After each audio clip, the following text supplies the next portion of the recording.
We got it. Not nice to ignore your father, Sparks? Well, I would never ignore my father. What are you talking about? I've never ignored him in my whole life. Me, yeah. Per se. What are you talking about? Well, arguably, you have ignored me in your life. Nope, never. I don't remember that happening a single time. Yeah, because you were ignoring me. I don't ever remember ignoring you in my whole life. 28 years, I've never ignored you once.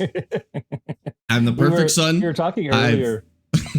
Can I get a word in edgewise, please? Yeah, hurry up. Oh my God. Here. Jesus. What was I? Now I forgot what I was saying. Oh my God. I don't know, Dad. Can you get a word in edgewise? No, apparently I can't.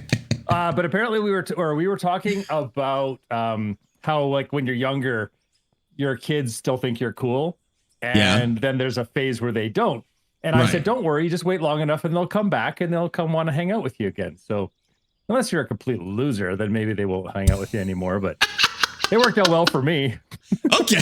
You're very cocky about it. You hear that, Jet? If your kids don't want to hang out with you, you're a loser. You've heard it here first. Well, you just did something wrong. I'm not saying you're a loser.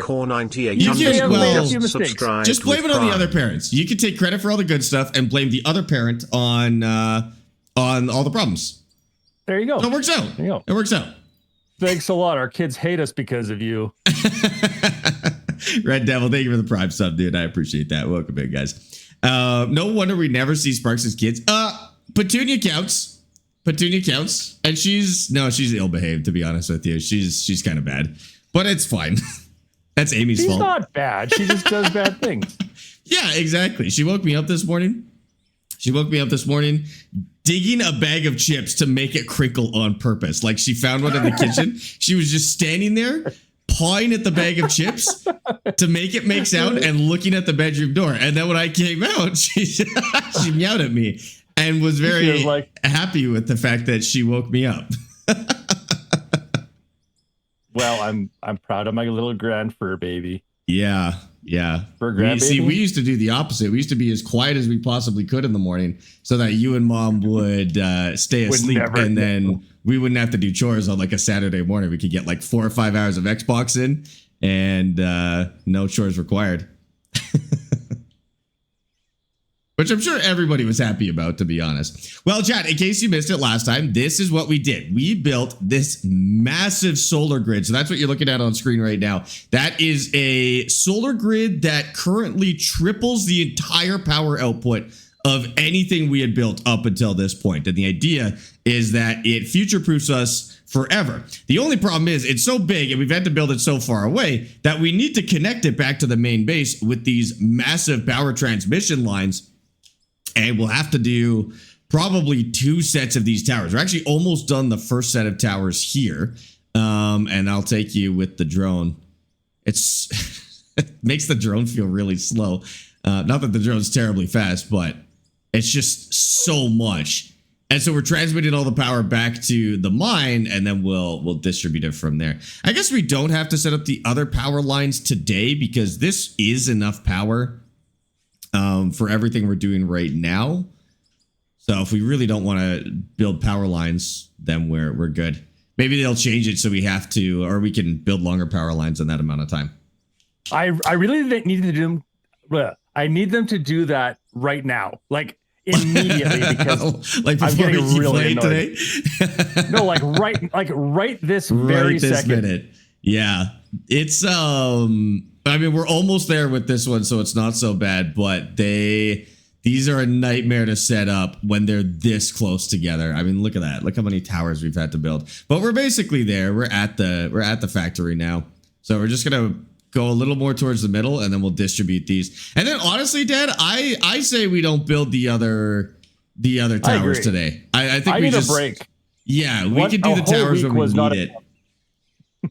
The what? A whole week of not doing this was not enough. No, I fully agree with that. When is the bridge construction starting? That'll be a side project, I think, for me when Dad's working on something that I can't participate in, which happens sometimes.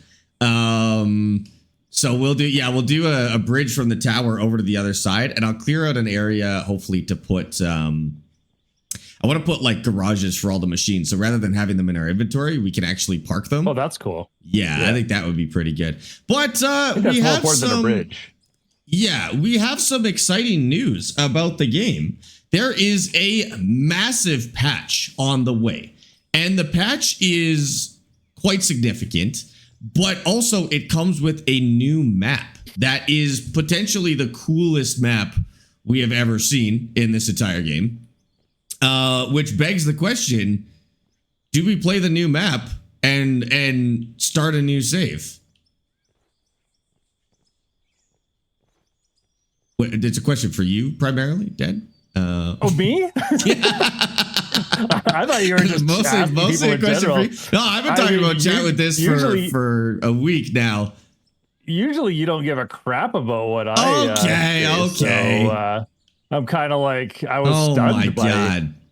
So I'm thinking when it comes out, it's in the beta branch right now, but I would want to wait until it came out to like the full game. Would you be interested in, I don't think we should commit to like restarting the save, but maybe the first family game night after it comes out, we start a new save on that map and just see if it's any good. See if it's worth restarting or not necessarily restarting. Different. Yeah. I mean, I don't know what more different you could do on the game, but yeah, I don't know like how we could do this any differently, but I think it would be fun to try the new map because it does seem to have a lot of new stuff and a lot of new mechanics. So I think it might be good. Oh man. Yeah, I'm fine with that. Okay. I think it'd be fun. I don't know when the actual release will be. Oh my god, I can't play this game. Hold on. Have you started playing Hard Worker yet? No, that one I think it might be in playtest now, but I haven't touched it yet. I'm not actually a big fan of playtest, to be honest with you. I would rather wait for the game to come out and then like play it for real. So I might give it a little test, but I won't do any significant playthrough on it until it's actually not necessarily released. Like even early access is good enough for me, but how could we do this? I think we're gonna have to start this on its own little grid. But we have to do this at the right angle. I hate it. The what? I feel like I'm playing Minecraft and I hate it. Sorry, we're almost done with the transmission towers, and then we're back to the good stuff. Back to the dirt. Only probably have like 4 or 5 more of these to build. It's so bad. I do have to change angles here, but we'll see how that goes. Oh, did I put enough? Hold on. I don't know if that's enough. Game name, this is called Out of Ore. It's a mining simulator. 1, 2, 3. Crap. Oh, we'll fix that. Out of Minecraft Ore. We are kind of playing it like Minecraft at the moment. Just while we're building. 1, 2, 3, 4, 5, 7, 8. That's the spacing we were doing. Dad, if these towers are too far apart, please let me know. I do not know what's going to happen here. Is that going to go the right way? Yeah, more or less. We could split it off from there. Or maybe this is the time to split. Oh, you know what? This is probably the time to split these off. Yeah, here's what we'll do. I don't know how Dad wants to split these, so we will... Let's go 3 and 3. 4 and 4? Yeah. Like 4 on one side, 4 on the other? Is that going to be enough? Is 4 full lines enough? Well, we only have 3 hooked or 7 hooked up, right? Yes, I think so. We can always, yeah, I guess we can always hook up another one. Maybe we'll do... how are we going to do 4 in one direction and 5 in the other direction? So, like, how many lines do you need for the first processing plant, the first one we built? Like 2. Like 2? Maybe. Okay. Let's run 3 over there because then let's just do 4. You know what? Let's do 4. It gives us options to expand to the north later. Okay. That's true. That's true. Okay. I'm going to take this down then. And we'll just... like this, and then if we need more power, we'll run the stupid other side. We'll be fine. Okay, so then this is gonna go out this way.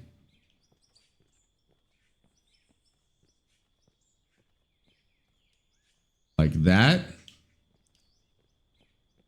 And this will be for the new side. Like this.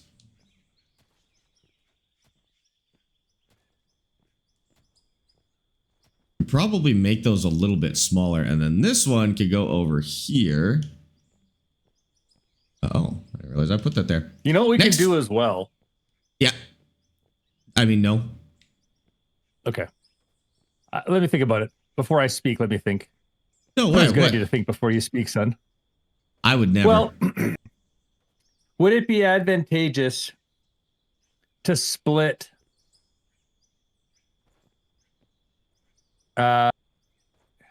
basically the 4 lines into 8 lines at this point? Split the 4 lines into 8. I mean, yeah, we could do that. That's a good point. So I could build that as a regular tower, and then you could just use it to config lines however you want. Mm-hmm. I see what you mean. That probably would be helpful, hey? Because then what I could do, like, let's say the one I'm on is the first split in the Y. Right. So what I could do is go like this, right? And then we could have 4 going over here.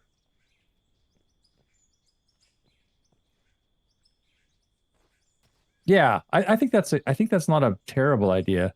Okay. I just don't know if it's I think useful. so.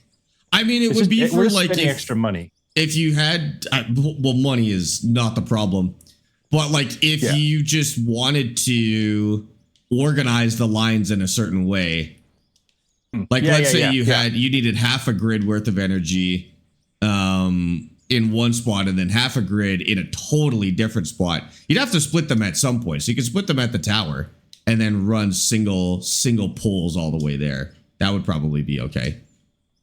I think it's got some value. Why don't you like starting? I don't think we need 8 where you're going there. So knock off the top 2 girders and we'll split the 1/2 into 2. That makes more sense to me.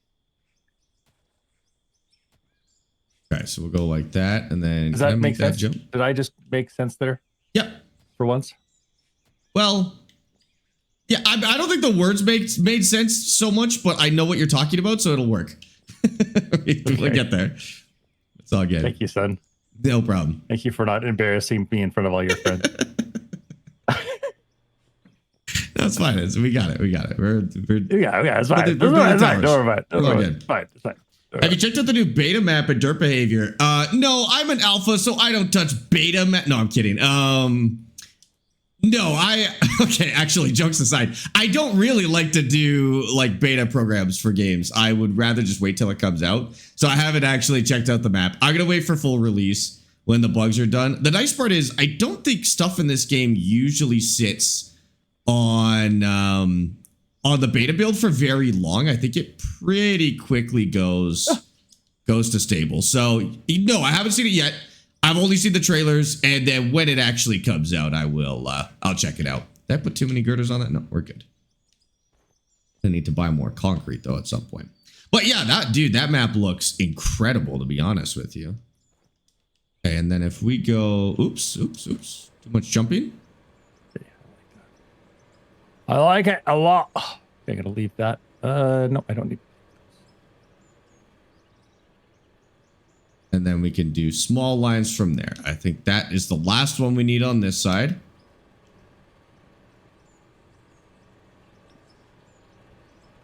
Then we'll go inspect with the drone and make sure we're all set up here. And 1, 2. There we go. So that is all good. This is Minecraft. I'm just playing Minecraft. He's tricked me into playing Minecraft with him. First we introduce the mine, and then we introduce the craft. And before he knows it, with the promise of dirt moving, and then makes me play Minecraft. And before he knows it, he is mining and crafting. And then we're gonna make him. We got him to farm too. He's now farmed and mined and crafted. So what else does he need? Now we just need to get him. Oh no, he already fights zombies. Dude, you're like 99% of the way to playing Minecraft, to be honest with you. This is honestly where you pull off your mask and it's Emmy. It's been Emmy the whole time. Getting you to play Minecraft? Getting you to play Minecraft. That's fair. This is the gateway drug to Minecraft. That's 100% true. Okay, now I don't understand what you're doing. I know. I think you've split it. You've split it too early. Nope, because that tower that you're working on now is the splitting tower. Nope. The tower. Well, I've already built a tower over here. So. Well, build one right here. Okay, I'll take this one down. That's not so bad. I've only had to take down one tower so far, so that's not bad. It's taking down two towers that gets you in trouble. But this, honestly, this is your fault. I just want to say this is entirely your fault. What's that? This is completely your fault. Because look, this is the obvious change in direction. You're in a perfect line until here. All right. Yeah, I get it. Okay. Whatever you say, Mr. Power Man. I mean, you can make your ugly map any way you want to, but I thought we were doing this right the first time. We are doing it right. It looks good. It looks good. I'll admit that you're correct on this one.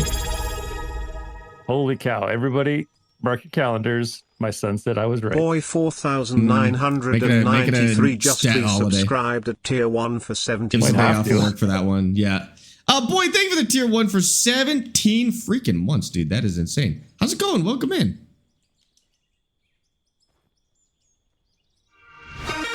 Two, three.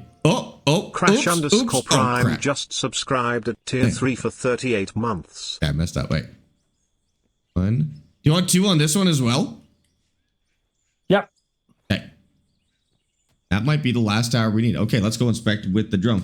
Crash, thank you for the tier 3 sub for 38 months, dude. That is bonkers.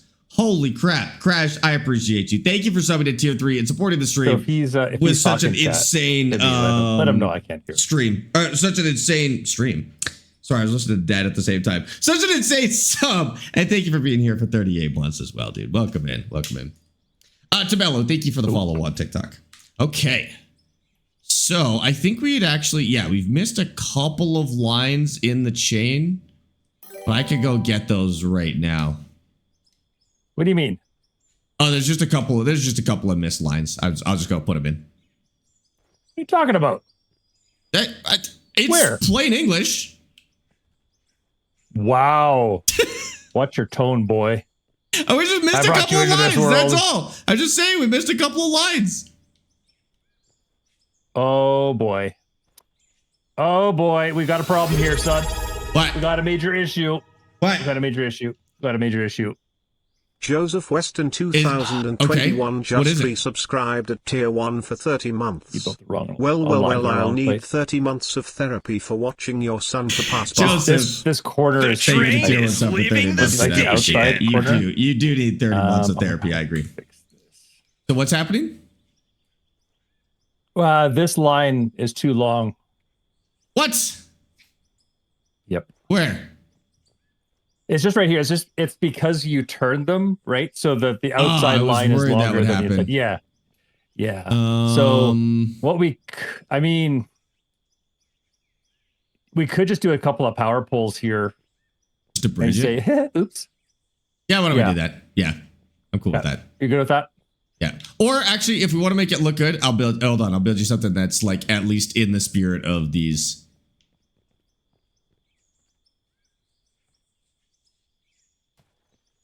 An oopsie tower, we'll call it. No. It's a splicing tower. Splicing tower. There we go. All right. we'll use that instead. Joseph, seriously, thank you for the tier 1 sub for 30 months. And guys, thank you for starting a shared hype train. We're in a shared hype train of level 3, 4%. Thank you guys for all of the subs. I really appreciate that. Is that power line or a fence? Well, all power lines are a fence to a big enough sheep, I guess. But it is power lines. Okay. I gotta perfectly parkour these all the way back. I guess I could just climb the tower that I actually want, but this is very helpful for checking all of the towers in the process. Ooh, that was close. Maybe just check for crossovers too, just in case. Okay. Okay, right. Here is the mist tower. Tragedy averted. Okay. Now this one, gonna drop down a bit. Do this right. Hold on. Hi, Homer. Power cable. Okay. Oh no, it's too far. It's too far. Minecraft this one. Yep. A little bit. That should be enough. Okay. Connect this cable to here. Do you think Farming Sim is worth buying? 100%, dude. Farming Sim gets boring real quick? No way. What? That's crazy. You did it wrong. You're doing it wrong. Turn off the government signs, dude. So proud. Dad knows exactly how to make Farm Sim fun. There we go. I was watching Bite and Bite play Farm Sim today. He found a map that's all trees, basically. I can't remember what it was called. I love those kind of maps, those login maps. Yeah, and I'm like, man, I can't sit up. I'm standing, Marley. Spirit, thank you for the 300 bits. Appreciate that. Okay, I think we're all good. These all look connected. I think we're good. I think all of our power lines are connected. Oh, I missed the first jump. Okay, that's fine. Sparx is building again? I am. And it looks good. Okay, let's check it with the drone and see if we can spot any more from up there. We'll just run this real quick, but I think we're more or less good. And we can replace these windmills as well. Although those ones up on the big hill look okay. I think we can do those. Why do you run 8 wires between towers? Because we need 8 wires worth of power. What's the question? Oh, you might be thinking of it as like satisfactory. You can't put all of your power in one wire because the amount of power that you need is more than like the capacity of one single wire. And so the wires will pop if you overload them. So what you have to do is you have to split it up into separate grids and then split the grids into basically amounts of power that the hardware can handle. That's pretty much it. Map was called Into the Woods. I'll have to check that out. That sounds Into cool. the Woods. Yeah, it looked really neat. Also, Bite, that fork you were using to lift, he had this, and I don't know if it was a mod Caden, but he basically had this fork that went on a front end loader. You put the logs under it, and then you hit the strap button, and it strapped the logs to the underside of the fork. So you were kind of like lifting them up. It was so cool. That's probably a mod, but that sounds way better than some of the other log handling in that game. Right? Yeah. Like if you were trying to do like a fresh start or like a 0 to hero kind of a start, and you didn't have a ton of money to buy like all the tree loading stuff. That'd be pretty good. Okay. So let's just check all these. So I don't really understand what's happening down there. So I'm just going to assume that that's all correct. And then we got to look at all of these lines and make sure that they are not crossed. Chat, I need your help. We need to make sure they're not crossed on either side. And then that also there is 8 connections on every tower. Is this on Xbox? No, this is not on Xbox. Sean, thanks for the follow on TikTok. And the thing I liked about that particular mod is it was realistic. Like you could ratchet strap the log. Like I don't know, a pretty strong ratchet strap. Could you? How would you get it under? You'd have to like roll the logs over the strap though.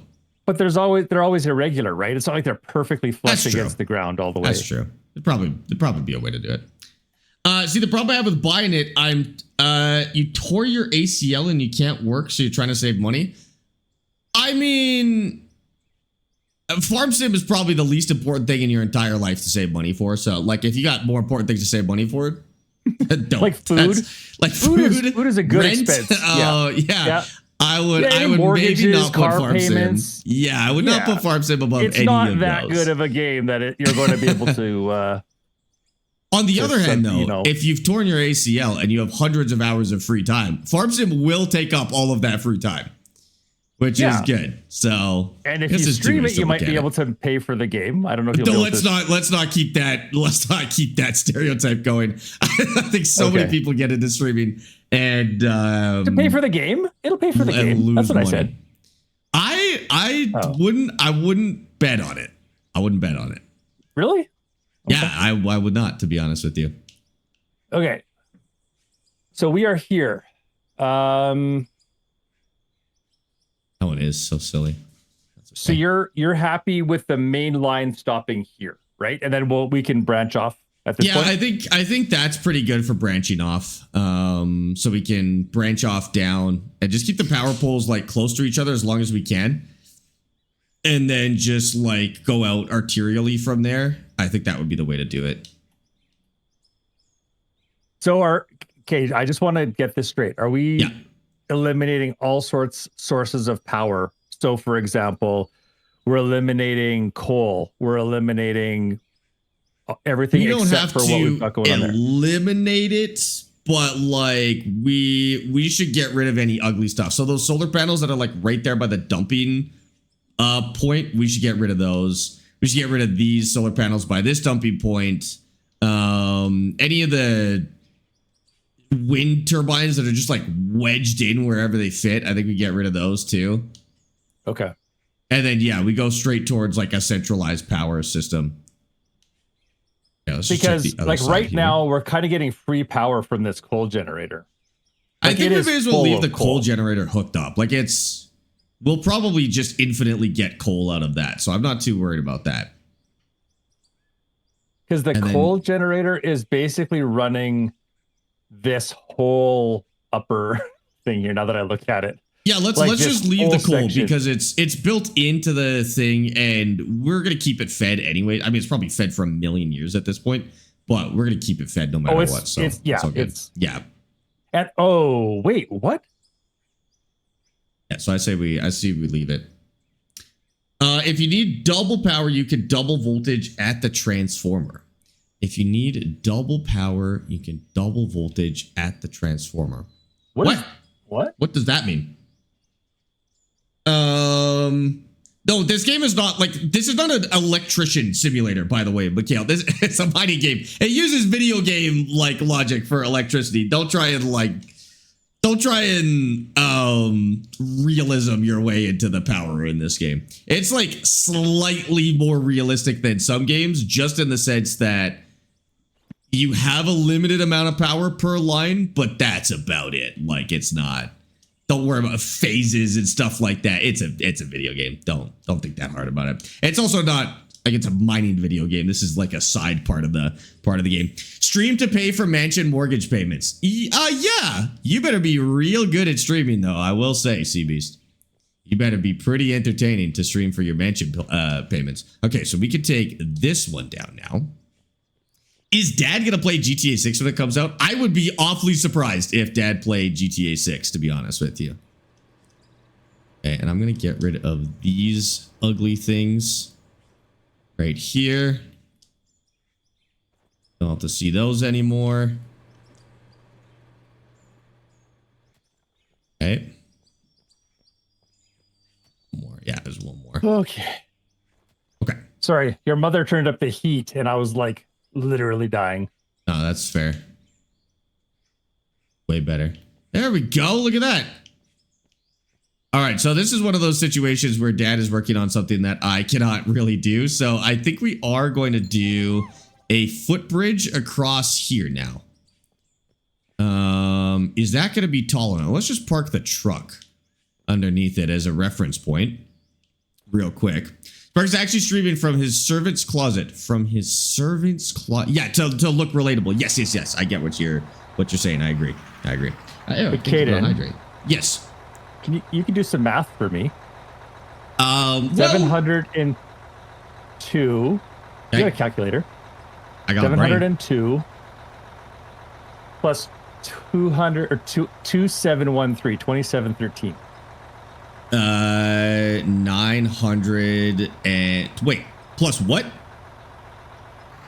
2713? No. As in 2,713? 2713 plus 709 or 710. 33,420. So 35 under 22? 4,200. Sure. Right? Under 4,200.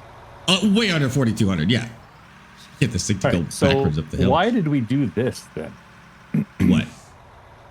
Sorry, I'm just talking.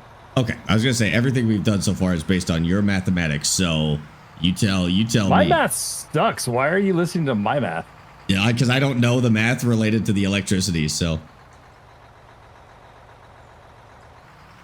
yeah, I'm just gonna park this right here because this is the biggest thing that'll ever need to go up this ramp, and I need to parking brake it.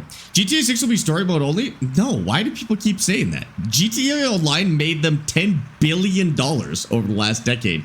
Why would they make GTA 6 story mode only? If anything, it'll be online only, and I know it won't, but like, it's not gonna be story mode only. It's gonna be story mode only, for sure. 100%. No, there were so many stupid, like, brain dead rumors around GTA 6. Over the last couple of years, and that was one that came up really early, was that it would be story mode only, as if it wasn't the most lucrative thing that ever hit the gaming market, but like literally verifiably.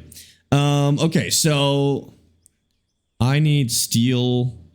Holy, I have so many things I need to get rid of real quick.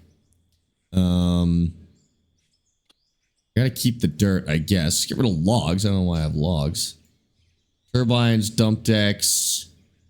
Guess I could keep some of these. Okay. The loads don't make sense. The what?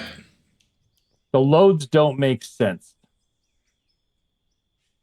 Sorry. What doesn't make sense?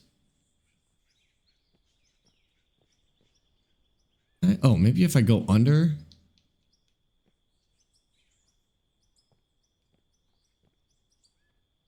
Oh, wait. I don't make sense. It's me. The problem is me. It's always been me. That's totally fine. 33. Start with that. 22. We'll start with that. That'll work. Online doesn't come out for a little bit of time. Dude, I think it's going to launch story mode only, but like they're going to get online going as quick as humanly possible. We also know it'll be within the first month too, because getting the premium edition automatically subscribes you to GTA Online Plus or GTA Plus, whatever it is. So it'll be, if it's not at launch, it'll be like a maximum of 2 weeks. Dad, why did you type in chat? Hello? Hello? Hello? Gone. Brain exploded. Oh, this is Izzy. Oh. How is she chatting? How is she typing? Izzy, get your own freaking account. How do you even have access to my account? Do you know how horrifying that is for me right now? That's so weird. Izzy, don't do that. Thanks for the iPad. Oh. Wait, what? Do you know she's got your iPad or? Can you so please log out and log into your own? It's very, very disturbing for me right now. That's so funny. Thanks for the iPad. It's such a funny response. At least it's Izzy and not some like random who stole your iPad. Well, that's what scared me. I'm like, some rando has my everything. It's okay. We'll make it work.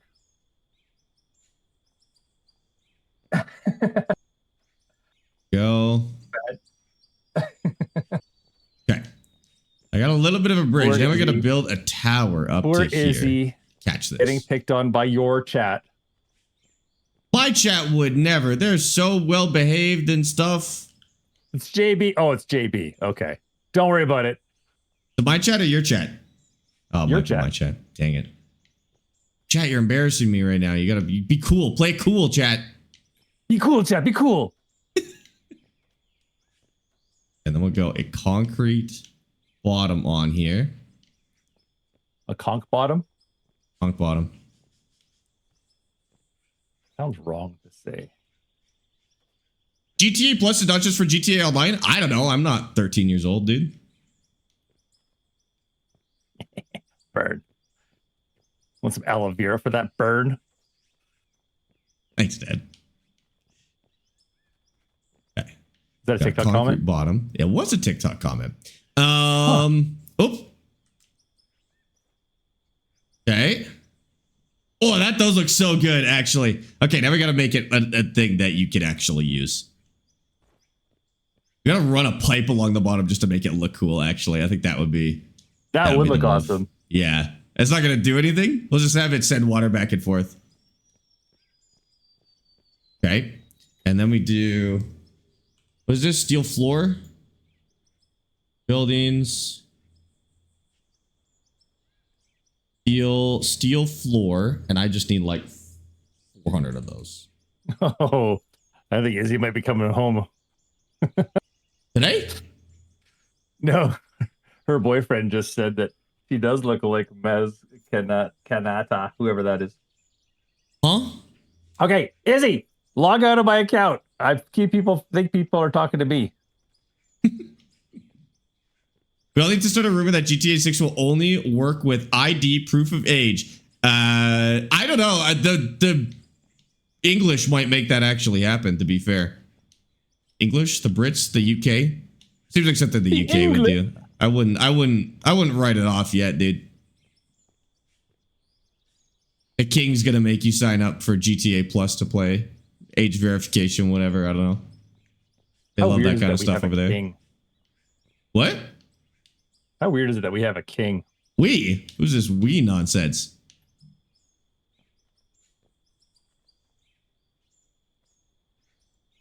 Wait, don't some countries actually have a king still that are like actually in charge? Yes. They're typically not good places.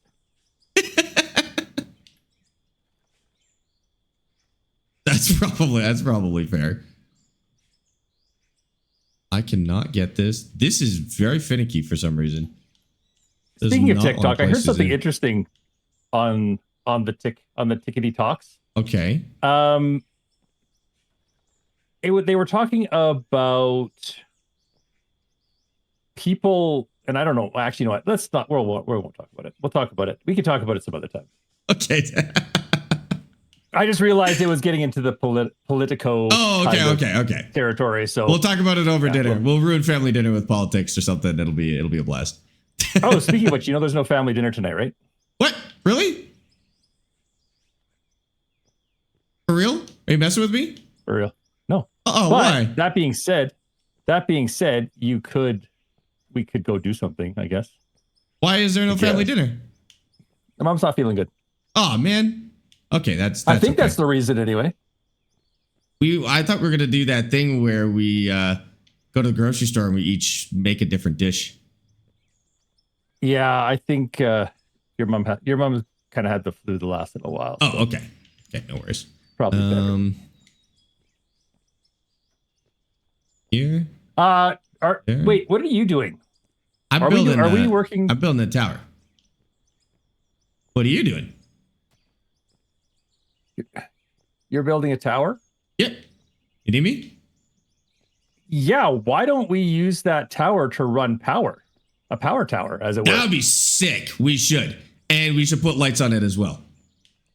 Yeah, because I need to power this whole run. And I was actually working on that now, but it kind of makes more sense if we're going to do that, just to do it from there. Okay, yeah, let's run power along the backside of this then.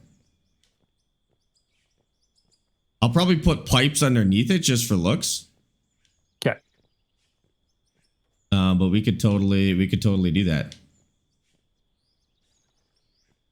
I'm the spare brother? I came first. How can I be the spare? Didn't you see that TikTok?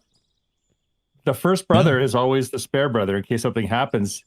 Well, actually, that's not true. The youngest child is typically the spare. Yeah, I thought the youngest was spare parts. Spare parts? Whoa. Yeah, spare parts. Ugh. That felt weird. Never heard that before? No. Oh, that's okay. I'm somewhat disturbed, however. Probably should be. But kind of a disturbing concept, actually. Izzy, log out. I will ground you so hard. I think she's old enough that you can't really ground her. Oh, you'd be surprised. Oh, we can still get grounded? I wasn't aware of this. You could still get grounded. Dang it. It's the law. Go. Oh, I like the way that looks. Okay, and then we put a floor here and a floor here. We're gonna have to cut down that tree because it's very in the way. I put supports under this long thing because it was driving me nuts. Put supports under. Oh, okay, sounds good. I'm gonna need a way under that. That's fair. Although maybe over there is fine. For what? To get the vehicles over there, because that's where the vehicle storage is going to go on the other side of that big line of conveyors. Oh, you think that the big truck will get through there? To be fair, this was here a lot longer than your idea for a shed. That's fine. I'm just saying we may need to modify it. I'm not saying that it's bad or it's wrong or we did something bad. I'm just saying that we'll need to modify it at some point so that we can fit those under. Okay. You buy a T248? Yeah, I think it's a pretty reliable buy. Go, and we'll put that all the way down. Mm. And we're gonna then have to. Oh, we can do a run here. Pipes. We can do a run here. 1, 2, 1, 2. Pipes. I've never built with pipes before, but go like 10 of these, maybe, and 10 of these. Okay. And then maybe just like yeah, we could put a liquid tank. Well, no, the liquid tank might look a little silly. Is there like a, I don't know. They're not really going to do anything. They're just for looks. It's fine. It doesn't have to be that cool. My pipes. Oh, there we go. I got Arma 3 today. Was that server you played on last night public? No, we were just hosting our own game, basically. Oh, the pipes have like girder around them? That doesn't look as cool, but. Well, you just hang it, you just put it underneath. I think it'll look great. I'm still going to put it there because it looks better than without, but I was hoping they were like open. Now it just looks like a lot of girder, but that's okay. It's still going to look good. Girder. Is there a crouch in this game? I'm not sure, actually. It's a good question. Okay, then we need lights on there. All mounted light. And we'll go in 1, 2, 3, 4. We'll just do these on each side. That's 4 from that side. Over here. 1, 2, 3, 4.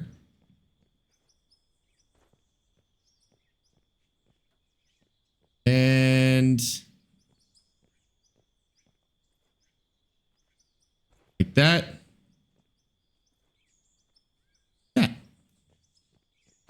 Probably could use one more right here. I'm gonna bury the cables whenever I can. Like if there's like an underground track, for example. Okay. Can the pipes be the walkway? Oh, that might have looked good as well. I kind of wanted to do just like oh my god. I just wanted to bulk up a little bit rather than being one small walkway. Like I think that looks pretty good. Oh my god, I've gotten so far down. The sense of scale while you're near the dump truck is so difficult because you think you're closer to everything than you are. Get the dump truck is like the most massive thing in the game. That's not even true. It's not even close to true. It's still huge though. Okay. So that should be okay. Are you playing on a controller? Yeah, for this part I play on a controller. It's just more comfy when you've got the driving rig to hold a controller than, you know, put a mouse in your lap and have your arm hanging off the side to use a keyboard. Okay, I think that looks pretty good. What do you think, chat? Happy with that? I think that's pretty solid. We could do another one over that way too, but I don't know if the dump truck would fit. I think that'll be good for now. Okay. Well, Dad is working on that. Maybe I will start working on some storage. So we need this to be a ramp, but I think we're gonna have to remove some of it to do it. So get a little fancy here. Yeah, I do wish this was on console. It's unfortunately not, but I hope it comes to console one day because I think console players would love this game. I'm not gonna be able to move on this hill, am I? Oh, maybe we will. We're just gonna see if we fit over on the other side there.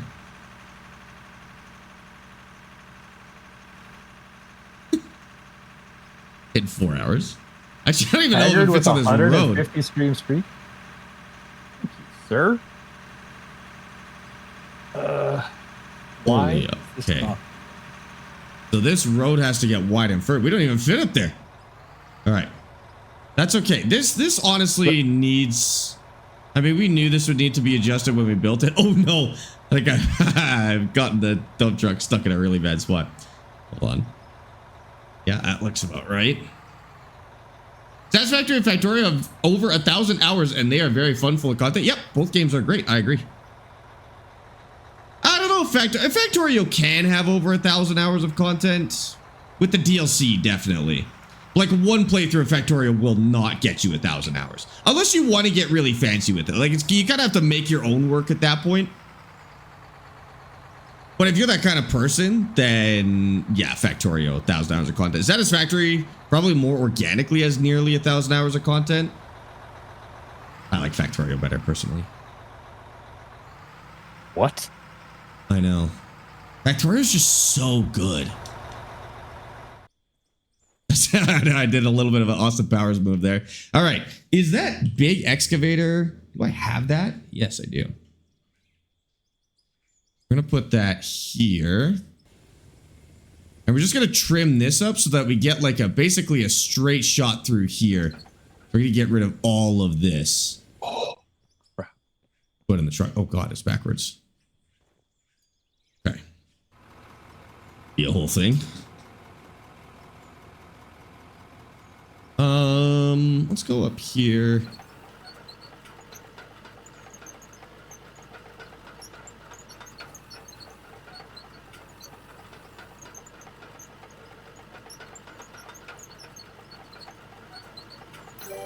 Not gonna take long with this machine, that's for sure. Schlumped, thank you for the follow on Twitch. And Brent, thank you for the follow on TikTok. All right. Now, our reach. It's kind of misleading sometimes. Not great, but I think it'll be good enough. Okay. What did the trees ever do to you? Listen, we're replanting them. We're replanting them. It's fine. That's just a lie. It's actually just a straight up lie. Don't worry about it. Okay. I'm gonna keep this relatively close to the height of the road. Like this.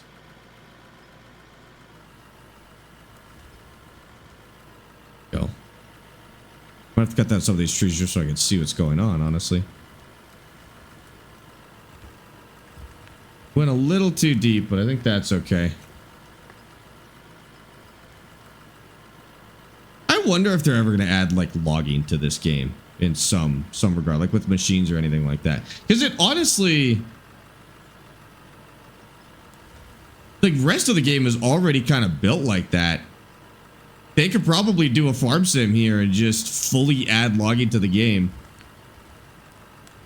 with like lumber processing and everything like that. Just to be protected national parkland. What? Did you say we didn't miss any lines? I don't think so. I did a double check with the drone and it seemed good. I don't think we missed anything. Unless it was like further down, like at the start. Right. But all the lines on the towers seemed okay. Okay. Yeah, perfect. Are you missing power on one of them or? Yeah, I mean, I knew there was going to be some silliness. Oh. Right. Of course, the very first one I used. Something wrong with it already?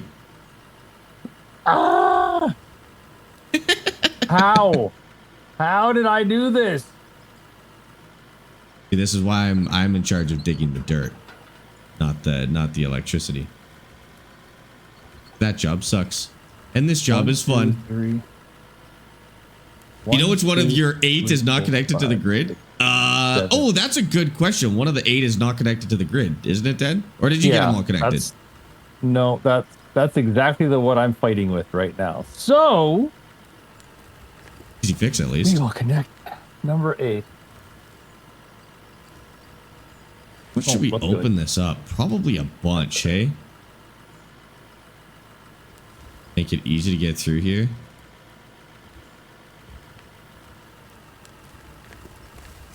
Have you tried the new map? No, I'm not going to play it until it comes to the stable branch. And then we will probably do a quick playthrough of the map. Like, I don't know how much of a playthrough we'll do, but we will probably dedicate one of these family game night days to checking out the new map when it comes out. So that could be pretty good. A little closer. We can knock this down. That way we could go over there from this side as well. No, the new map looks really cool. Where is it? That's a good question, actually. I'm not really sure where it takes place.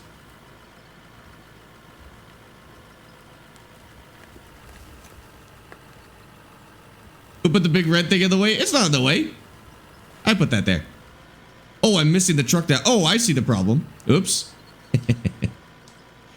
Also, I forgot that our dumping area is over there and way more convenient on that side. Oh, man. All right. Oh, my beautiful ramp. Nobody to blame but myself, but oh my God, it's leaking dirt everywhere. What?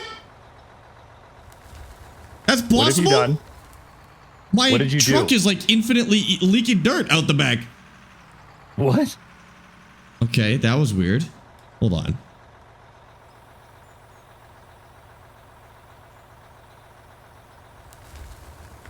I don't know if that's by design or if that's a bug, but dirt leaking out of a truck when it's facing all the way forward seems a little silly. Oh man.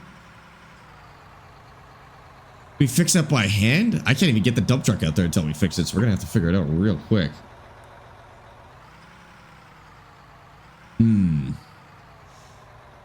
Okay, well that was bad. Jay, thank you for the 35 streak, dude. Huh.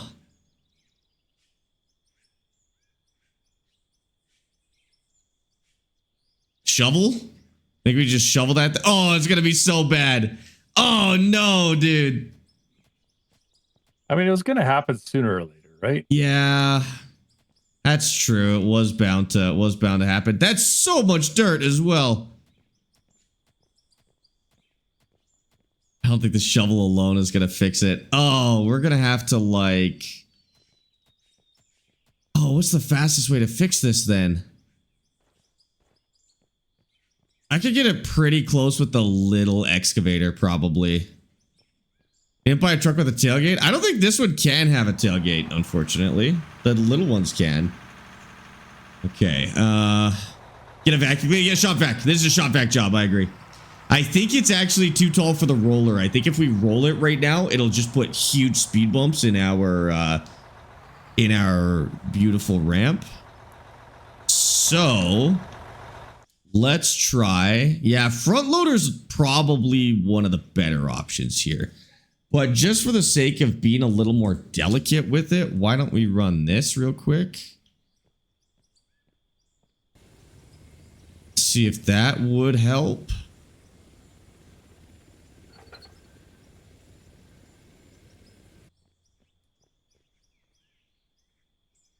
A little on the small side, but it's okay.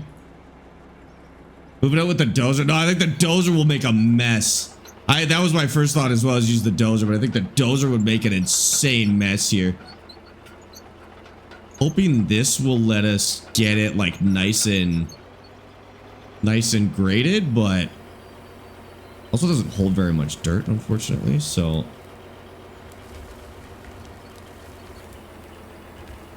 This is too small. I need something in between these. This is nice because it reaches.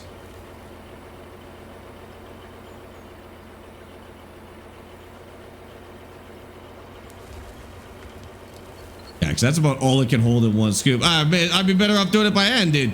I need a bigger bucket. I agree. Okay, so this thing is not the answer. Is there something? I don't know if there's a long arm with a big bucket. Let's see what other options are here. I think the excavator is the way to go, just not that one. So, excavators.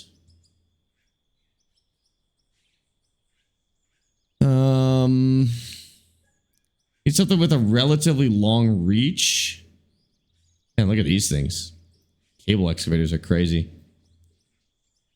That's... Oh, there is 2 long booms. What do I have? I have the biggest long. There's 3 long booms, and I've got the biggest one.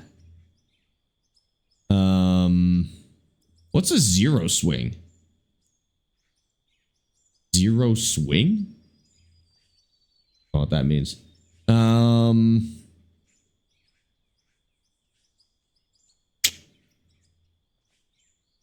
What's this EX500? EX500. What do we use? What's our really big one? At this one? No. Okay, so our big one is the EX8000, I think. It's an EX500. It's not very big, but I think it can have its own buckets, actually. Okay. It can attach buckets.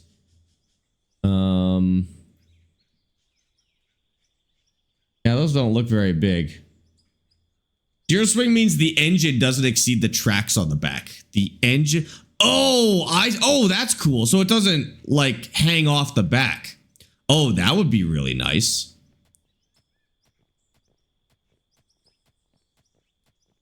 I think we're going to have to bring the big excavator down here is what we're going to have to do, unfortunately. I was trying to avoid doing it because it's kind of a nightmare, but I think it's just going to be the best way to do this for now. EX8000. Okay. When did we get a fuel truck? Put a fuel truck ages ago. No. Pipes. There we go. All right. Come crashing down and make a big mess, but go.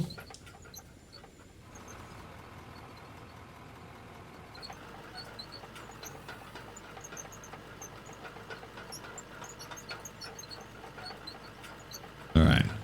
This was just really hard to be delicate with because the hitbox of this bucket sucks so bad. But let's get a little closer. Austin's better than you at farming? Oh, he's going to have to prove it now. He already lost one competition. Now he's got to prove it. So far, he is verifiably worse at me than farming. Now he's going to have to get good. We bet even more subs on it this time, too. I think we bet 250 subs on this one.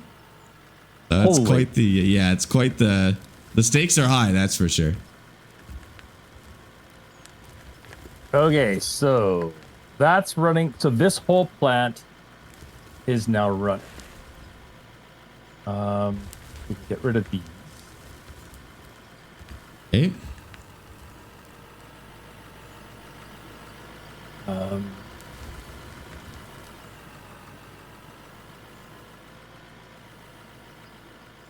Okay.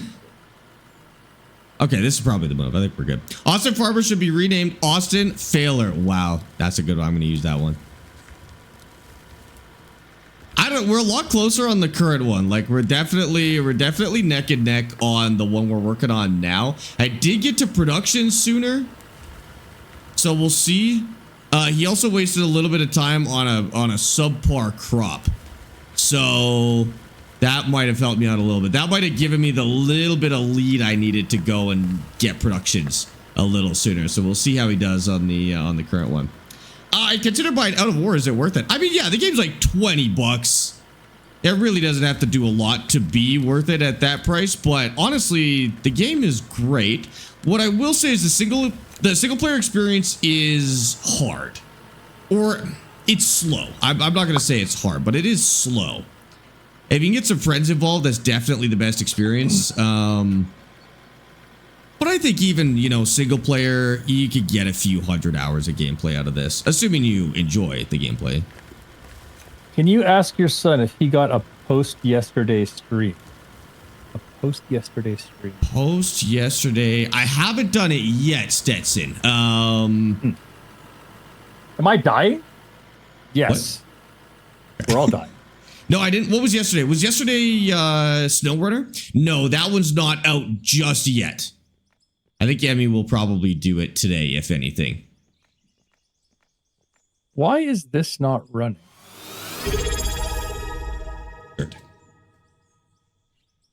Where's all my dirt? Fireman Steve 911 just resubscribed at tier 1 for 3 months. Steve, thank you for the tier 1 sub for 3 months, dude. I appreciate that. Welcome in. Thanks for subbing. And thanks for being here for 3 months as well. Enjoy the new badge, dude. Not that much, Steve. How are you? How you been? The dual sticks? Yeah, the dual sticks are the SimTask farm sticks. You just buy 2 of them. There's no like multi-pack or anything like that. You just buy 2 of them, hook them up, and they're good to go. Okay, so that was a pretty good fix. I think if we take the roller over that, we can clean it up just about perfect, but we will need to get the rest of the ramp fixed first. Oh man, messing up a ramp is such a nightmare too. Oh. It's not a new stream room per se. It's the same stream room. I just have a stand-up desk, so when I'm doing FPS stuff, I stand up at it. Well, it is a new stream room. Well, as of like a year ago, I guess. You didn't move that a year ago. You moved stream rooms like a month ago. No. What? I mean, you're just wrong. You did not move stream rooms a year ago. It was after Christmas for sure. Well, after Christmas was 6 months ago, son. That's less than a year. That's half a year. And it was definitely sooner than that. Okay. I moved 2 months ago, maybe then? I don't know. That's not a year ago. Yeah, that sounds about right. Yes, he's in a new stream room. Yes, he is. He is in a new stream room. But no, but Jeff's seen me before. What have you done to your ramp? I messed it up so bad. It was just spilling out of the truck. Okay, we're making money again. Okay. Thank God we were pushing it with only 160 million in the tank. That being said, I've got to shut all this down. Are you supplying power yet? Or am I doing that? What do you mean? Well, I brought it as far as I know. Like, as far as I know where it goes, I put it in. As far as you understand? Yeah, pretty much. Why is this rolling sideward? The tracks are... We're making $1,000 a second. That's insane. I want to do that in real life. This way. That would be nice. Okay. Oh, I see. I don't see. What are you doing? That's a little bit better. Okay. I seriously have to go all the way and shut down my wind farm that's way up on the hill. No, that one just leave them, I would say. Those ones look good. Those are one of the few power solutions we have that actually look like they're in a natural good spot and we'll never have to move them.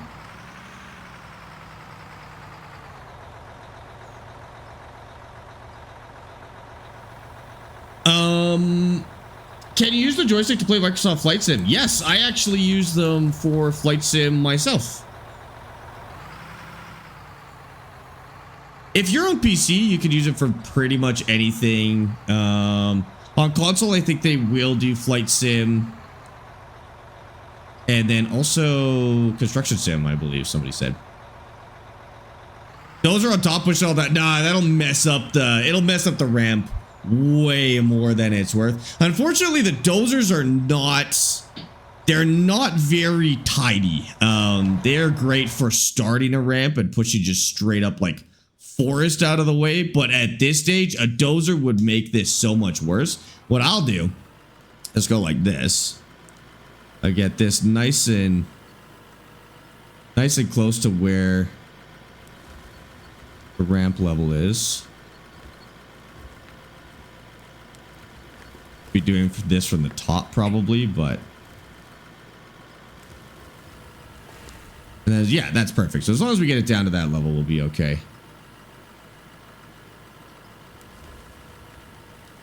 Might switch to the top. I'm just realizing that now that this is on an angle, the stuff is going to fall out of the bucket really bad, but I think we just can't go as far as we want to.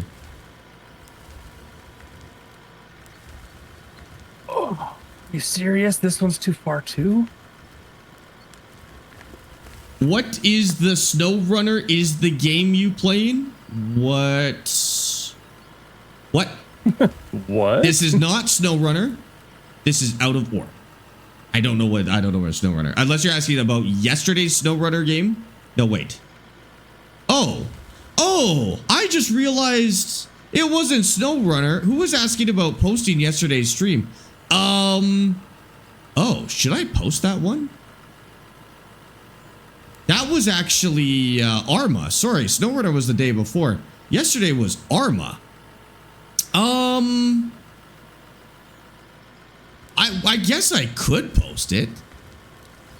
It was kind of a janky stream because we had a lot of trouble getting the game to work, and so we spent a lot of time just figuring out menus. But I would maybe do that again once we get it working, and then maybe just do it as a new stream. Dad, would you be interested in playing that air control thing again? At some point? Yeah, obviously. Okay. Yeah, that was a lot of fun. That was a lot of fun. I felt bad though that you had to do all the flying, and I got to. No, I enjoy the flying. That's fun. My only problem with that was the thing we'll have to fix is the fact that we can't request crates, because you can't actually succeed in air control without being able to request crates. So we'll have to sort that out. But once we get that, we should be good. Okay, should we do this from the top and work down? Maybe like up here?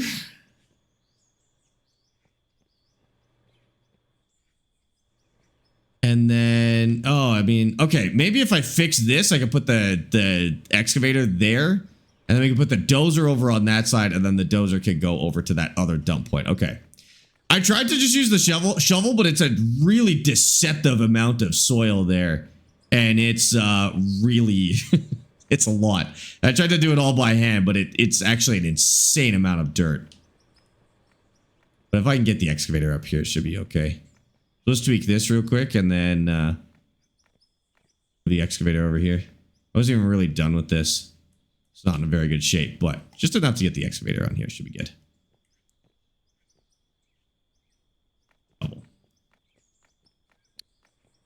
Oh, this is like a stable spot. Isn't there a leveling machine?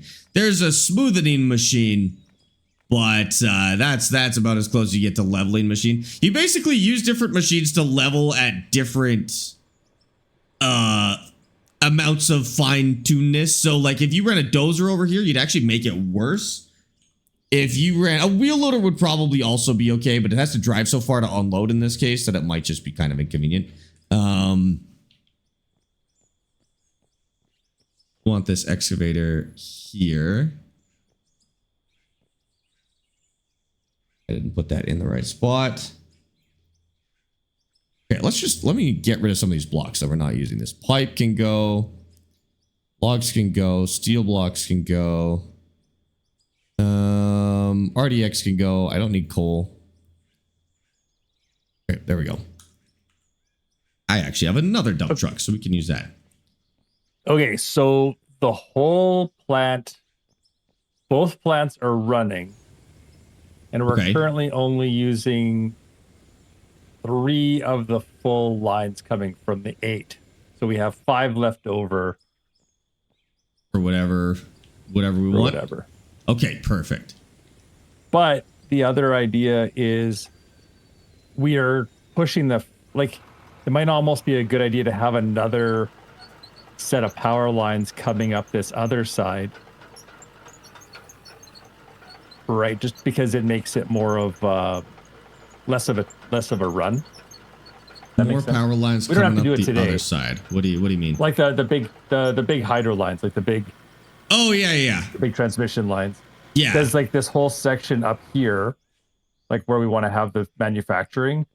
That's all going to be handled by a separate line. Yeah. It must be new. We must not have used this dump truck much. Look how clean it is. The only place we don't have power right now. Oh no, we have power everywhere, I think. Oh, the only place we don't have power where we'll go over limit is that run that's feeding into the main line in the pit. But we're not really going to be using it. So I'm not too concerned. Okay, sounds good about it. I mean, we've got the power close to us anyways, so it's not like we gotta, if we have to change that later, it's not like it's a big deal. It's all good. Try to get in the game, but without a setup, it's kind of hard. Also, Sparx, I'm looking into getting one of those last things you suggested. One of the what things I suggested? Oh, for your setup. I see. I mean, yeah, this game definitely, out of all of the Sims that we played, this one probably most heavily relies on like sim gear. I will agree with you on that, Dark. It is you can play it with a controller, you can play it with mouse and keyboard, but because of how much equipment operating you do in this game, I think it's a little harder to get into without it. Unlike Farm Sim, which translates okay to controller, and even Construction Sim's pretty good on controller. This one's a little more joystick oriented, I would say. Weaponized ADHD. Thank you for the follow on TikTok, dude. So you play Construction Sim, you got me into playing the game. Any tips? I don't think there's really any tips for Construction Sim, to be honest with you. It's a pretty straightforward game. Just kind of identify what you like doing, if it's digging or using the crane or whatever, and seek out jobs that do a lot of that thing. And then the DLC's okay. Just remember, it's like a totally different instance, so it doesn't add it to your existing game world. You kind of start a new game with the DLC, if that makes sense. And then it's its own self-contained thing. So I would do it if you run out of stuff to do in the main campaigns, but I wouldn't call the DLC in Construction Sim as good as the main campaigns. And then the DLC also tends to focus on one specific thing as well. So like the stadium is a lot of crane work. The space center is a lot of excavating. The airfield's a lot of paving. They all kind of focus on one thing a little more than everything else. Oh. All right, we're up and running. Perfect. I'm trying to fix my stupid ramp. Okay. I'm going to go continue finishing because like we still have a lot of work to do on the power station, we'll call it. Okay. All the foundations. I'll go make the foundations, and then if you need me, I can just stop that at any time. Yeah, I'll come help you as soon as I get this figured out, and then we'll be all caught up. We could probably get into our tunnel today, actually.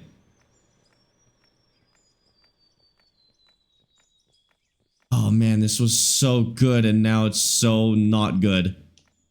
Well, that's what worries me about that is it was such a minor thing that messed it up, right? Like, no. We will never be running dirt like that over top of this, though. It's just because I decided to take some little construction project on the side, and I spilled a bunch of dirt, but I would never be moving dirt where I was. Gotcha. Okay. So it's not like it'll happen again. I mean, it could, but I don't think of a lot of situations where it's likely to happen again. Gotcha. Could always happen again, but I don't think it's likely to happen again. Not intentionally. Not intentionally. Or unintentionally. Yeah. Thank you for the follow on TikTok. Game name outofore. Okay, I wonder if I could do this by hand. This doesn't look as bad.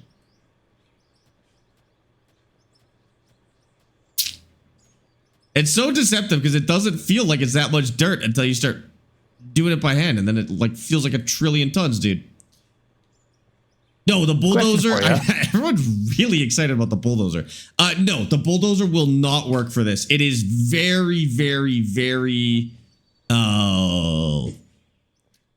chunky, not delicate. There's nothing delicate about the bulldozers. They're for moving huge amounts of dirt. It would take longer to fix what the bulldozer would wreck than it would basically save us time. Norwegian, how's it going? Welcome in. That's okay. This'll work. It's not a big deal. It's just a few scoops with the excavator. Just a matter of like fixing it by hand. So we just like tweak it with the excavator or move the big amounts with the excavator, and then we'll just tweak it by hand. And that will be good. It won't take very long.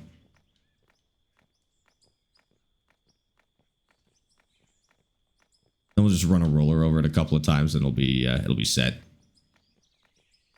That up a little bit. There we go. I missed your streak. Thank you for the streak, Demonius. Got stupid money, just cemented it. I don't like the look of the cement. I feel like I'm playing Minecraft when all of the roads are cemented. I like actually building the roads more than I like just building cement pathways everywhere. I always thought that looked a little silly. Makes the game feel very like, it looks like rust or something like that. It's starting to look voxely. Yeah, exactly. I think it's more fun to build the roads. And I think, and you know what? That's honestly, it's not the people. We're gonna do it. We're gonna get into it. It's not the graphics, the quality that I have a problem with in Minecraft. It's everything is not 8-bit, but it looks 8-bit because it's all voxely. That's what I don't like. Like everything is made up of blocks. And that's what that's my problem. That's totally fair. It's not a graphics issue. The problem was you kept calling it graphics. And so I know. That's why everyone was like, this doesn't make any sense. I take full responsibility for your stupidity. Yeah. What? Mine? Why am I part of this? Because you misunderstood me. Okay.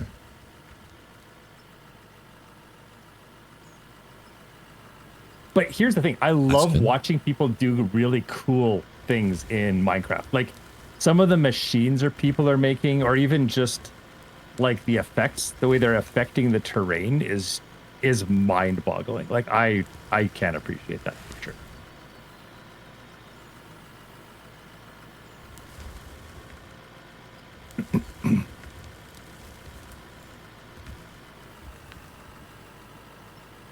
It's a bad time to put this tower here, or this bridge. Art style, but it's not even art style, 'cause it's gameplay style. It's the gameplay. The mechanics. I think at the time that's the only way they could have done it. Like I don't know how they could have done it when they did it, how they did it, and give you the unlimited freedom that they have. Like we weren't able to do stuff like this back when Minecraft came out. There were no games. No. There were no games doing this. No. Jody0037 just subscribed with Prime. And then Space Engineers kind of broke it out of that really hard voxel kind of look. Space Engineers, well, I mean, for us, I don't know if Space Engineers was the first one to do it and do those like the one that that you would have played. Soft voxels? Soft voxels? Yeah, I don't know what to call that, you know? No, I don't think Dad would like create, as cool as create is, I don't think it fundamentally changes the game. I don't think that would change what he's saying. The create mod is very cool and makes Minecraft a totally different game, but it's still building with blocks at the end of the day. And that's what Dad doesn't like doing. Dungeon, thank you for the 3 streak, by the way. Jody, thank you for the Prime sub. I appreciate you. What's up? Is that the photorealistic mod? No, the create mod is the one that basically makes it like Space Engineers. It adds machines and stuff like that you can use. It's all like wind powered or water powered and stuff like that.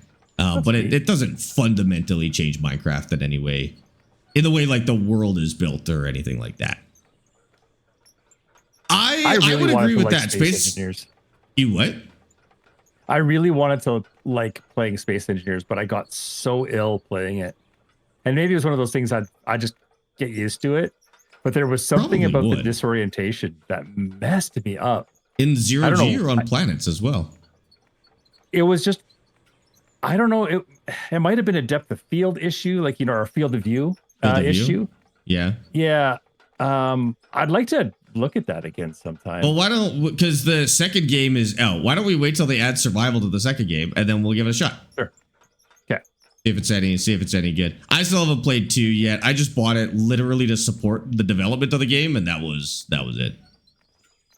You bought it when it comes out? Released? I bought it on release, but didn't play it because I don't really care about Space Engineers until they add survival.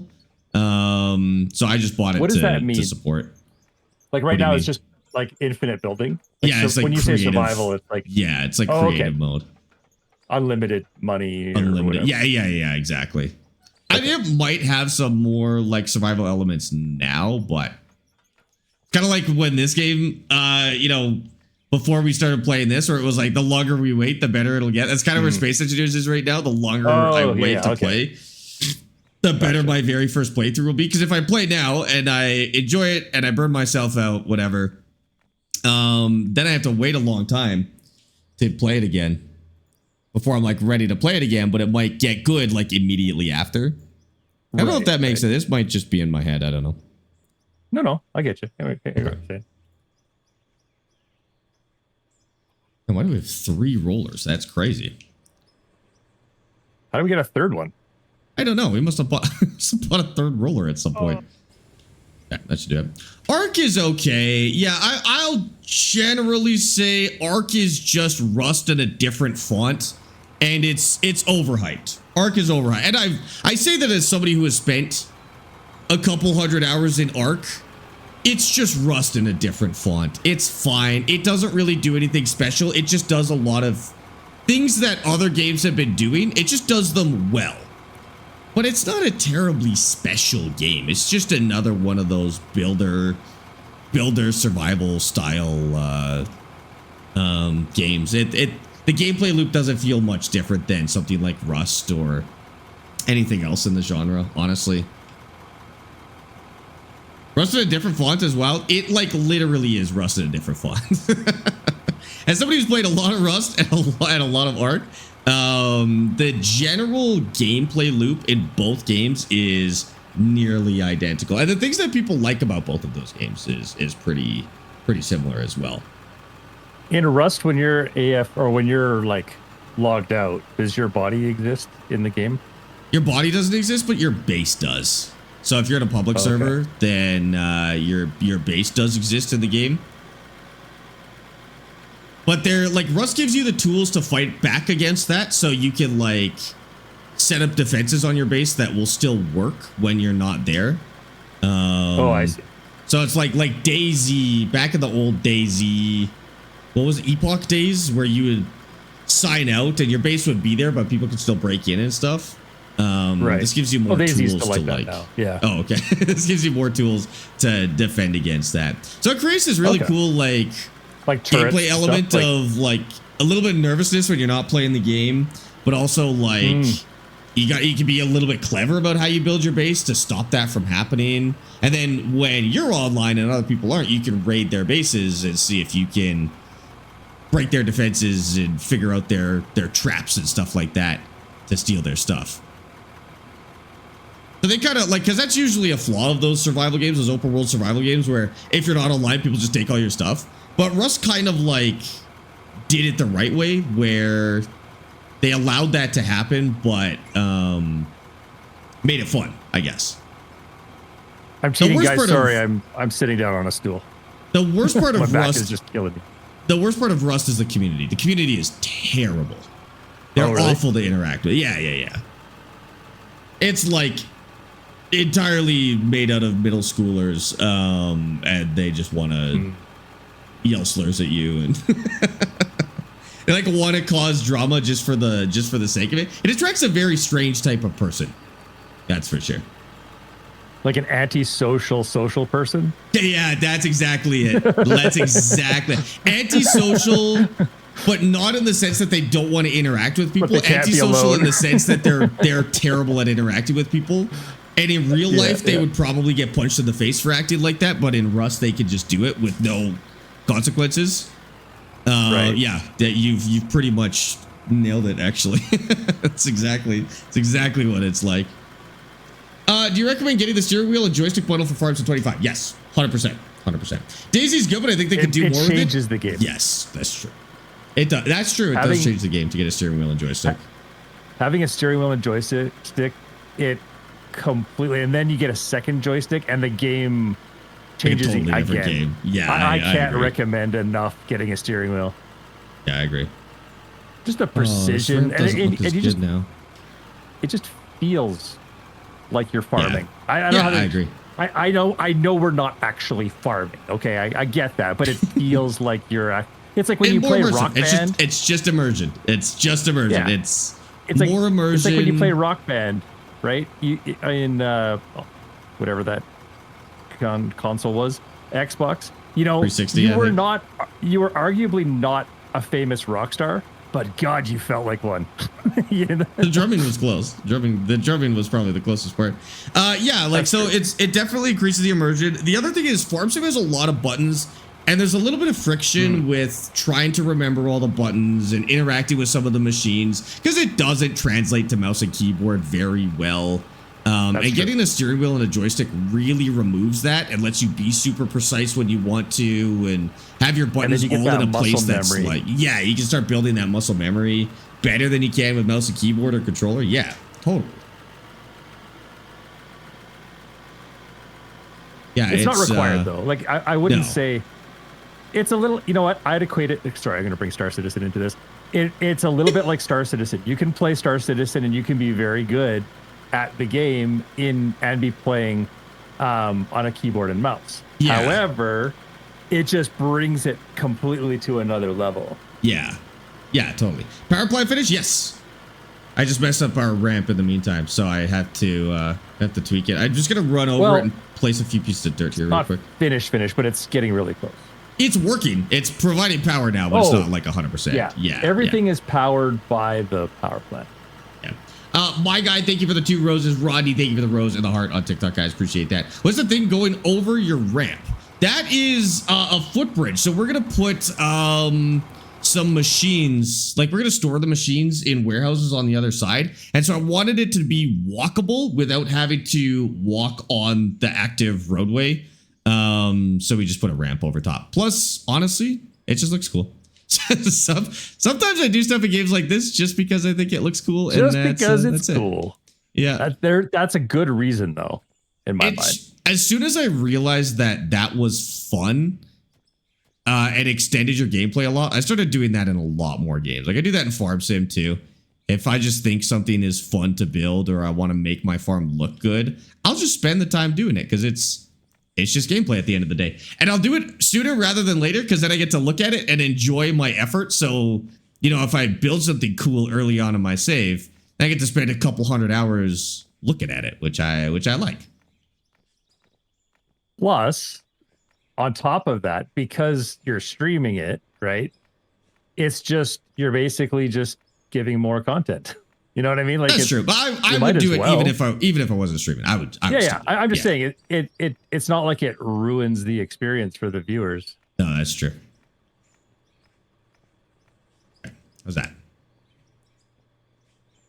The ramp is not as nice as it used to be, but if it's functional, I'm just gonna be okay with it because I have spent more time on this ramp throughout the course of this save than anything else.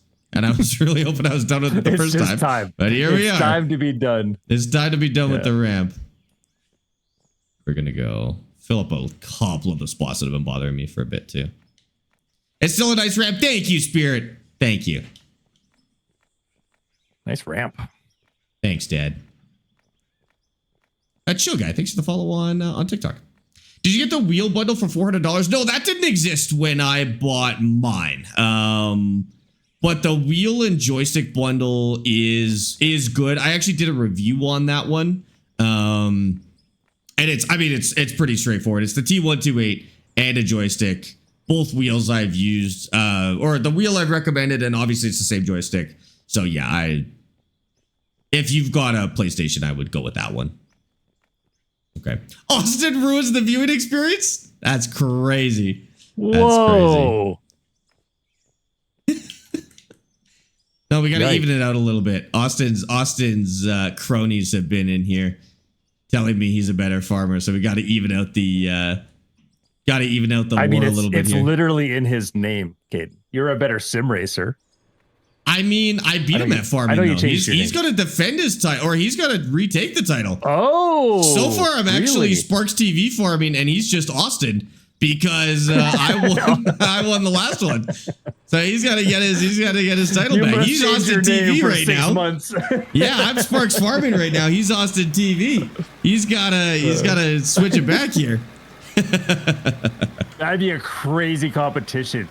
You have to change your name. We have to change our names.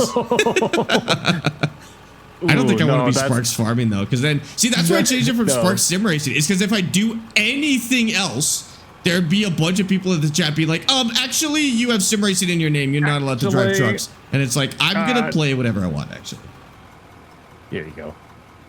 Yeah, so I had to change it. That's why we went Sparx TV, because I want to do other stuff. Because this isn't sim racing. I won't be allowed to do this. I might have to adopt Austin. Yeah. If you're gonna be mean to him, yeah. Yeah. I don't like when you guys are mean. We're not mean to Austin. I just adopt people whenever people are mean. You just said. He ruins the experience. I didn't say that. That was a thing in chat. Yeah, let's test this thing. See if this works now. I'm gonna take a load of ore from the bottom and bring it all the way up and hope that this works now. Yes, the farm stick is worth it. I love the shirt. Thank you, chill guy. I appreciate that. This I saw this one. You guys see my shirt? You guys will like my shirt. Is he wearing his smartass shirt? How did you know? How did you know that? Cause you do this every time you wear that shirt. Oh. I have other shirts too, you know. I don't believe you yet. Oh, you're gonna be so angry with me, Caden. There's literally one row of power poles that's facing the other way.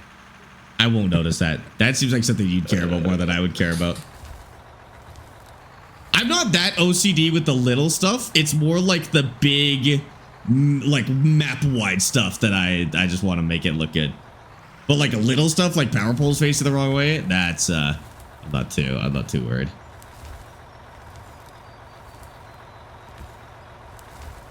So we're gonna fill this up and then we're gonna test the ramp. Make sure the ramp actually works. Does this have enough in it to do this? Actually, not a lot left. That's okay. It doesn't have to be entirely full. I don't think it really changes it when it's full, but that's okay. Oh, that's it. Okay.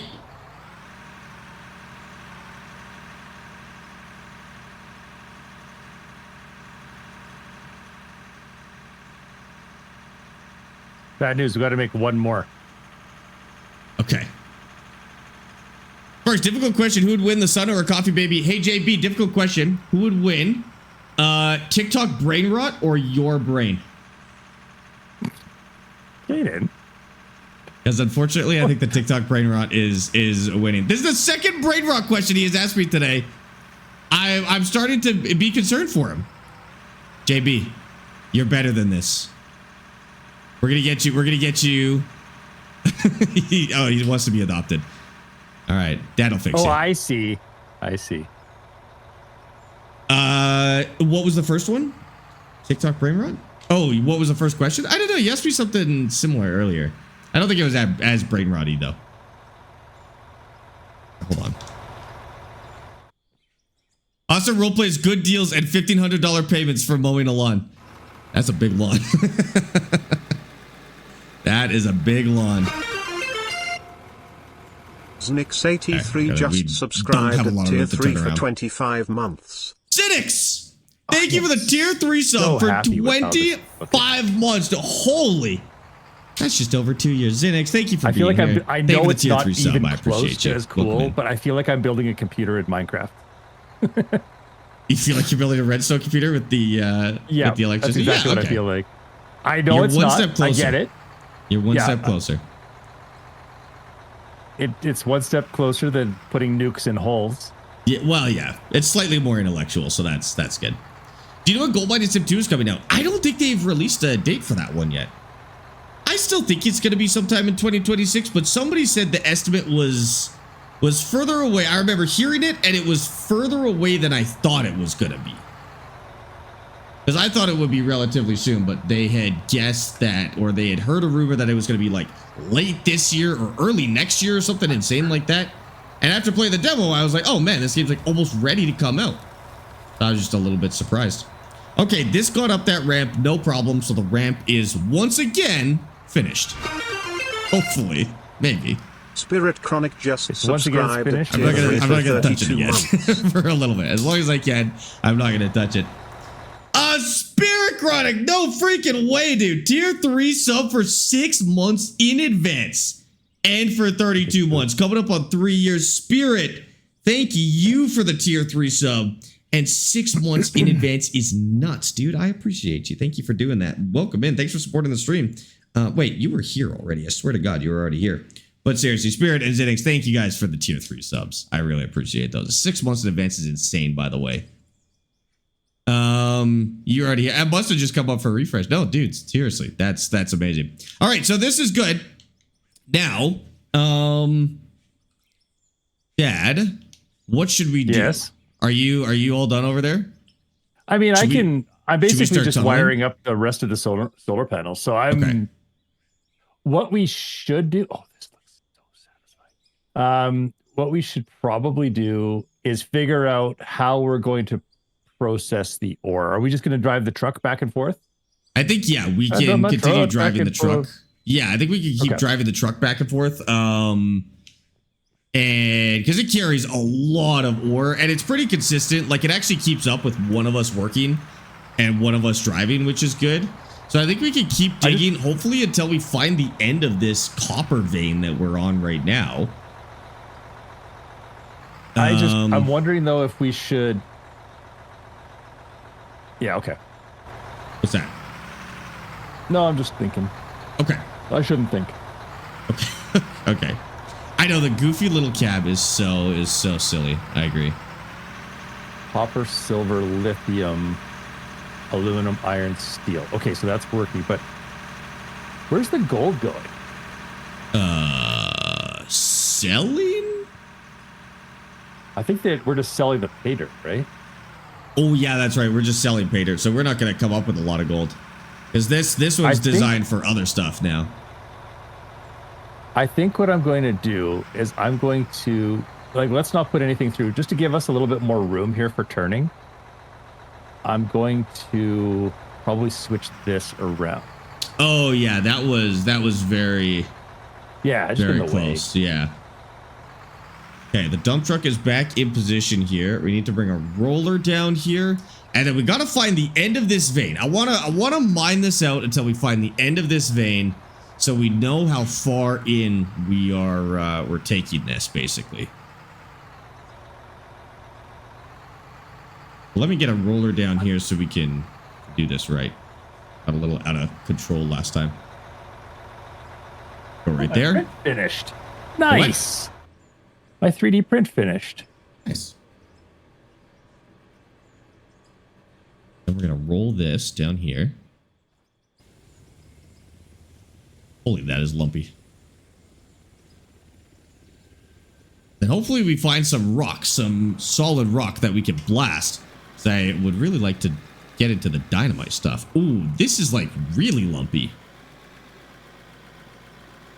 Might do some tweaks before we start rolling this too much here. I think that should work. Back out of here real quick. It does look like you're trying to make a dumper in Trailmakers. That's true. Dude, I gotta play more Trailmakers. That game is so good. Is that the one that's not on console, though? like we were just talking about this the other day, but that's the kind of game that I want to like sit back and play on the Xbox. But I feel like it wasn't possible. Correct? Yeah. Yeah, that kind of sucks. I'd be playing that all the time if I could just sit back and relax and play. No, we don't know when Gold Mining Sim 2 is coming out. We got this game in the meantime, luckily. For Gold Mining Sim, I don't know, dude. After playing that demo, I was like, man, this is probably coming out soon. This is in really good shape. But it doesn't sound like it will be that soon, unfortunately. Which is, I mean, it's fine. I would rather they take their time with it and make it good. I also think it might release to early access before it actually comes out. Which is fine probably for that game. Especially since the gold mining sim community definitely doesn't mind a little bit of jank. So I'm hoping like early access release sometime by the end of this year would be good. Maybe in the early fall, like September or maybe August. When does GTA 6 come out? November? Who cares? Sorry. I mean, who cares? That game could release at the same time as GTA 6. Trailmakers is on console? What? Well, maybe I'll have to buy it again. Okay. You want me to come get the truck? I am not scooping yet. I'm just rolling this area so we can get the wheel loader in and out of the mine a little bit better. Because it got a little janky, so I need a few more passes on the roller before we can do that. We played 300 hours of Trailmakers on PS5. What? Dude. Well, in that case, I'll start playing it.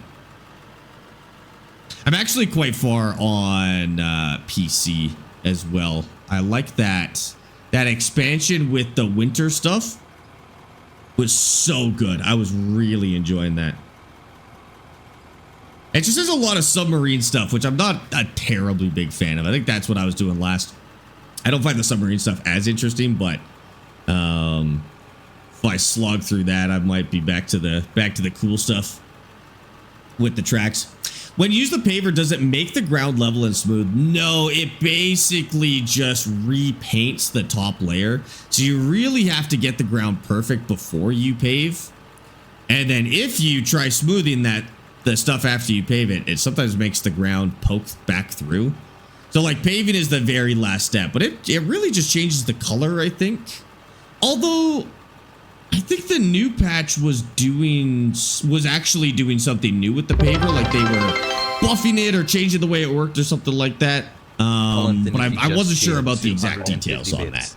Colin. Rollers have one of the easiest job descriptions on earth. See that bump? Make it not exist. They spend all day slowly crushing rocks, gravel, and asphalt with the confidence of something that knows absolutely nobody is going to win an argument with 15 tons of steel. They're proof that you don't need speed to dominate. That's fair. You just need patience and the ability to flatten everything in your path. All right, fair play, Colin. Thank you for the 250 bits. I would like to say though, I think most people who drive rollers kind of hate doing it.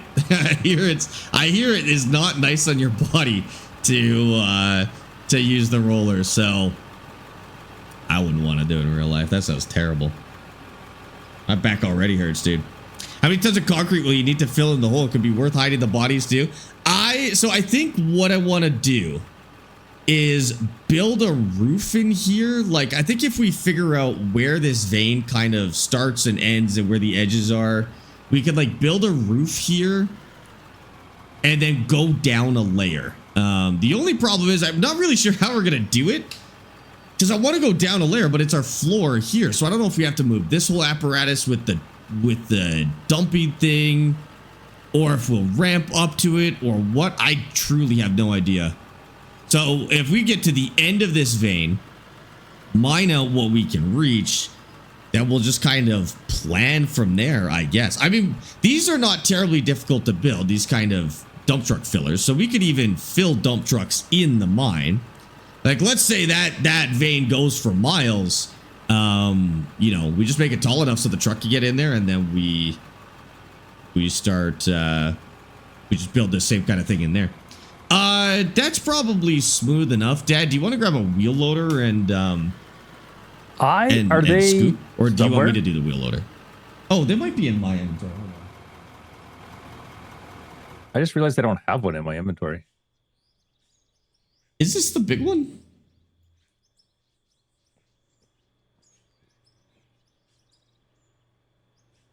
Is that the right one? Yep. Looks about right. Okay. Oh, man, it just smashed a piece that I was rolling. Okay, that's fine.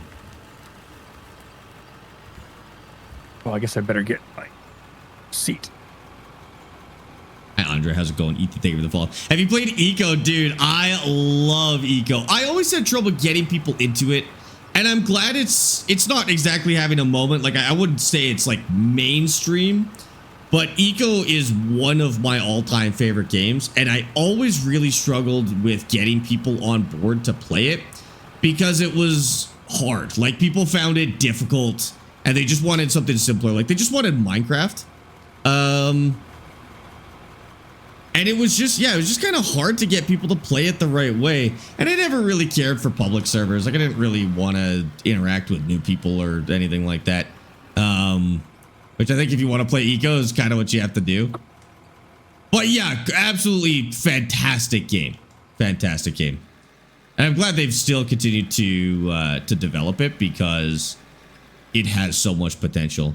I mean, it's at its potential already, but has more potential. Can you do a drone view of the whole dig, including the new power grid? Yes, once we're done, because I just did one kind of recently. Once we're done, I'll do another one and show you everything that we've got going on right now. I'm just gonna smooth this out so Dad can get in and out of here a little better. Okay, where's our 0? Where you're flattening right there? Yeah, there is a little bit of a hill here, but the inside the mine's got a good 0. I think it's pretty clean cut. Yeah, I played Satisfactory as well. I didn't like Satisfactory as much as Factorio, but it was an absolute blast. I put a few hundred hours into that one when it came out. And then when they released Trains, then I put another... I don't know if I put a few hundred hours in after Trains, but I put a lot more time in after Trains. Yeah, just a stellar game, dude. I love Satisfactory. Yeah, that one is so good. Last time I played, I tried to play differently because usually I do a lot of like outdoor factories and spaghetti and stuff like that. Last time I played, I took a different approach. I restarted and I told myself that all of my factories had to be indoors. And I actually had a lot of fun with that playthrough. Oh, that would be so cool. Yeah, so I built indoor factories and then I kept all of my belts like really organized vertically. So rather than having belt spaghetti all over the place, yep. I stacked them vertically and then just did like arteries and capillaries off of those in the minimum amount of like distance I had to or could. Yeah, that was playing Satisfactory, but trying to stay organized was actually a lot of fun. Sorry for the 3 questions in a row, but did you and Dad play that Operators Challenge? No. There's a, I don't know if Dad knows about it, but there's like a out-of-ore creator who does races and you have to like get an excavator across the map, dig something, fill a dump truck, drive the dump truck back, dump it, and then it's like a little obstacle course with different machines.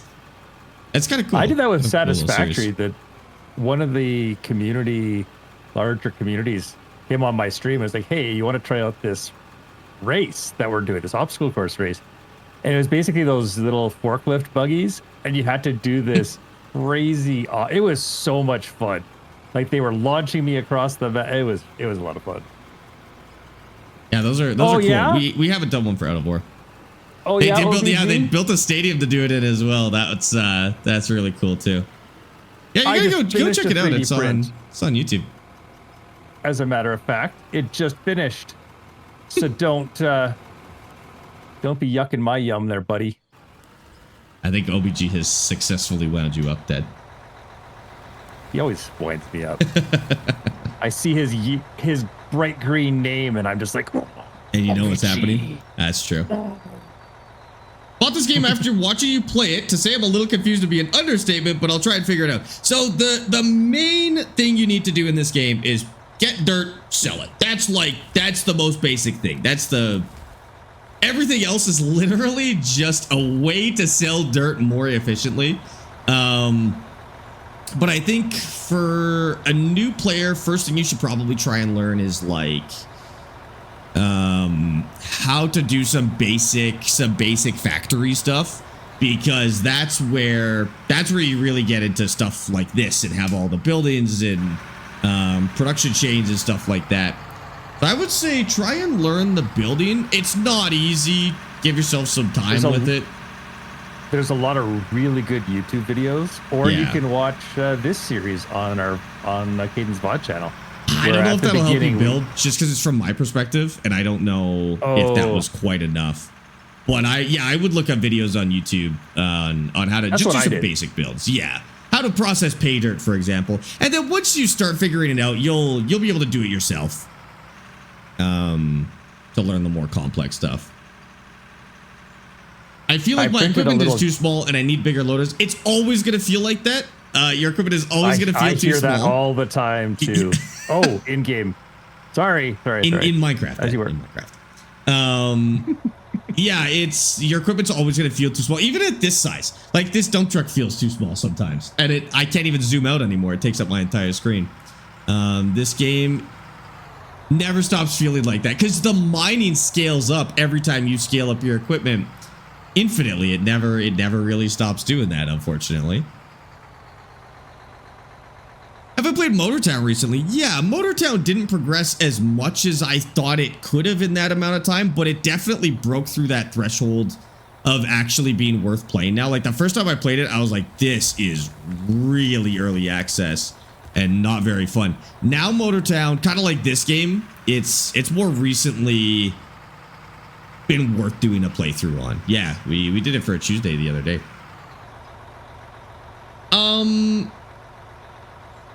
There's a new Wesley, are you still here? There's a new spam message on TikTok. You know how we added the message me thing? Could you add text me as well to the banned messages? Now the bots are saying text me instead of message me. Could you add text me to the banned term list? Never ends. They really like to figure this out. All right, we'll have the least spammy chat on TikTok eventually. It's like us trying to figure out the YouTube algorithm and the TikTok algorithm. They're trying to find the banned words algorithm. Get their messages through. Yeah. They're actually having YouTube videos about how to like spam people's channels. Yeah. You know what it's like? We have this conversation when we played SnowRunner the other day, but it's kind of like anti-cheat where like you'll figure it out and you'll have no cheaters in your game. And then the next day they'll all be back because they'll have figured out how to get through it. Yeah. Thank you, Wesley. I appreciate that. Micah, thanks for the follow. I appreciate you too. If you love this game, Sparx will not tell you about how to set up your oil first. They like to do it the hard way. Yeah, I mean, if you just want to play this game in borderline creative mode, oil, which I think is actually getting a rebalance, by the way, with the new update. But oil will pretty much give you infinite money. Personally, I would say avoid it if you want to play this game in its most pure form, but it can make you some money, that's for sure. Okay, I bet I can work at the same time as Dad here with a loader. I'm gonna have to move this first though. There's not a lot of room here. No, but I think I can. I think I can make it work. Oh, like with the roller. I see. No, with the wheel loader. Oh, I was building something here. So we could get down. Why did we want to get down here? What the heck was I doing? You're building a ramp so we could turn around easier. Oh yeah, that's what I was doing. Okay, I'm gonna do that. I think that's a bit of a waste, though, don't you think? I think we're gonna eventually need a ramp down here. We may as well. Okay. Plus, I'm waiting for the truck to fill, anyways. But I 3D printed a little kind of an exhaust fan thing that's gonna attach to my computer to pull all the hot air outside. That's cool. Because it gets so hot in here. Why do we bail on the big, huge bucket machines? Real reason number one is they're boring as hell. Boring. They are not very fun machines to operate. You can only really use them so much before you're like, okay, I'm tired of just holding this button. My arm was getting sore from holding my joystick to the left. Like the spring force was enough that it was actually getting sore. Yeah. But also, they're not terribly efficient because they move so much dirt, but they do it indiscriminately. So you end up processing just millions and millions of tons of junk dirt, of just regular soil and pay dirt. Whereas if we do it like this, where we tunnel into the wall, we can just target just copper, for example, a lot more efficiently. So you use the big bucket wheels to get down to this level. Dig down. There it is. God, there it is. Had to happen once. And then you use machines like this. You can tunnel and just go after the good stuff. Then you're not processing so much. Oh, I guess we could actually use it to make ramps for the trucks. The other problem is you have to support it with like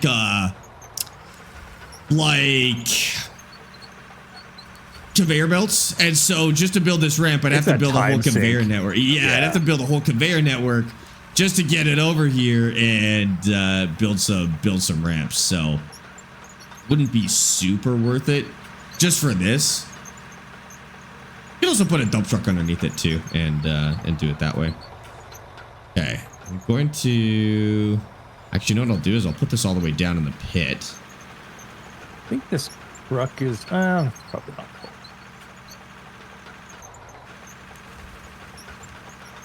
I just need to wheel load some stuff here.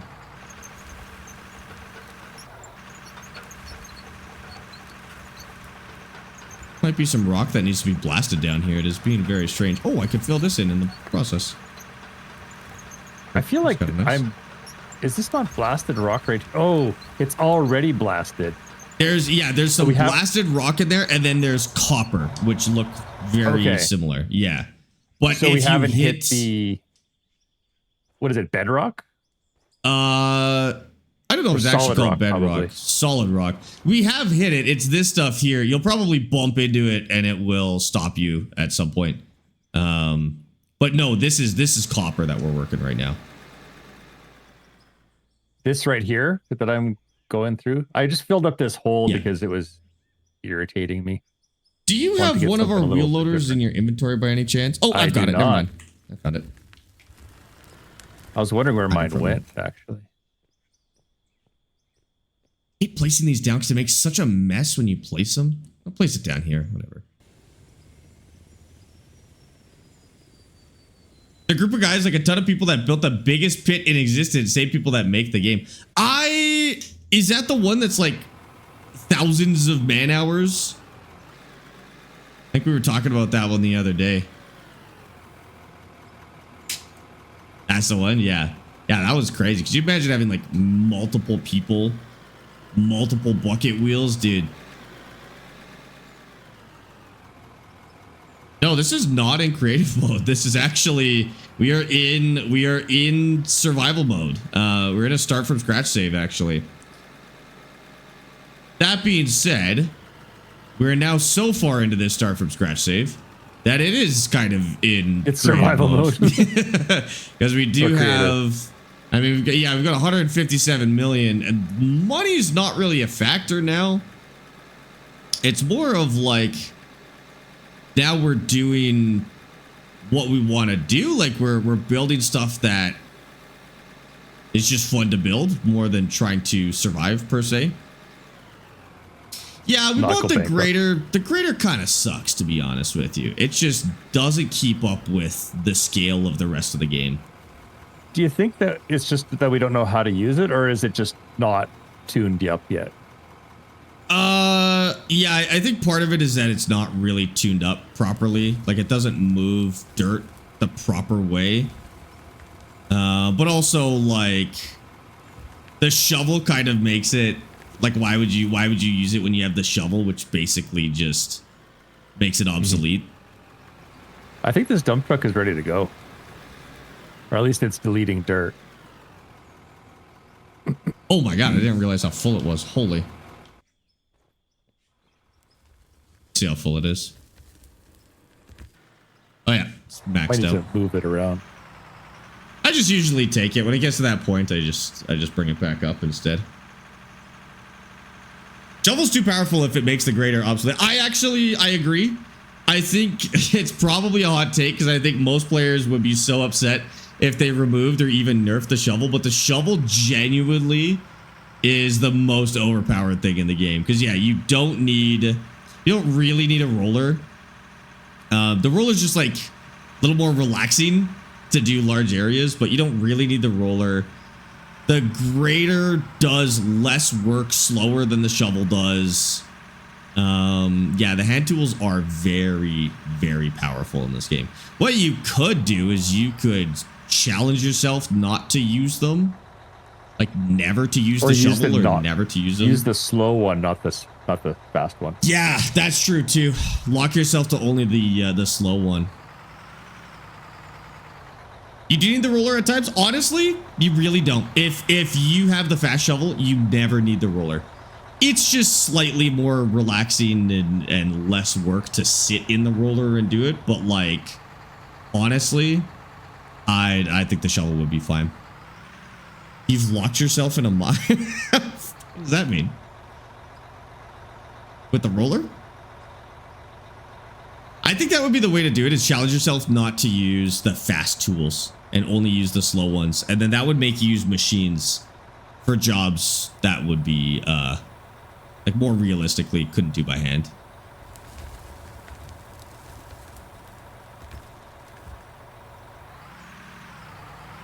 Shovel if you want to spend a ton of time. I promise you, I could do an area faster with a shovel than you could do with a roller.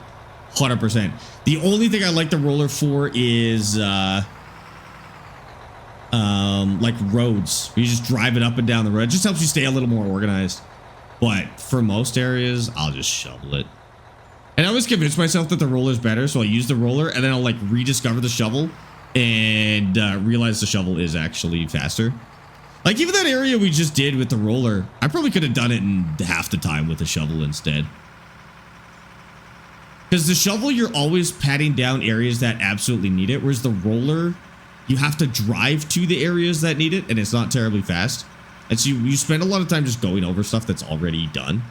Oh, I hope. Don't back up for a second, Dad. Ah. Second.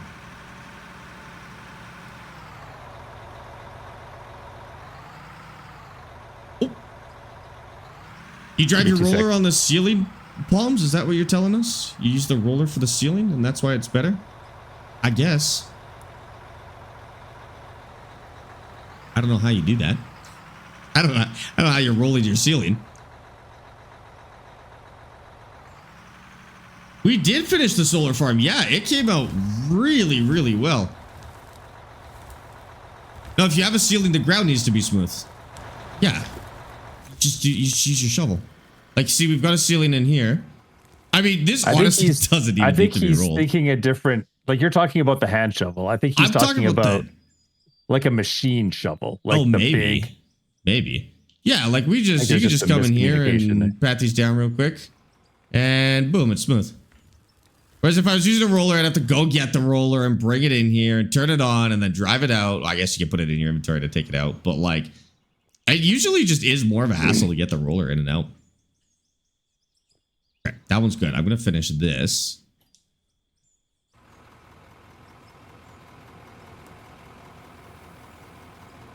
In a mine, it stays in the mine. I'm not telling you not to use your roller, Palms. You should use your roller if you want to use your roller. We were just saying that the hand tools are overpowered because they are as efficient and sometimes more efficient than the machine that does the same job. And so I was actually saying that I think they should nerf it so that we have to use the roller. You could use the roller if you want to. It's not much slower. Oh, hello. That's right. But I was here by myself. Well, yes, Palms, but that's in the game. That's the point, Palms. That's in the game. That's part of the game. That's what we're saying. Wow, now who's wound up? Jesus. I know, Palms has got me wound up. Yes, Palms, that's the point. That is in the game. It should not be in the game. That's the whole point of this conversation, dude. Hold on, sorry. I'm not backing up very fast.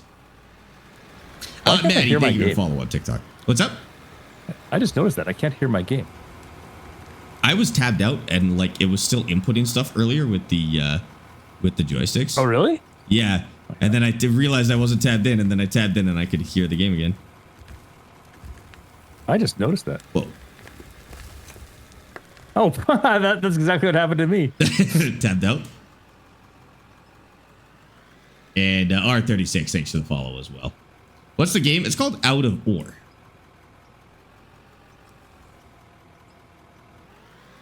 I don't really know how to go downward from here. Like I think we just get to the end of wherever we are.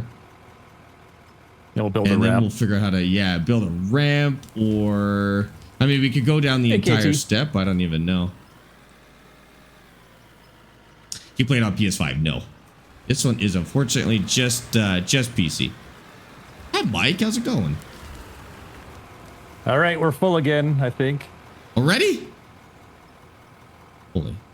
I mean, while you were gone, the whole time I was shuffling. I guess that's true. And the other thing is I'm scooping stuff and putting it in there too, so we're actually like double really dipping. quickly filling up pretty quick. That's a big mine. I cannot believe this started as a forest, dude. That is insane. Like not even a flat forest. No. A lumpy forest. Started as a lumpy forest. Do you think this would get a console port? Yeah, and I think it's possible too, because I believe it is in an engine that is console compatible. So yeah, I would absolutely see it. I think the devs should look into it sooner rather than later, just because I think it could actually make a ton of money on console, which would be great to add more to the development of the game. Because console players, like, they don't have a lot of options, and so when a game like this comes to console, people will buy it and they will spend hundreds of hours on it. Yeah, I think it would be worth it. But I don't know how much that would cost. Maybe it's really, really expensive to bring a game to console. The other problem is too, like, a lot of devs talk about how developing a game on console in early access is really expensive. And so a lot of them just opt to wait until it's more or less fully developed or close, so they don't have to pay for their updates and all sorts of nonsense like that. I mean, I've played on the controller. Like, the controller controls of this game are fantastic, and I think they've already got that figured out. Steering wheel would be nice, joystick would be nice on console, but like, this game plays well on the controller. In fact, I would rather, if I had to make the choice, I would rather play this game fully on a controller than fully on mouse and keyboard. The only part that sucks on controller is the inventory management, but every game on console has that issue. If there's an inventory, it's got that issue in the game. So that's just kind of a console issue in general, you know. The SnowRunner mud trucks would be nice. The SnowRunner mud trucks. SnowRunner mud trucks, just kind of in general.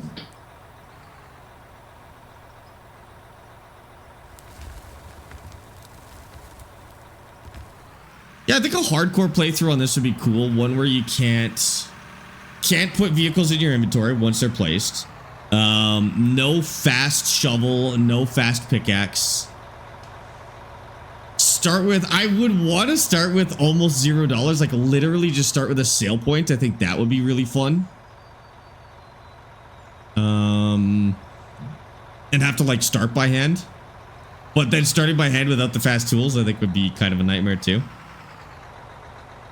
Oh, you mean the tracks? I see what you mean. Yeah, I agree.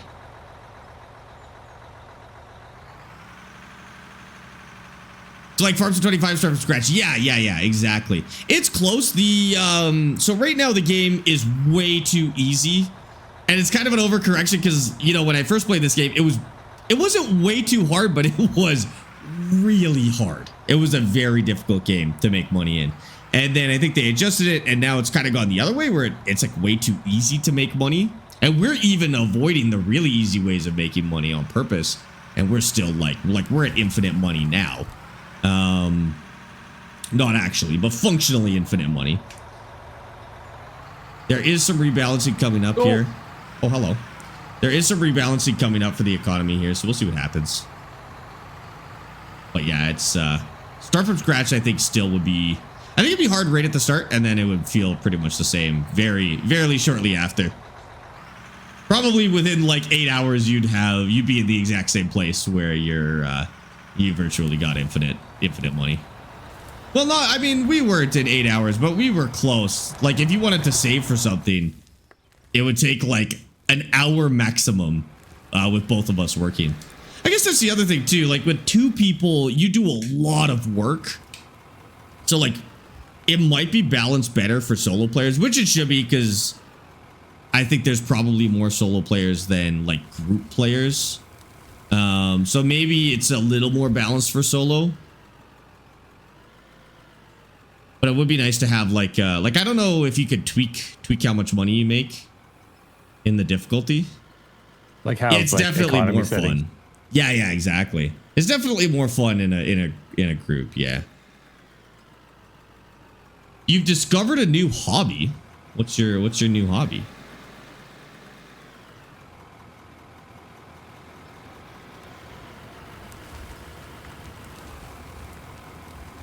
Are there more aggressive treaded tires? Yeah, they don't actually do anything. Like I always put them on the tracked vehicles, but they don't actually do anything. They're just for looks. But I think they do have. I think they do have. I wonder if they will tires in the future. I think that's the plan. I believe that is like stated to be the plan for the tires, is to make them actually have effects. Especially for the tracks. Like the tracks are so slippy right now. In a lot of situations. Like, well, I was trying to build the ramp. I had a nightmare trying to just stay on that ramp. Yeah, or if they added mud, right? Or rain, and it would make the ground slippery, stuff like that. Oh, the new hobby you just discovered was simulator games? Oh, dude. You're in for a hell of a time, that's for sure. Hope you got lots of money. I am just getting into flight sims lately. It's kind of like the last type of simulator I've put off. And they are extremely fun. Quite famously. I know that never really... I wasn't like... It's not that I wasn't expecting that, because like obviously flight sims have been around longer than any other type of sim. So I like obviously knew they were going to be good, but they're more fun than I thought they'd be. Could you not be using the bigger digging wheel for this, or can't reach? I just don't want to have to build like conveyors to support it so that I could get in here and do this. I could go put a dump truck under it maybe and do that, but it's all good. Arma 3 has me very tempted. Dude, that has been a great game. Yeah, getting into it because cheap right now. It's very cheap right now because I've always been into Arma since I got a PC, really.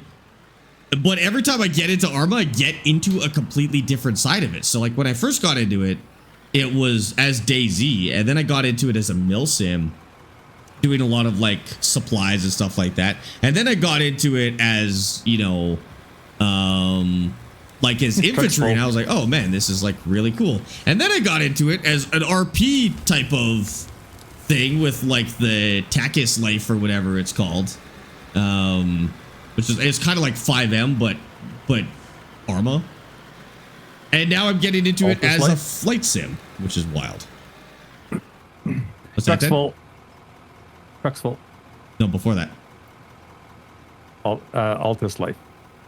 Well, it was Takis Life at the time because it was Arma 2 on Takistan. Not Altus. Okay. Yeah. Yeah, I tried to get into Squad. So when Squad first came out, it was awesome because it was the Arma community that was really engaging with it. And it was really fun. It was like a more casual Arma where people didn't have to be so organized. You just kind of enjoyed it. But then it hit the mainstream.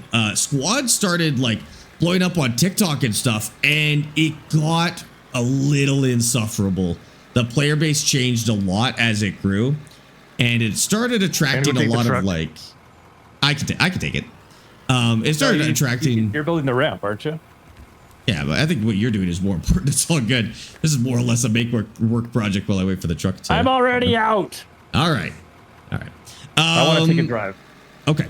So then when I think it was like the Battlefield type of players got into squad, it really suffered a lot because they weren't engaging with the game and the mechanics that were built into the game to make it like a sub milsim.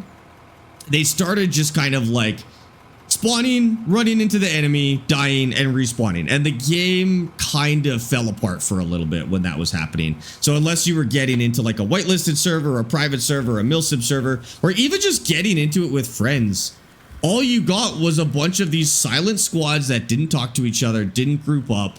They just kind of existed in the squad, literally exactly the same as the squad mechanic in Battlefield. And so I got out of it around then. I've heard it's improved since then. I think it kind of fell off the mainstream wagon a little bit. And, you know, what's left is the people who actually want to play it properly. And so it might be worth getting back into. It kind of, same thing happened with Hell Let Loose. From what I heard, I didn't really play. I think Damon played a lot of Hell Let Loose. Yeah. I played it a couple times, great game, but then it had the exact same thing happen to it. It started blowing up on TikTok. Bunch of people got into it, played it like Call of Duty, and you just ended up playing a giant, boring Call of Duty match where nobody was talking to each other or working together. People like hog the vehicles and crash them, like literally the exact same thing you see in Battlefield. Last I heard it was still like that. I don't know if they've fixed it a little bit, but the problem with these milsim games, they're so good. Yeah, I would say Squad got ruined by the hype, but I think it might have come back since then. But the problem with these games now is to really enjoy them the way they're intended to be played, you have to put a lot of work in to get whitelisted on a server, and there's always a bunch of like hubbub around that. Like sometimes you have to have an interview in Discord or something like that. So you kind of lose this ability to jump in and out whenever you want. Whereas Arma still has that. Like, it's not a big enough community that there's all these solo players running around. Because like, really what happens in Arma is if you go in and you play solo, you just get wrecked. Like, you just get destroyed by the guys who are all playing together. Or even if it's like versus AI, the AI will just wipe the floor with you if you try to go and fight them solo with no support. But in games like Squad, if there's enough people doing that on both sides, it actually is okay. Like, it actually works. And so it encourages people to continue playing like that, because you just run into more people playing alone. You're not running into full squads that are just mowing you down.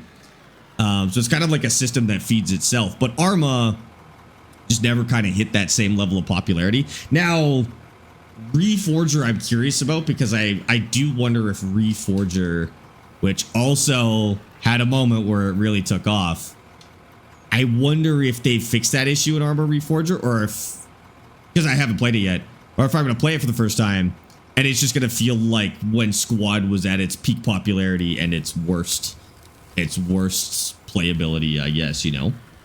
Haven't played Foxhole. Foxhole, from what I've heard, is kind of like the opposite. Like, not only is it hard to get in as a solo player, but it's very clicky, and there's a lot of like pretty much if you play and you want to get in with a clan or anything like that, you basically have to do their crap jobs and try and work your way up in these Discord and Reddit organizations in order to like participate in Foxhole. Like, you can't really just get into it casually and just play for a little bit. Like, you really have to join a community and participate in that and do the crappy jobs, be cannon fodder for a little bit, or otherwise it's just like, it's not that fun. Now, that's what I've heard. I haven't played it. I cannot speak to it firsthand. That's just what I've heard about Foxhole, and frankly, I believed it, so I never tried it, you know.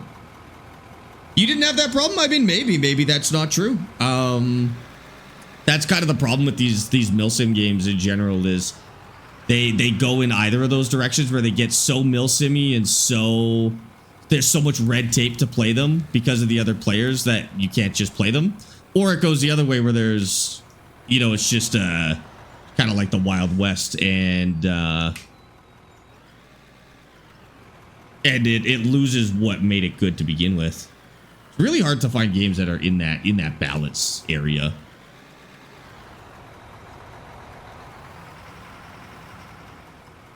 So I like these, like in Arma, I really like the co-op stuff, like the versus AI, because you only have to figure out one side of that equation. With squad, both sides have to have that figured out. Otherwise, it's really like, I don't know if you've ever played a squad match where one side is not organized at all and the other side is like very organized and playing the game properly. It is not fun for either side. It's, if you're on the team that's playing properly, it just, you never have to fight anything. You ever, the enemies just run at you one at a time. And then the other one, it's just, you're just constantly trying to get your team to play the game with you, and you're just running at a team alone. Maybe best case scenario, you can stick with one other person and the two of you can run at the entire team. And so it's like for PvP, you have to have both of those sides balanced the same way. Co-op, you only have to get one sorted out. So Arma's more enjoyable than Squad, at least in your opinion. Arma's got a better community than Squad. Squad is a little bit better at getting you into the action than Arma is. Arma is a lot of like spending 20 minutes kitting up, getting into a Humvee, driving across the map for another 20 minutes. Unless you like that. Unless you like you're that. Looking for that. Yeah. Yeah. Which frankly I am. But like Arma, it has a lot of that. And then you get to the AO and then you die and then you do that all again, right? And I like that. I like, because it takes so long to get into combat and the combat is so viciously unforgiving, you really care about staying alive and playing properly and stuff like that. And I like the drives to the AO. I like the flying. I like having to resupply your troops, and even sometimes just sitting around waiting for a resupply is fun in some way. But I think like more players probably want to get into the action and would hate to do that kind of thing. They want to get right into the shooting. That's where Squad kind of excels, where it's got that milsim feeling to it, but you're more quickly in the action than you are with Arma. So Arma is more enjoyable for somebody like me, but I would say Squad has better mass appeal to, anyone interested in milsims in general, coming from a more common gaming background, more general gaming background, I guess. So I guess 20 Canadian for the Platinum Edition is worth it in your opinion. In Arma, I don't know, Jolly, I don't know if you've been watching like our Arma streams over the last little bit. If what I was doing looked fun to you, 1,000,000% Arma will be worth $20, 100%. If you watched what we were doing over the last few days in Arma, being like, oh, this game is so slow paced. Subscribed. At tier 1 for 13 months. It is slow paced. Hey, Sparx, and sorry, frankly, I was going after the more while. fast stuff. My wife honestly. passed away suddenly at only 35 years old, and my life was pretty much destroyed. Oh my God, sorry Seb. to dampen the mood. No, Seb, that's okay. Seb, thank you for the tier 1 sub for 13 months. I'm really sorry to hear that. No, that's obviously, you gotta look after yourself and do what you gotta do. Well, Seb, I hope you have been doing okay. That is very, yeah, that's rough, dude. But we're glad to see you. Hopefully we can be a little bit of a distraction at the very least. That's always the best that I can offer, is the very least, if we can distract you a little bit, then we've done something good. But welcome in. I'm glad you were able to make it. Like the idea of being able to play it solo. Actually, the slower pace is more my style. Then I think you'll like Arma. Squad, you can only play so slow. It always felt a little too fast paced for me. And yeah, you can't play Squad solo. It's not really possible. Arma's got some campaigns and stuff and scenarios that you absolutely can. If you ever do want to get to multiplayer stuff, it's a little bit of a hassle, but there's enough solo stuff to actually enjoy. The distraction is nice. Thank you. We got you, Seb. We got you. Yeah, I would recommend getting Arma and trying the campaign. The campaign will teach you stuff at a good pace. And then after that, if you notice there's certain parts of the games you like more than other, then try the scenarios. The scenarios are kind of like campaigns, but boiled down more specifically to the parts that you might like. So for me, that air control one we were doing with Dad yesterday, that's kind of like just the resupply and logistics as a pilot. And so it's boiled down to just the piloting stuff. And there's other scenarios that are like just tanks or just infantry, and almost in some cases like air control, they let you just infinitely play it while engaging with that mechanic, which I like. The AI are not very good in Arma. It's very frustrating when they're on your team more than anything. Fighting them isn't so bad. Sometimes they feel a little overpowered when you're fighting them, but it's fun rescuing them though when they're it's fun idiots. rescuing them. Yeah. But like try to get them to gun in a vehicle that you're driving is a terrible experience. Is Arma Reforger same as 3? No, Arma Reforger is actually like if Arma was Squad. That's pretty much what Arma Reforger is. It's a tech demo for their newest the newest engine. Yeah. So presumably they're building Arma 4 on the engine that is Arma Reforger, but it really took off as its own game. But yeah, it kind of is like Squad. I don't know if there's scenarios and single player stuff, or if you have to play it with other people.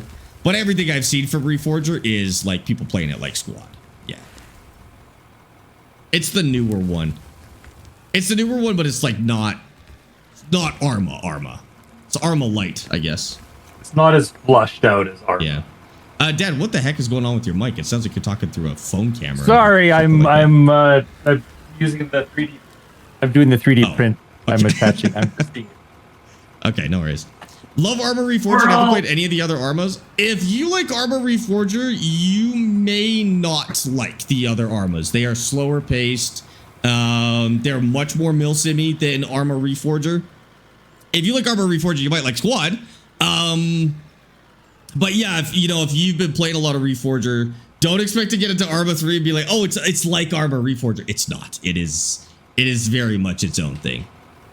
Yeah, I think we'll try and use the tunneling equipment. I think that might be kind of fun. We are kind of built for it too. Like we can dump with the tunneling equipment from here into the grate. We just have to move the truck.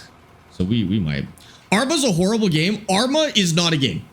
If you're saying Who said Arma, that? Who said that right now? Who said that? It's a TikTok comment, Dad. Don't let it get to you. It's bad, TikTok. bad. Get them out of here. Get them out of here right now. How dare you, sir? Arma's not a game. Arma's a sandbox simulator, and if you're going into it expecting it, like if you're even calling Arma a game, I think your expectations are gonna let you down, because it's not a game, it's an engine, and the game, if anything, is built into that engine. But you gotta find it and you gotta make it yourself. It's not gonna hold your hand, it's not gonna tell you what to do. You have to want to milsim to enjoy Arma. Now I'm mad. Now I'm worked up. Arma Reforger is a little bit more of a game, but again, like if you're a Battlefield player expecting something like that, Reforger is just gonna spit you out, to be honest with you. You have a terrible time. I've seen a lot of people who will play Arma and be like, oh, it's just too slow for me. If you feel like Arma's too slow, it's not for you. It's meant for people who like that pace.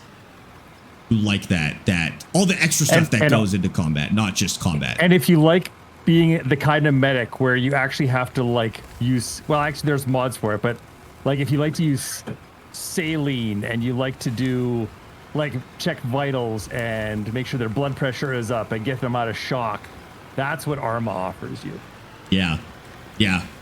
Everything outside of the actual fighting. Like most combat games are the fighting. Arma is everything outside of the fighting plus the fighting. You just realize that the fighting is maybe 5% of that game. And everything else is 95% of the gameplay. And being a sniper in Arma is actually difficult. It's hard. Like you're gonna have a paper map that you are drawing on, and you need to snipe, and you're gonna get like 1 kill per 8 hours of gameplay, kind of thing. And you'll have bullet like velocity charts and wind gauges and the whole bit.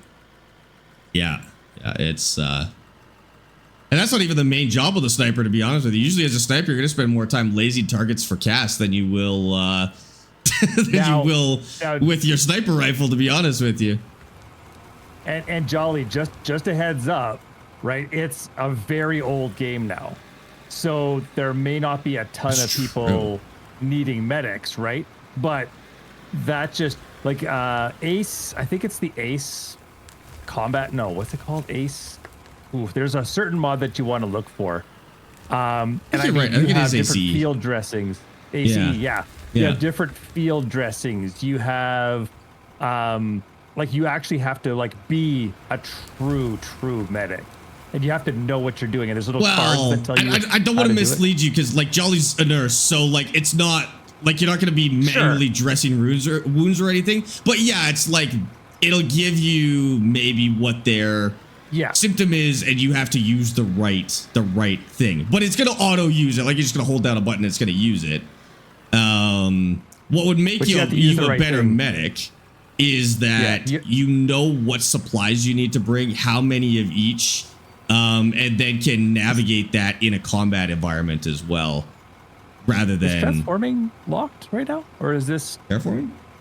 Nope. You find more rock? Oh, I think you found more rock. I think I did. Perfect. I wanted to get into Arma, but not having people to play with it made it unenjoyable. I agree with that. That is its biggest flaw, is that if there's nobody else playing, it is really hard to enjoy Arma, unfortunately. Colin the Newfie just resubscribed. I really like being a pilot, tier 1 for example, and I actually found this one server where I actually had to do a flight test in an F-16 with a trainer behind 45 minutes waiting for one guy to wave his arms and point at the exact same pile everyone can already see. Sorry, Colin just got a 40-minute designed it TTS to going. lift mountains, but not to survive committee meetings. If this story feels like it's dragging on, congratulations, you've now experienced the average safety briefing before someone finally says, all right, is it over? Scoop that pile. Nope. Now it's over. Oh my God, Colin, thank you for the tier 1 sub for 25 months. Colin, if I ever raise the price of TTS, I want you to know that it is solely your fault. It will be raised for Colin. Colin, thank you for the tier 1 sub for 25 months. Appreciate that, dude. Well, I don't know. Yeah, I had to do like a circuit and a landing. I had to do like I had to make sure my radio calls were all up to snuff. And now that was too much. Like I didn't really play with them much because it was just a lot. But what was really cool about it is the fact that there's people out there who want to play like that. Yeah. And there were 4,000 servers open yesterday still. So I'm kind of guessing that those people still haven't found a better option. There is no better option to get the Arma experience. There's nothing else. Yeah. So Jolly, you might find a place where they want. Like I love being a medic. I'd carry like a ton of smoke grenades, and I would be the guy out there tossing smoke all over. Because like once you drop smoke, the enemy stop shooting at you, and they're crack shots. So I would toss it all around the guys, and then I'd run in, and it was so much fun. It was so much fun. I guess the next question is, when are you hosting Arma Night so that we can all play Arma the proper way with people who all want to play it properly, and we can all do our respective job. We got a medic, we got a pilot, we've got people who want to. I was assuming just play as infantry. When is this happening? Oh, did I run out of gas? Engine broken. That sucks.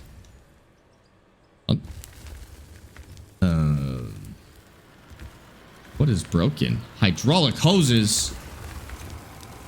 Makes sense. Oh, this truck is way full. Do you want to? Yeah, I'll bring take it. Let me just fix this first.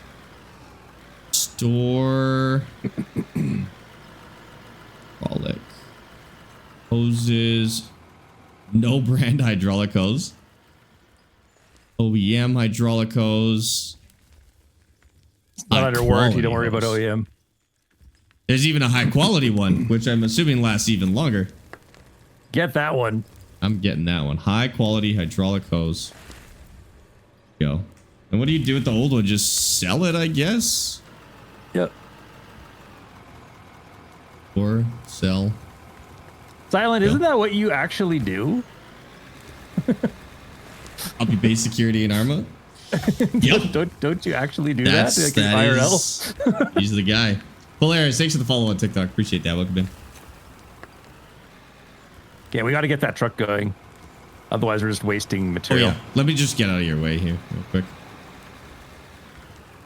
You're gonna play Hell Let Loose Vietnam? I'm trying to decide. I want to know if Hell Let Loose is like when Hell Let Loose was bad, or if it's gonna be more like the Arma experience. I honestly think every time I play Hell Let Loose, I'm disappointed at how fast paced it is. I'm disappointed at how little of the extra stuff you could do and how little of the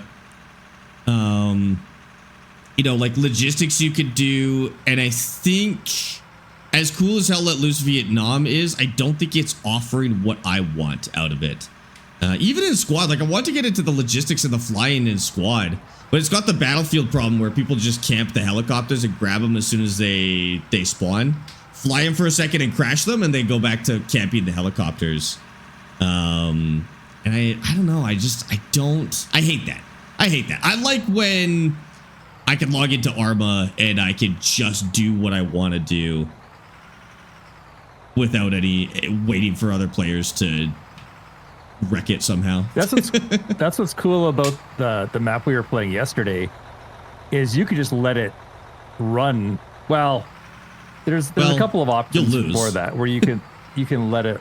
What's that? You'll lose if you let it run. Right, but like if you have something like Alive running, the computer basically fights the war and then tasks you when you want to play.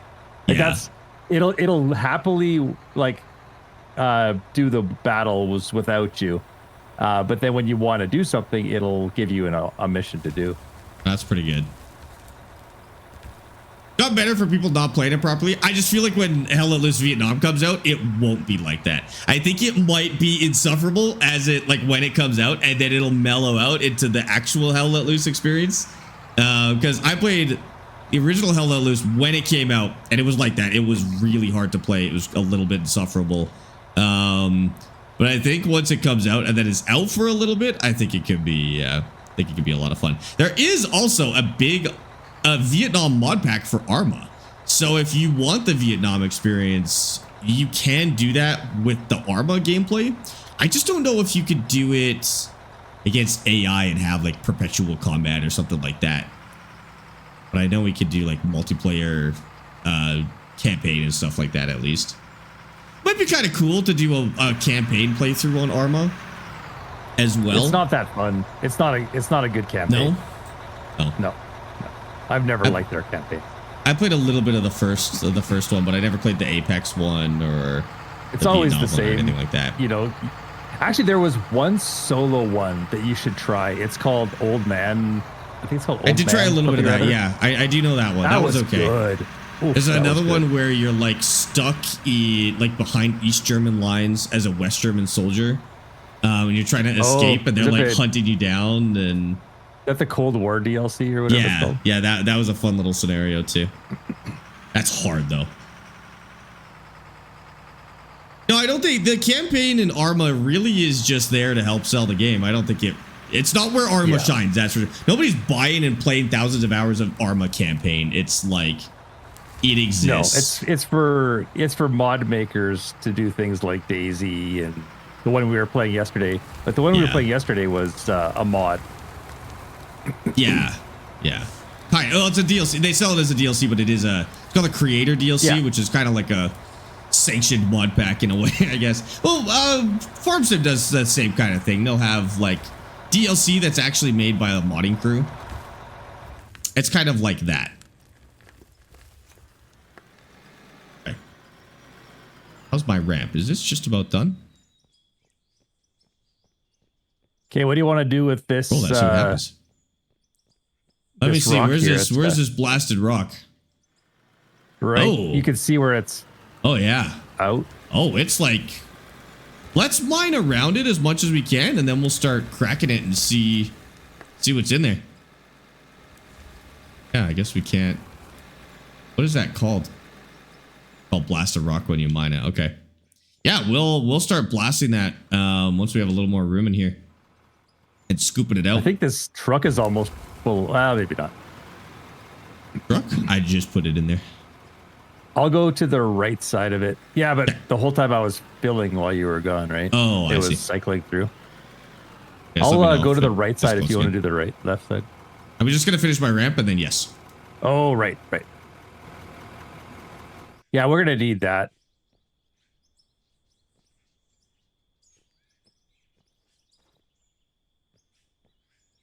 I'm not sure what map this is called. Scandinavia. There you go. Oh, what happened here? Yeah, we're starting the tunnel. We're starting to tunnel. I don't know why I said it like a German. A silly German. Down here in Montana, it's been 50 degrees, assuming Fahrenheit, otherwise that'd be brutal. And rainy for 3 days now. Couple of days here. Yesterday actually was kind of nice. Today it is, it's been storming since I woke up. So not terribly nice weather. I think that truck is full. Ready? Yeah, I'll take it again. Maybe just pull it forward or back or something. Oh, yeah, it's full. Holy.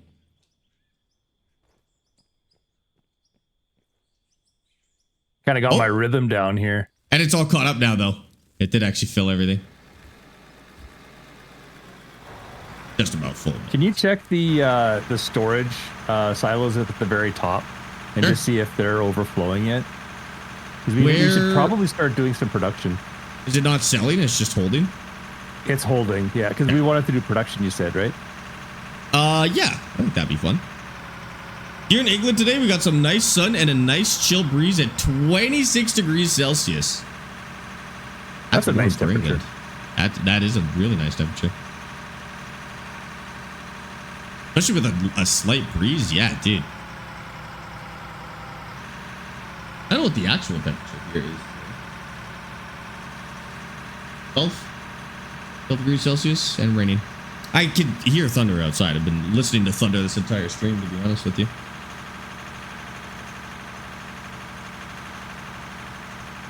$95 here. It's a little warm. Yeah, that's a little too warm for me. No, thank you.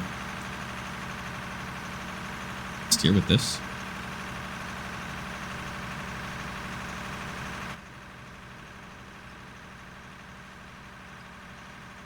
Holy, that's heavy. I wonder if the blasted rock will be heavier. Oh, I don't know. I don't know if the weight actually changes the way the vehicles work or not, but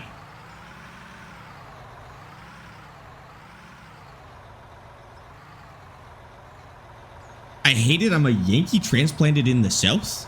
Wait, you're in like Mexico? Weather. What do you mean?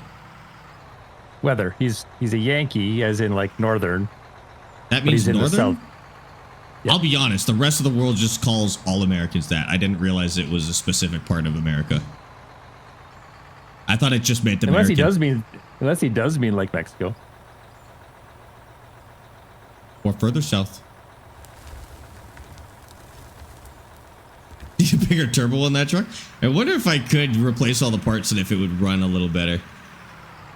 I'm from NC. NC? North Carolina. North Carolina. Well, wouldn't that mean you're an American? So Yankee does not mean American. But there's Southerners and there's Yanks. Yanks are from yeah.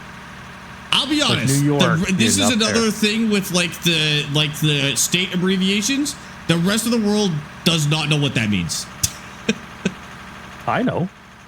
Yeah, but you also lived there. That's true. Yeah, I legitimately just thought it meant American this whole time. Means New York and New England. Interesting. Where does the word come from? Demonius, why would I know what the Mason-Dixon line is, dude? Civil War, Caden. You learned about it in school. I wasn't involved.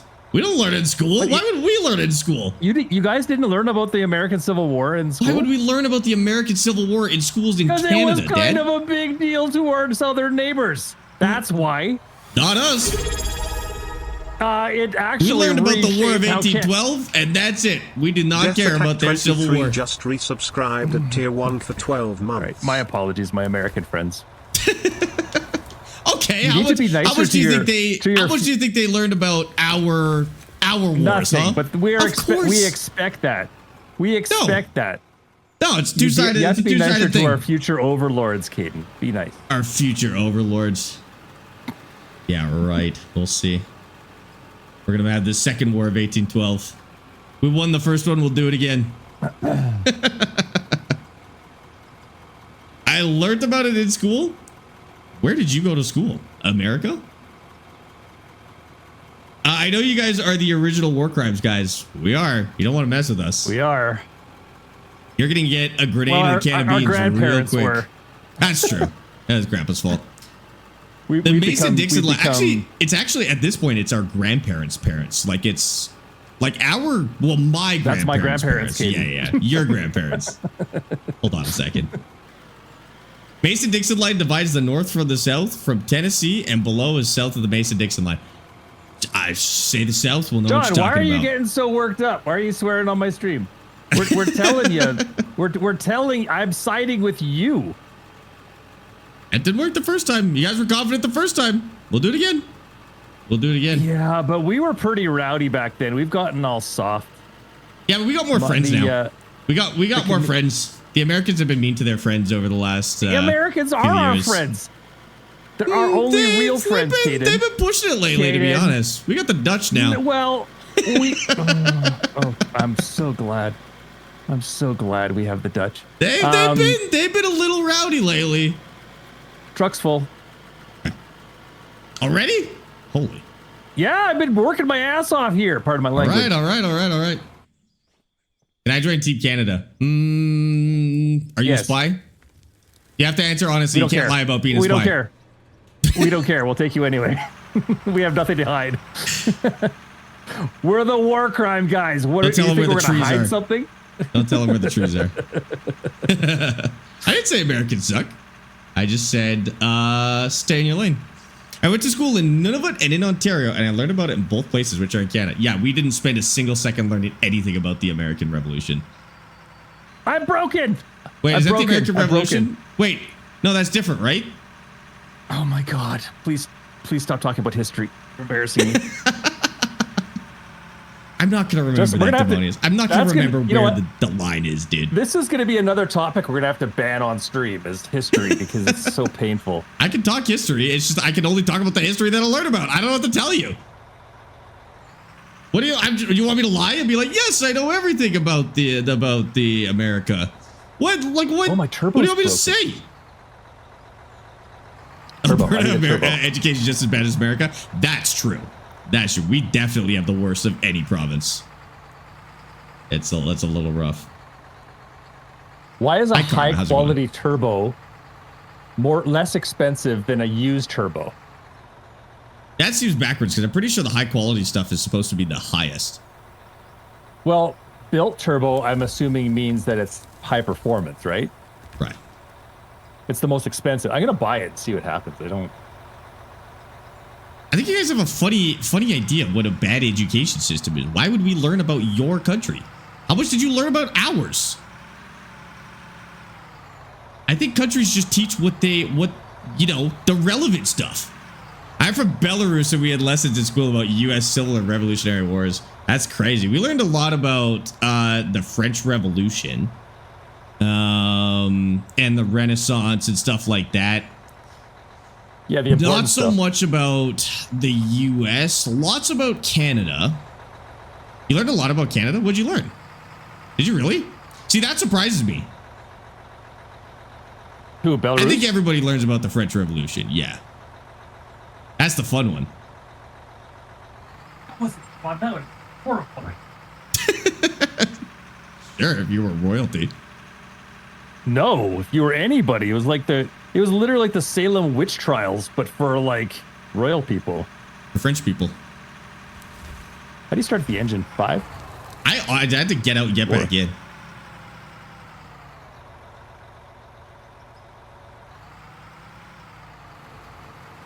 There we go.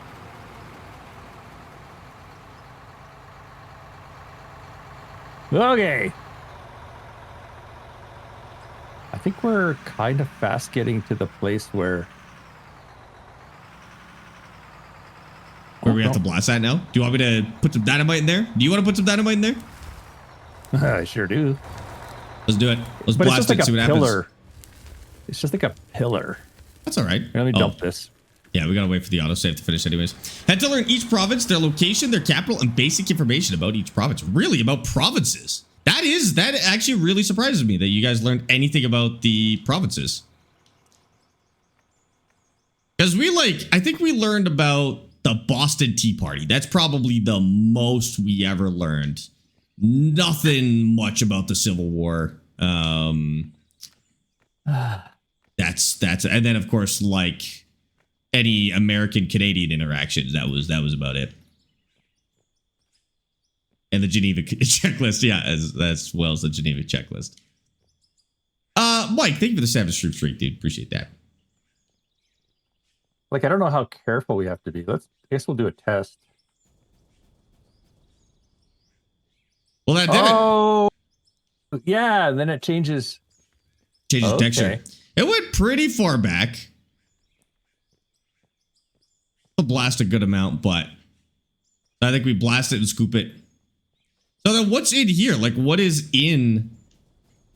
What ores, is in the rock? Different types of ores. Okay. Are we... Like, can we filter that stuff already? Yeah. Yeah. We're ready to go. Okay. So we'll get gravel at it. Like, so this will depend, like, do you want gravel? Because right now we're just selling the gravel. But now is when we'll be getting... What do we use gravel for? Asphalt, sorry.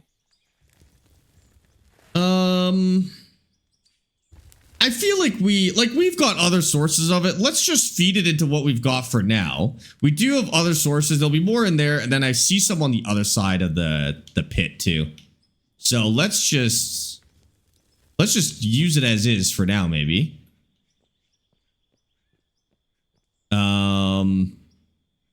Yeah, use it as is. Okay. Until we have a purpose for it. Do I need the Bagger Game Pass to access the Bagger machinery, or are there base game ones? So I was kind of confused by that because I see that there's duplicates. I think there's base game Baggers, but I'm actually not 100% sure. All of you, welcome over to the Twitch, dude. I'm sure somebody who's been playing the game a little longer would have an answer to that better than mine. It goes up too. Oh. Do I have to like pull it down from the roof? Well, it's kind of nice when you can blast it down at least. Holy. Which one are you running? Let me tell you. Oh, right. This is annoying to do if you're in a vehicle. That one right there is Bagger 695B, which I think is the biggest one in the game. Or it might be the second biggest. Yeah, I think so. All of you should buy Farms 25, dude. It's a great game. It's a great game. Almost done. Holy cow, this blasted rock goes way up there.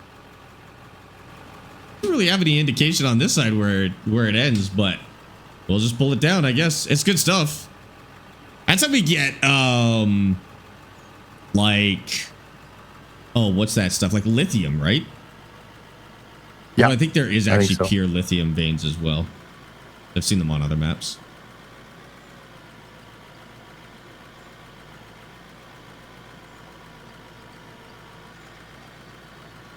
Who doesn't love farming? Keir Starmer. Farmers, most by the sounds of it. Farmers. It's kind of a joke in Alberta that the farmers complain all the time. They complain if it's too wet, if it's too dry. I'll be honest with you, Dad. That's a global bit. That's everywhere. Okay. We actually we like to make fun of the French for that specifically. Just part of the farmer beef. It's not even really beef. I like beef. I like beef too. Are there any DLCs we're picking up? I would play base game farming sim first with no DLCs.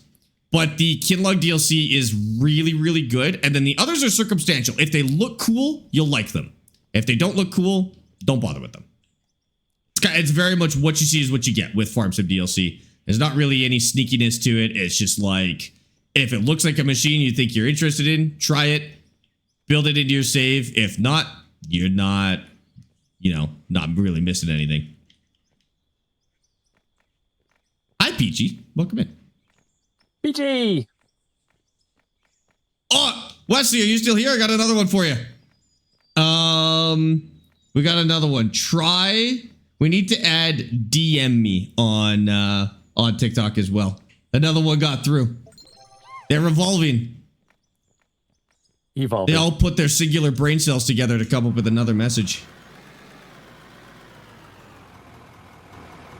At this point, I just wonder if it's AI doing it. I think it's people, to be honest with you.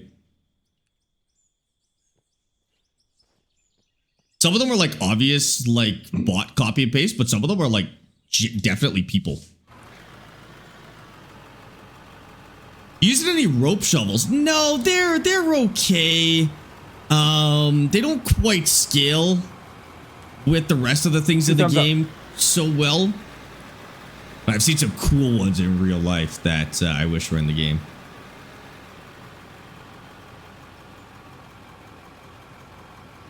Your starver's my dad. Don't be so rude. He loves farming. Yeah, my bad. Sorry about that. Listen, making fun of politicians is like one of my all-time favorite moves, dude. That's why they make politicians, so you have someone to make fun of, and we all just get to agree with it. It's like the people you're allowed to infinitely bully, and nobody minds because they're stupid. They need to add construction lights and a job board type thing. They need like placeable, yeah, like individual construction lights. I agree. The cabbage did outlast Liz Truss. You're right. You're right.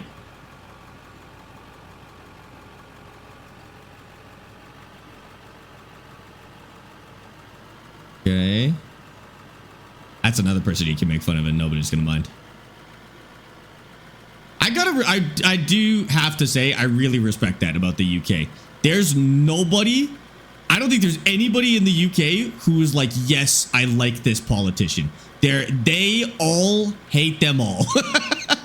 It's so refreshing, dude. It's so good to see. That's my favorite part about politics in the UK is everybody in the UK is like, we hate all of these people. And so it's so nice, dude. I wish that was how the roller worked in Roadcraft. Roadcraft is so useful. Oh, dude, you have to run over it a million times. Sorry, Dad, what were you saying? And you have to keep electing them. Well, you gotta.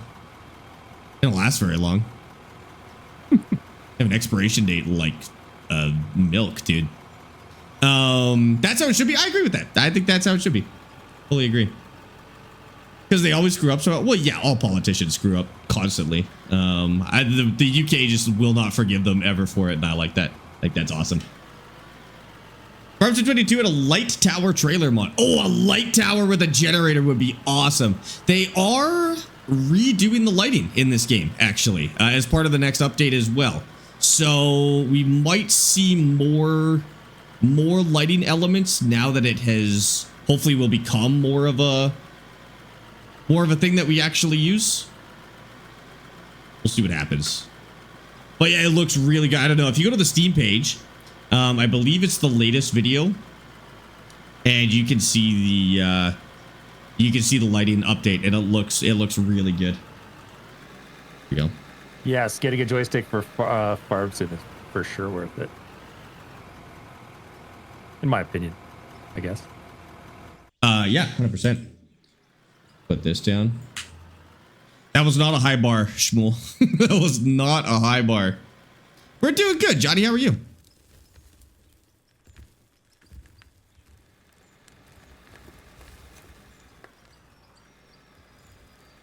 This is, we'll put it down. Why not? Okay, my ramp is done. I don't know if it actually fits the thing yet, but we'll see. Depends on what you plan on doing in Farmstead. I'm gonna do anything logging, then definitely logging is like dual joystick without a doubt. I would say generally farming single joystick because you're going to be moving pallets. You're going to be using the front loaders on a tractor.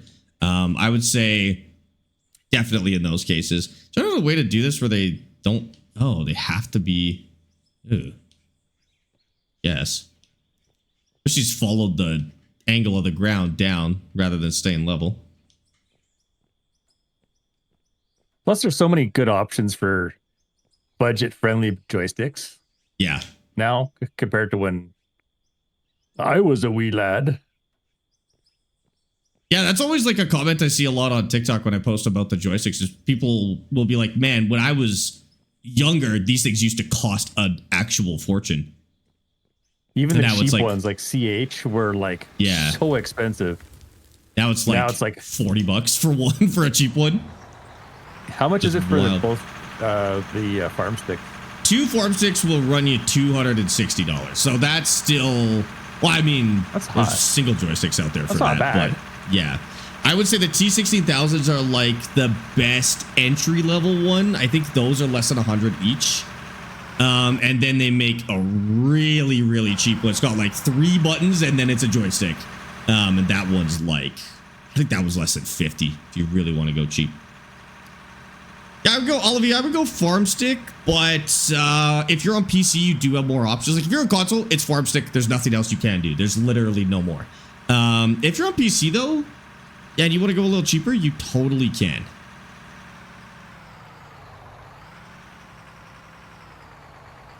Hey. Caleb, thank you for the pops on TikTok, by the way, in the heart. I think that was a while ago. And Bobby, thank you for the roses. James, thank you for the rose on TikTok. Appreciate those two guys. Okay. Is it worth buying Out of War? I think so. I will be honest with you that I don't think everybody's going to like this game. It's not very fast paced. It is relatively difficult. And it definitely still has its bugs. Like it's still in active development. So it's not a perfect game.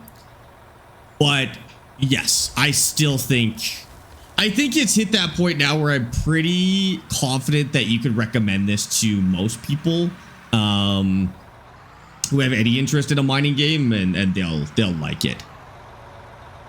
We just really don't have that many mining games either. Like this is definitely one of the best mining games we have at the moment. If not, I think I'm ready to call this the best mining game we have right now. To be honest with you, I don't think as good as modded farm sim is, I don't think it quite keeps up with the scale that you can achieve in this game. And as cool as gold mining sim is, it does have a lot of limitations that this game just doesn't. And so I honestly,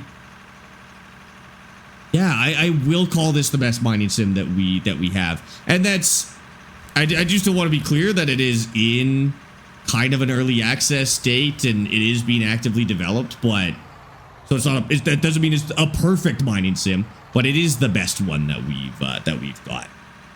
What else do we really have for mining gameplay? Just those two that I mentioned, to be honest with you. In terms of machine simulation, there's plenty of mining by hand games and stuff like that, all sorts of little games like that. But in terms of machine simulation, Out of Ore, modded farming sim, and gold mining sim. Now, something really exciting that is happening is BeamNG is getting into the mining game a little bit. They've just added a couple of, they've got a big dump truck and they've got a big wheel loader, and they have some sort of material handling mechanic and a quarry map. Now it's still pretty superficial right now from what I understand. Like it's not, you can't do this in BeamNG yet. I don't think there is the ability to dig in the ground or anything like that. It's just kind of like preset materials to handle. But it does make me wonder how into mining they intend to get. Best way to get XP in this game is just sell dirt. just sell stuff from the ground. It doesn't take long. It really doesn't take long. Yeah. Actually, no, that's actually not true. The quests. The quests are the best way to get XP in this game. That's sell coal. You could level all the way max level with the quest. Not just selling coal. You sell coal through the quest, and that will level you extraordinarily fast. Any of the quests will be your best way, honestly. BBG is coming to console. It's coming to PlayStation. I don't know what we'll see for Xbox, but yeah, it is coming to PlayStation. Got a video on the way with a little more detail on that. But we still don't have a release date, and no news on if that includes Xbox. Well, this release will not include Xbox, but I don't know if it will include Xbox in the future or not. Xbox, unfortunately, isn't as powerful as a console just because of the Series S. So we'll see. We'll see if it's possible to do, you know. You were just looking at this game earlier. It's worth it. I wouldn't say it's taking off. Like, the game is still, it's coming along. But I see a lot more people playing this lately. I see a lot more people playing it. I see a lot more people talking about it, posting about it. It's definitely hitting its stride. I don't know how they're doing for sales right now. Like, I don't know if we're seeing more, if they're seeing more copies sold. But I would be curious. They're about to release the biggest update they have ever had, which is a really good sign. I think now's the time to get into the game. Whether you'd want to wait for that update or not, I don't know, but no force feedback. No, that's something that could probably come later, is force feedback. It is obviously wheel and joystick compatible, and any other gear you want to do, button boxes, anything really. But it does not have force feedback. The physics are still a little janky. So if you look, see how that suspension is jumping around like that? That has to be fixed before you can add force feedback, because otherwise you've got glitches and bugs feeding into the force feedback system, and that's going to be really obnoxious. So that stuff has to be figured out before force feedback can really be considered. That it has to be cleaned up. And it's not much, but that little rattle there, you would feel that in the wheel, but that shouldn't be there. That shouldn't be happening. So that would be a little bit frustrating. I would like them to focus on other stuff before force feedback. Thanks, Spire. I appreciate that. Spire, Adam, and follows. Thank you for the follows, guys. I appreciate that. That's like 20 bucks. The game's super cheap. What quest do you think I should drop early game? Coal. You'll get coal very, very fast. Work on the coal quest to start, and leave the manufacturing stuff for a little bit later. Coal is where you start. Have you ever driven a 777? I've never driven a 777, Colin. You see that video of that Qatar Airways 777? Like 20 feet above the ground, dude. That was crazy. And it wasn't AI either. A lot of people were like, that's definitely AI, but it was verified to be a real video of a 777 literally feet above a runway. It was insane, dude.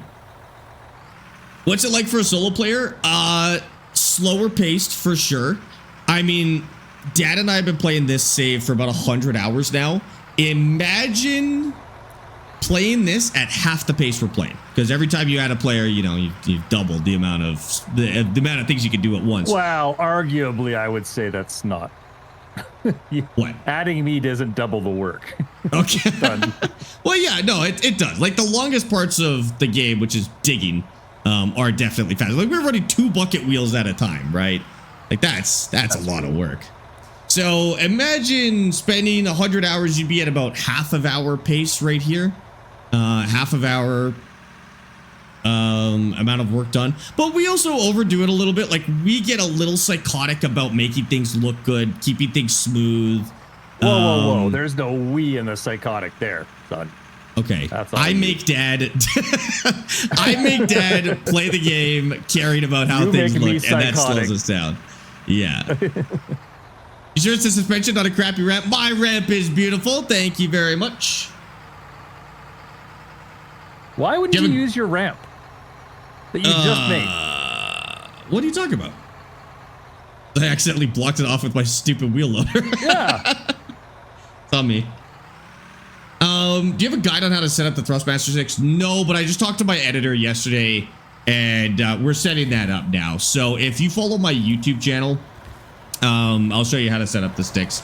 I'm trying to chat. Oh, could you guys do a quick little chat poll for me real quick?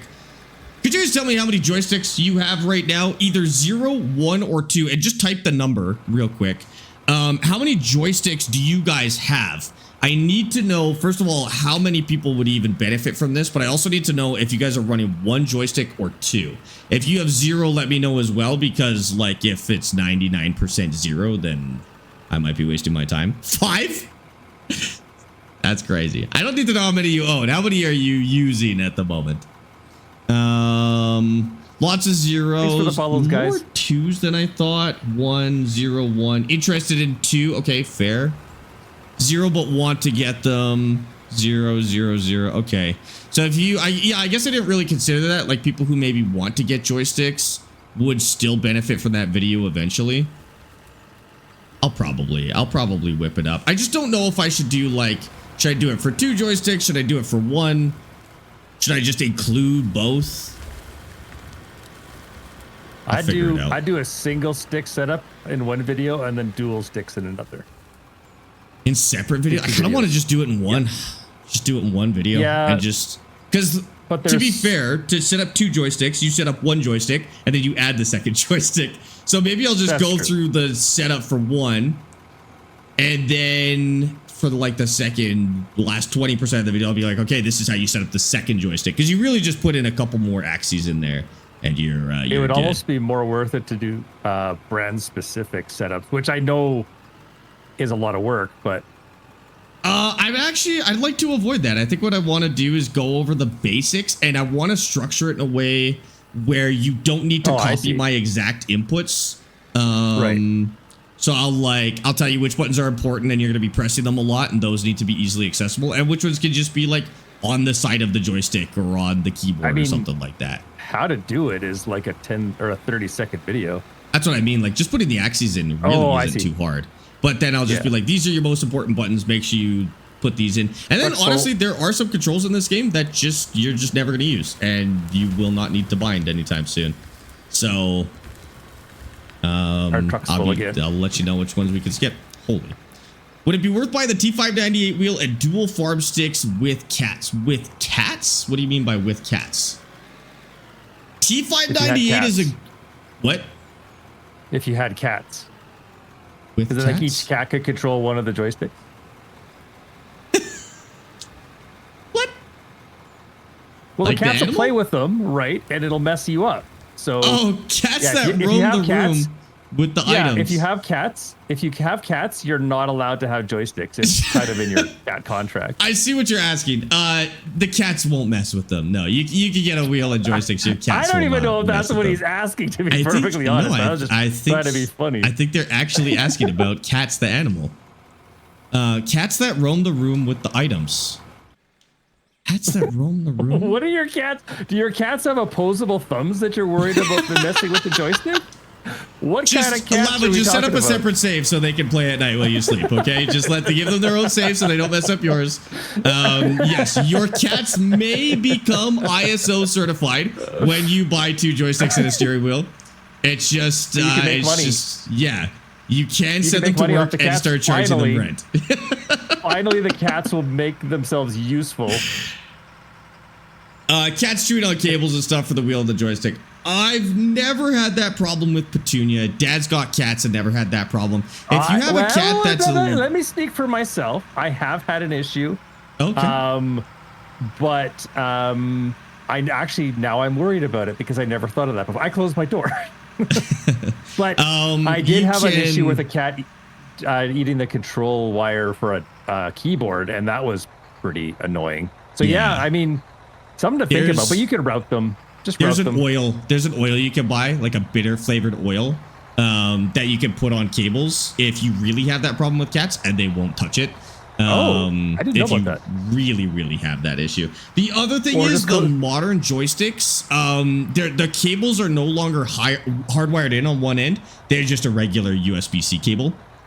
USB 2 to USB-C. Oh, so you just switch them out. You just switch them out. You just buy a new one. Yeah, they're no longer hardwired in. The PC ones still might be hardwired in, but the console ones you can unplug on both ends now, which is good. Actually, I think all of mine are. Yeah, you plug them in. Yeah, that's a good point. The industry's really getting away from those hardwired on one end cables because they're such a nightmare to replace. So they're just going to general USB-C now. If your cats can carry around a joystick, what do you have as cats? The cable thing really is a great question because, you know, you'd hate to spend $1,000 on sim gear and then your cat chomps it. Like when I first got my VR headset, Petunia wrecked a cable, a $110 cable for the HTC Vive because they're all-in-one cable. And I was playing the game, so the cable was flapping around the room like a snake. And she picked up on it pretty quick, and one bite. Well, that's and it was kind done. of on you then. I never thought about it. Yeah. No, I bought like an overhead mount for the cable at that point and replaced the cable and stuff like that. But for cables that aren't moving, I don't think cats are too bad about it. But yeah, you can buy that. I think if you go to a pet store, they make like a pet safe oil that they really do not like, and you can put it on stuff. I heard you can combine jalapeno juice with a certain amount of water, and then you can put in a spray bottle and spray the area you don't want them with. I don't know if that mixture is for cats or dogs. I don't know if cats can taste spicy. Oh, yes, they can. That might rot. What I've heard is lemon oil, because cats really hate citrus. And so lemon oil may work, and it won't rot the same way. From the like an essential oil even. No, like an essential oil, like a lemon essential oil kind of thing. Gotcha. The jalapeno thing might rot, and I think capsaicin degrades over time, so it may not hold for very long. Jalapeno juice and water spray is a common DIY mixture, uses a natural garden pest deterrent or an organic animal repellent. The active compound, capsaicin, repels insects and small mammals but will not harm your plants. Ah, for plants. Interesting. I never thought about that for plants because cats love plants. They will eat your house plants. But that's kind of sick. Steve and Cairo, thanks for the follows on TikTok. Yeah, or if you have succulents, cats love succulents. To be fair, I've always wanted to crunch into a succulent like that. You might have to keep me away from the succulents. And if you put jalapeno spray on there, I'm definitely taking a bite. Because that's just, you know, flaming hot succulent. I'm in. Flaming hot succulent. Flaming hot succulent. I know the texture of succulents feels just like something you shouldn't good. say. Why? I don't know. I'm sorry about that. Seems. No, I don't care. No, I'm gonna say it. Flaming hot succulent. Succulent flaming hot. I'm gonna say that at work and see if HR It does sound a little weird.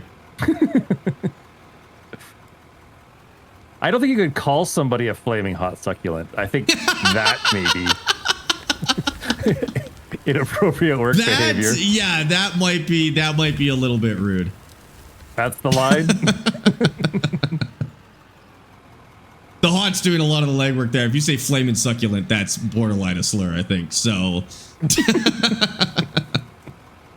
or is it that might be? This seems like one of those things that might be like straight people aren't allowed to say it, but like, like you may hear this in a gay bar as a compliment, you know? Sparx and Blue Spark, do you guys ever think you'll do a creative mode playthrough together after this legit one? Just watching you guys create some random designs could be interesting. For me, I need to create for a reason. Holy crap, the truck's full. Holy. I don't create out of creativity when it comes to building. I problem solve with the tools that are in the game. And so, I'm not really there to decorate or make something cool. I just kind of like problem solve build, but maybe I care a little bit about how it looks, and that's... But I need the challenge of survival to have a reason to build. Gay people would never say that. I'm the local expert. I trust you, Wesley. Wesley, how would you feel if somebody called you a flaming succulent? Is that good or bad? In fact, would write someone up for calling another person a flaming... Oh, I wouldn't do it at work. I wouldn't do it at work. You are doing it at work, Hayden. My work's different. I'm allowed to say it at work. I'm my boss. And I'm the HR department, so I kind of get to decide what's cool and what's not. I think they were insane. That's fair. That's fair. Jaden, thanks for the follow. Get that truck out of here. We're wasting money. I'm working on it. Look at all that beautiful cash just falling off. I don't mind being called a flaming hot Cheeto. I feel like that's okay. Call me hot, which is good. Cheeto, I feel like, is a neutral term. Flaming could go either way, but Maybe I have nice shoes. I'll take it. Yeah, I'd say that's generally a positive one. But I feel like some people wouldn't like to be called a flaming hot Cheeto. Like, if you call a dude a flaming hot Cheeto, I think it's like, hell yeah, thanks. I would not call a woman a flaming hot Cheeto. Like, if I called Amy a flaming hot Cheeto, I think I'd have to sleep on the couch, potentially. Flaming's a very gay term. That's true. That's true. I'm broken again. Some people might be upset about it. Yeah, you're right. You're right.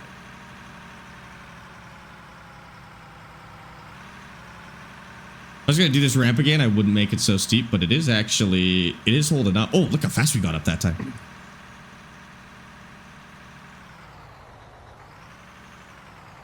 Flamin' hot Funyun? Funyun's an insult. Cheeto is neutral. I wouldn't mind being called a Cheeto. If somebody called me a Funyun, I'd be like, screw you, buddy. See, a Cheeto, I feel like if you call somebody a Cheeto, it kind of implies that they're kind of like, a little bit cheesy and lovable. If you call somebody a Funyun, I think you imply that they're like funky and smelly, you know? Funyun is definitely more insulting. Like if we had to, okay, chat. If you were called any number of chip brands, I think Cheeto would be kind of in the middle. Mostly positive, mostly neutral, slight positive. I think Funyun is mostly negative, no positive. I think Funyun is pretty much, I think that's negative. I think most probably fall into neutral. Dorito, yeah. How do we go from history to this? Easily. Very fast. Easily. Fast. Dorito. See, flaming hot Pringles. You could call me a flaming hot Pringle. I'd be okay with that. You'd be... That sounds like yeah, I wouldn't say that one. Pringle sounds homophobic. I don't think you can call somebody a flaming hot Pringle. Pringle. What's wrong with Funyun? I just think it sounds like you're calling somebody onion, and onion is not like a nice term. You know, but it does. Funyuns are fun. That's like you're a fun onion. Funyuns are tasty, but it has a smell. Around. It has a smell implication that I don't like, you know? Right, but it makes you cry, but you're fun to have around. Yeah, I guess. Dorito. See, if you say Lil Dorito, I feel like that's rude. Regular Dorito. I don't know. Dorito. I think mostly neutral. I don't have any feelings about being called a Dorito. Dill pickle chips. Now, flaming hot double Dutch is probably way over a line. You're a pocket-sized Dorito squirt? Okay, thank you. What about salt and vinegar Pringles? Pringles I feel like is mostly negative. You call somebody a Pringle, I think it implies that they are flimsy and delicate. Flaming hot Miss Vicky? That seems like you'd call somebody that in like the Vietnam War or something like that, like a pansy. Right. A really old-timey one. Yeah, Pringles I feel like mostly negative. I wouldn't want to be called a Pringle. Red Hot Utz? We don't have Utz here, so I don't know what the vibe around Utz is. Do people like those? We don't have that brand. I got one. Red Hot Hickory Stick. Hickory Stick? That is like, if you called somebody a Hickory Stick, it'd be like calling them old. It'd be like unk. Hickory Stick is like the unk insult of the chip insult world. Because they're definitely like the least cool, they're so convenient to eat. No, they're not. They're so, what are you talking about? Hickory Sticks? Listen, you take a little bit of a quarter out of the bag, you crush them up just a little bit, and you pour them into your mouth. You don't even get dirty with a Hickory Stick.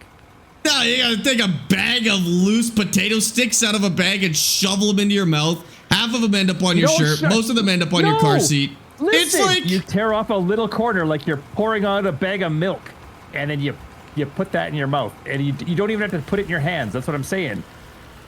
You could do that with any chips, though. I don't even think that's... No, you can't. No, you can crush up any chips in a bag. No, you don't crush them up. You don't crush them up because like the hickory sticks are long and narrow, so they'll just slide through the hole. Ooh, I heard it. You just dump it out the stick hole into your mouth, okay? That's how you eat hickory sticks, Chad. You dump them out the stick hole. That's exactly right, son.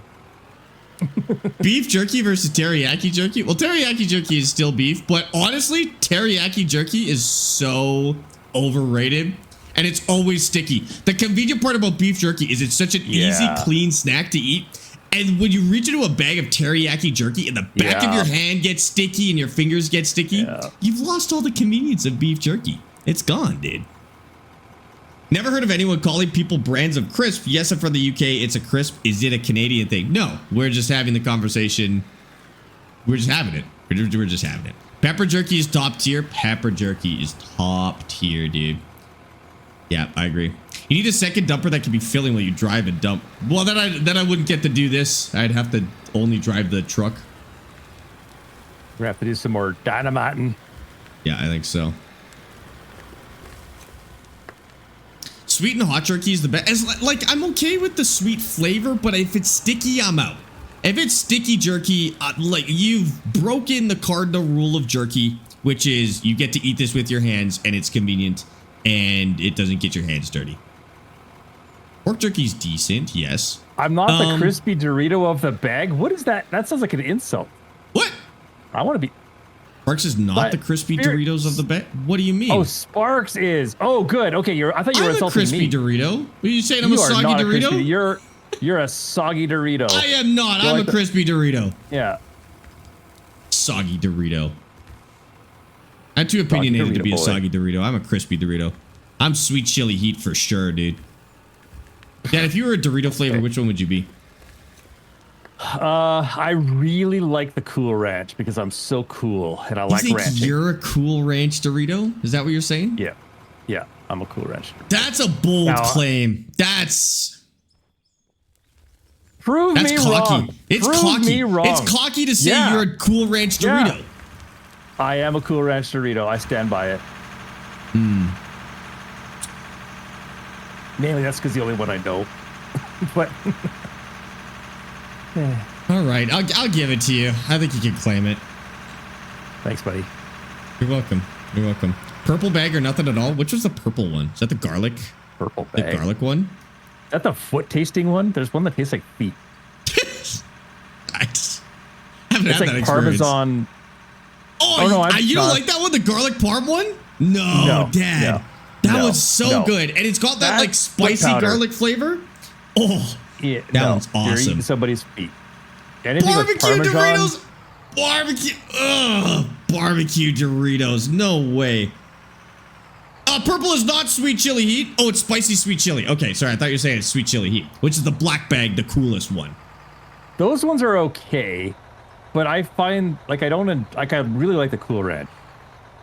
Wait, are we talking about our favorite or what we want to be named? No, which one do you think you are? Not which one you want to be. Which one do you think you are? It's like a BuzzFeed. What does it mean? What kind of just subscribed? You have to vibe out. Don't sigh at me like I'm old.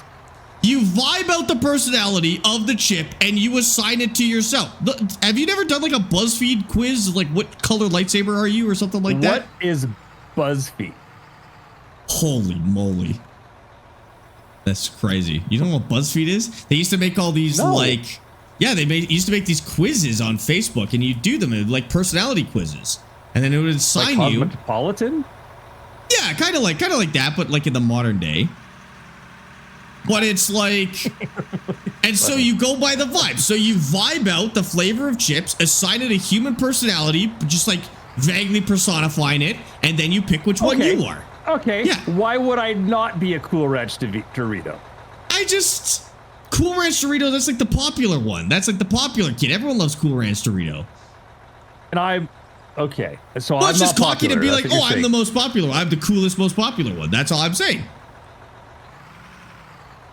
Or I'm a conformist. One of the two. Sure. Okay. No. Original Doritos are conformist, Dad. Come on. Keep up. I don't even know what I'm arguing here. Speaking of arguing, Dad, placing all of the Doritos on the political spectrum, which Doritos flavor do you think you are? I don't understand. I don't understand what we're talking about. It doesn't make sense. It doesn't make sense. You just what doesn't make sense about this? Doritos on a political spectrum. I don't even understand what you're talking. That part was a joke. That was a bit. I was well, being obviously intentionally it was really ridiculous. funny because I have no idea what you're I was talking being about. intentionally ridiculous. Don't take that seriously. Now, figure Okay. out what personality Dorito flavor you are, okay? I think Dad's a Cool Ranch Dorito as well. I do agree. I do agree. You just I don't think like the Dad's a fact that Cool I Ranch called Dorito. myself a Cool Ranch Dorito. That was a very Cool this Ranch something- Dorito move of you, honestly, to call yourself a Cool Ranch Dorito. So I think it's kind of like self-fulfilling. It's Like not a Cool Ranch Dorito would be like, yeah, I'm a goddamn Cool Ranch Dorito. Immediately. Whereas like a, you know, like a sweet chili heat Dorito would be like, yeah, but I'm probably a sweet chili heat Dorito. Okay. You know? So now we're... Yeah, I guess I'm not following the archetype pattern here. Doritos don't have personality. Vince, yes, they do. Don't be ridiculous. Doritos have personalities. Don't be silly. He's gaslighting I you. know I don't like I'm genuinely not. I'm legitimately not. This is a real conversation. You should know AI is stipulated authoritarian left is toasted corn. Authoritarian right is nacho cheese. Nacho cheese is authoritarian right? AI has lost its mind. AI does not get this. That's crazy. Nacho cheese, authoritarian right. Libertarian left is sweet chili heat. The only one I'll agree with there is libertarian right is Cool Ranch. I'll give you that. I agree with that one. The others out to lunch, dude. Oh yeah, no, that fits me then. I would. Yeah. Well, that's but I'm just saying AI. Personally, but AI is 1 out of 4 on that one. Radicals are flaming hot. No. Hyper libertarians are flaming hot. Come on. It's crazy. Ultra naturalist is simply naked. Unless AI correctly identifies classic Doritos as middle of the spectrum fence sitters, it's wrong. That's wrong. Like, come on. Because it's nothing. It doesn't take any extreme in any direction. It has to be the middle of the pack. So AI fundamentally misunderstands how to personify Dorito flavors into personality types or political spectrum this is a points. weird conversation. Why is the chip lore so deep? It's deep as you want it to be. All right. Sparx with the Dorito crumb for the keyboard. I would just like it on the record that those were Parmesan garlic. Those are the feet flavor. They're not feet flavor. You're Canadian, definitely maple flavor. There's no maple flavored Doritos, is there? Because that would be good. There should be. Yeah, there should be. Barbecue Doritos is me because they're underrated. You think you're underrated? Okay. Yeah, okay. I would say barbecue Doritos are underrated. I would agree But I think with it tastes like. I think that the artificial Parmesan flavor tastes like feet. I've never tasted. Not that I've eaten a lot of personally. feet. Yeah. Yeah, like I caught myself. I'm not going to admit to that on the internet. I think I'm ChatGPT crazy. says you'd be sweet chili heat. If you got a ChatGPT what Doritos flavor you are, he can't be sweet chili heat. Sweet chili heat is bold and complex, and you telling me you have to use ChatGPT to find that out? Using ChatGPT, that's classic Dorito flavor right there. And ketchup Dorito sounds like a Canadian flavor. That would be really good. Not that I'm interested, but are the feet flavored ones real? Asking for a friend switch or I love that. I love that. On a scale of 1 to 10, how do you enjoy the sweet? How do you? The feet. The feet The flavored? sweet feet. Doritos sweet feet roulette were so good. What a pull, dude. Kilby? I don't know how long it's been since Doritos roulette was a thing. I remember those from when I was a kid. That's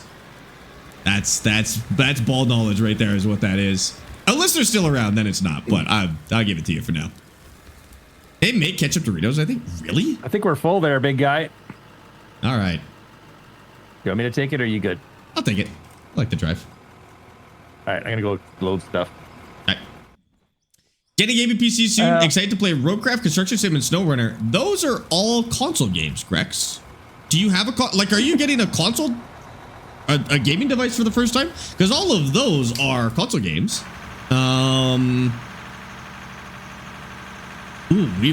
What recommendations can we give you for PC exclusives? Well, this game for one. Yeah, check out some console exclusives that you haven't been able to play up until this point.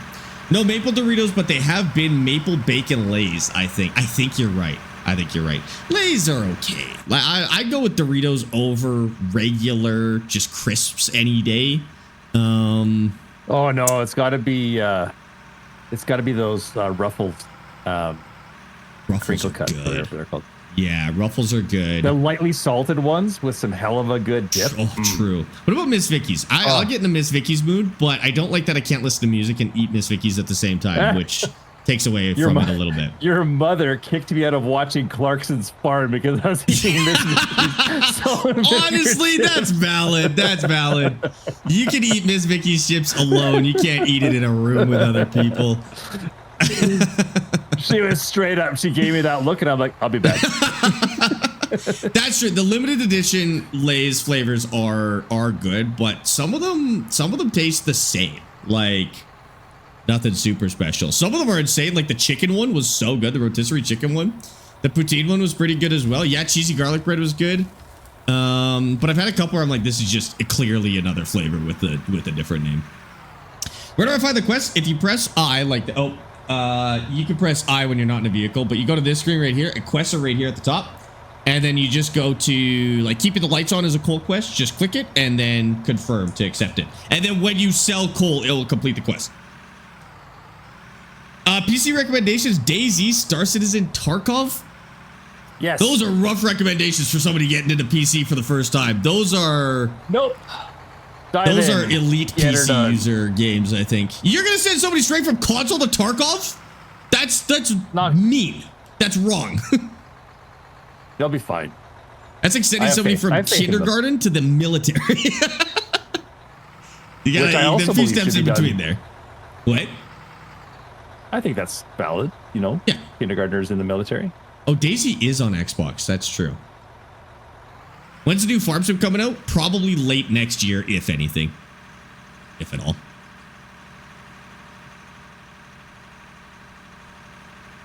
Do Gray Zone Warfare entry level? Ooh, I would go in this order.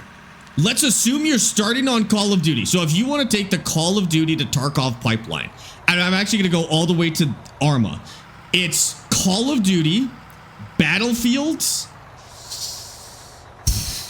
Ghost Recon, Wildlands, Gray Zone Warfare, Escape from Tarkov, Squad, Arma 3. In that order. That'll take you from casual to milsim. By the time you finish that pipeline, you'll be good. Skip COD. Well, we're assuming they're starting with COD. That's why I started with COD. We're assuming they're starting with COD. Personally, I'd say skip COD and Battlefield. But if you're coming from nothing, like if you do not play shooters, going straight to, what did I say, Ghost Recon? That's a little bit of a a little bit of a jump. Yeah. Rainbow Six, not Siege. Maybe Rainbow Six Vegas. Well, no, maybe you take Rainbow Six out of there and you put Ready or Not in there somewhere. But it would be high. Ready or Not, I would put just under Escape from Tarkov, to be honest with you. I go Ready or Not, Escape from Tarkov. Rainbow Six Siege. If you wanted to put Rainbow Six Siege there, it'd come right after Battlefield at this point. It is no longer as milsimmy as it used to be. It is now a genuine arcade game. It's just a more punishing arcade game. So I go COD, Battlefield, Rainbow Six Siege. The Division, despite being a shooter, plays more like an MMO. So I actually wouldn't put it in that chain. Like, I don't think the Division gives you any skills that you can then take to get better at harder and harder shooters. I think the Division, if anything, could help somebody who's really into shooters get into MMOs like World of Warcraft. Through a similar kind of pipeline. Really? Yeah, because that's an interesting take. It doesn't play like a shooter. It plays Yeah, it has the same pacing as something like World of Warcraft, where you pull mobs, Yeah, I you see what fight you're them saying. with guns and abilities, and they're bullet sponges. Like there's no realism to the gun mechanics. Okay. And then yeah. you get gear, like you loot gear, and it's got MMORPG leveling and stats to it, and that's how the Division works. It's a very, and I hated it when I first played it because I didn't know it was like that. So I'm like, ooh, cool, post-apocalyptic third-person shooter. I'm so excited. And then I played it and I was like, oh, I hate this. And then I went back to it later once I understood what I was getting into. And I was like, no, I actually do like this. This is fun. I played Rainbow Six Siege since 2015. Love the Tom Clancy games. They're too good. I agree, although Ubisoft has been pooping the bed on Tom Clancy lately. I don't like the direction Rainbow Six Siege went. And the latest Ghost Recon was okay once they fixed it, but Wildlands still clears, actually. Where's the steering wheels and sticks from? Just buy them straight from Thrustmaster is the way to do it, honestly. Love the setup. Thank you, Kat. I appreciate that. Keegan, thank you for all the roses. Chris, thank you for the heart and the pops on TikTok, guys. Really appreciate those. Unreal Tournament was one of my favorites. You played a lot of Unreal Tournament? Yeah. Surprising. It's usually not the kind of game you would like, is it? Well, this is when my Twitch reflexes were still honed. Yeah. Now the I original don't think Ghost I would Recon like on PS2 was god tier. At the time, yes, I do agree. OG Ghost Recon, despite being very different from modern Ghost Recon, was incredible. And then they got into the Advanced Warfighter series. And I think some of the older Ghost Recon fans weren't a big fan, but I really liked Advanced Warfighter. I thought that was awesome. And then they changed the formula again with Wildlands after that. And they went fully open world. And holy, that game was just so good. Army of Two was not for me. I did not like Army of Two. Surprisingly. Brawl was so much fun. It was so different than anything else you could play at the time. Like, we didn't have a lot of milsim games, at least not mainstream ones. And it kind of felt like it was getting into milsim territory. It was still heavily gamified, obviously. But that was kind of like my intro into the fact that shooter games could even have an element of realism to them, I guess. Yeah, that one changed the way I interacted with video games, to be honest with you. Which one was that?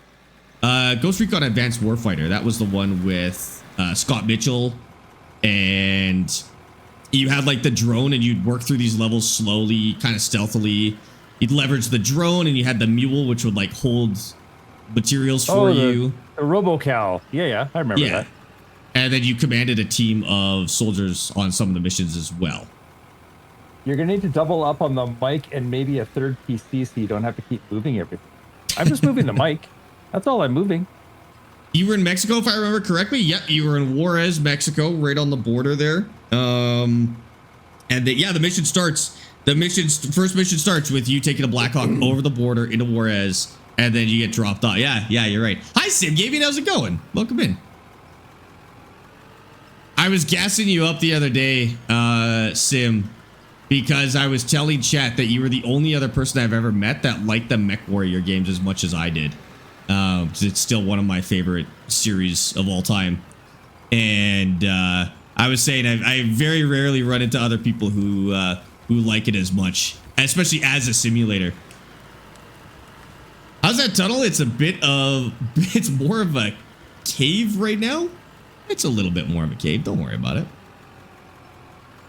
Sparx, would you rather be plunked at the Eastern Front or Western Front of World War II? I saw All Quiet on the Western Front. I don't want to go there. But that being said, the Western Front. I think the Eastern Front was worse. Neither is the answer, but love the Battletech universe. See, I was never into the board game or anything like that. I did MechWarrior, and Mech Assault was actually my first interaction. And then Dad had the Battletech board game, and Damon and I would steal the I still don't know where all those minis went. Neither do we, and I know it's our fault. But we took all the minis and we would play with them. Not the actual game. We would just make them fight and stuff. And that's about it. I had so many minis. You had. There must have been like 30 of them. We probably with strapped firecrackers firecrackers to them. Yeah.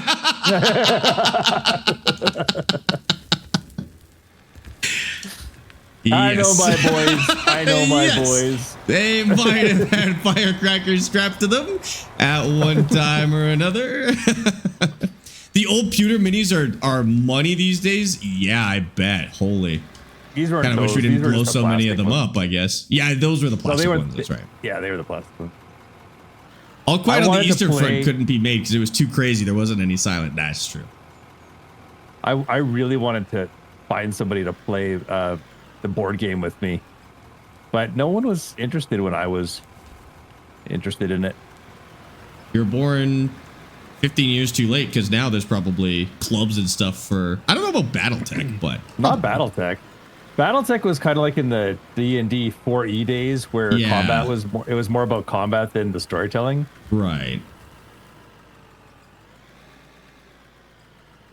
What will The happen if it BattleTech collapses? looks very good too. It can't collapse all at once. It can, like, see how the stuff will fall. That is actually stuff coming off the top and landing on the ground. It just kind of gets bumpy over time. Is All Quiet on the Western Front a good movie?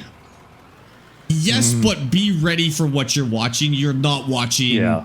It's not like American Sniper. It's not trying to glorify World War One in any way. Anyway, World War One is that's World War One, right? Or World War II? One, yeah. It's No, not World trying War to One. glorify it in any way. You're not gonna. It's not a feel good movie. I guess I'll say it's not a feel good No. movie. It's one of the best movies of all time, though, for sure. You go out of that movie going, huh, Yeah. wow. You go, oh, war wasn't cool. No. But It what's really really gives you- interesting is I'm not a going to give it gory- away, but no. at the beginning, it kind of is like it almost seems like a propaganda war film, but it's based from the German perspective, right? Yeah. So you well, kind of you see them all excited about it. Yes, the idea Sorry, is I that just gotta clean this up. the watcher. Okay, I'll go deliver this. The idea is that the viewer feels how the main character feels. So you start. The main characters are these young kids fresh out of high school, kind of in on the war machine propaganda, and so the tone of the Very movie is patriotic. like, yeah, very patriotic, very heroic.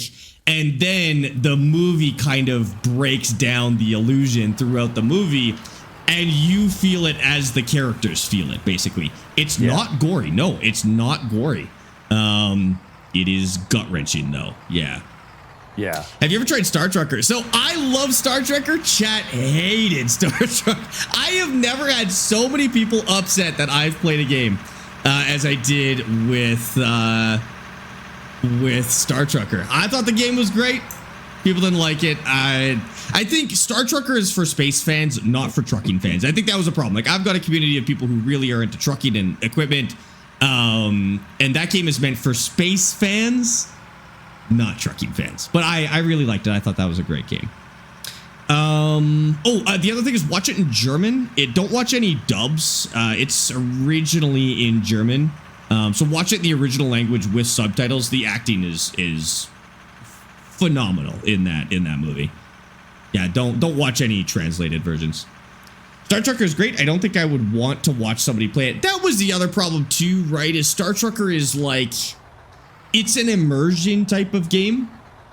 Now that being said, you guys have been watching us shovel dirt into the back of a truck for 4 hours, but Star Trekker is more of an immersion type of game. I would say than like a super exciting watching one. I had the dual joysticks hooked up. I used an emulator to do that before it had joystick support, and so that was a really good experience.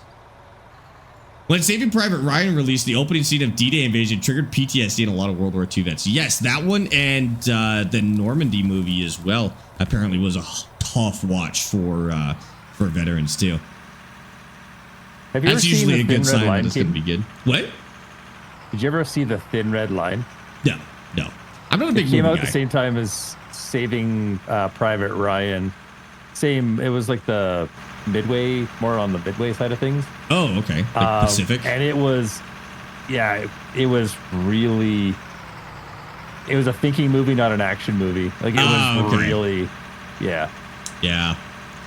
Yeah, I like movies more like that. I've definitely gotten away from these like propaganda war movies where it just makes it all seem fun and cool. They're fun to watch, but you do start to kind of like the more of the less glorified movies you watch, the goofier these like glorification movies feel, I guess, and it's really hard to get into them. I find now that you see the more realistic takes, and now that there's war footage on social media and stuff like that, you're like, this is borderline Marvel at this point. What do you think of EVE Online? I love EVE Online. It's a fantastic game. I do not play it the way you will enjoy, though. I play EVE Online as a spreadsheet to watch the numbers go up. I don't fly a lot. I build industrial systems in EVE Online, and that's what I like doing. It's a great time. But I'm mostly sitting in a station looking at menus. You gotta ask Damon for the exciting parts of EVE Online. Ask Damon about his EVE Online experience. He was doing the cool stuff. Did you watch Schindler's List? Yeah, I think we watched it in school at one point. Never played EVE Online. Think I have about 30 minutes on Elite Dangerous, and that's it. So not similar games at all. Despite both being space games, those two games are nothing alike. Rick, if Elite Dangerous is the Call of Duty of space games, EVE Online is the Arma of space games. If that makes any sense whatsoever. Actually, XC, though, you would like it. Knowing what I know about you, XC, I think you would like EVE Online, personally. I apologize if I'm incorrect about that, but you're the kind of person I would actually recommend that game to. You played all the solo Elite games, though. Yeah, again, not terribly similar, other than the fact that they take place in space, but so I wouldn't use that as a gauge personally. Elite is for exploration. Yeah, it's for combat. Elite's exploration, combat. The systems are relatively basic. The flight is relatively basic. And the trading and industry mechanics, again, are very basic, especially compared to EVE Online. EVE Online is a collaborative game, player-driven economy. You know, you're not doing a lot on your own typically. But if you like games with really complex systems, you'll like EVE Online. What did you do to the savings? The terraforming is like the saves are like so quick now. They've always been 15 minutes. We say that every time that they feel too close together. No. As in like they're done quickly. Like they're done in like a couple seconds. Oh, I put the game on a new SSD. I got a 9100 and I put the game on there, so it's now pretty quick. Gotcha. Yeah. That makes sense. Can I ask your take on Star Citizen? Only if you want Dad and I to fist fight. Yeah. By the way, I heard you call Star Citizen a pay-to-win game. I actually called you an idiot on my stream yesterday. I was so irritated with you. See what you've done, Zorro? See what you've done?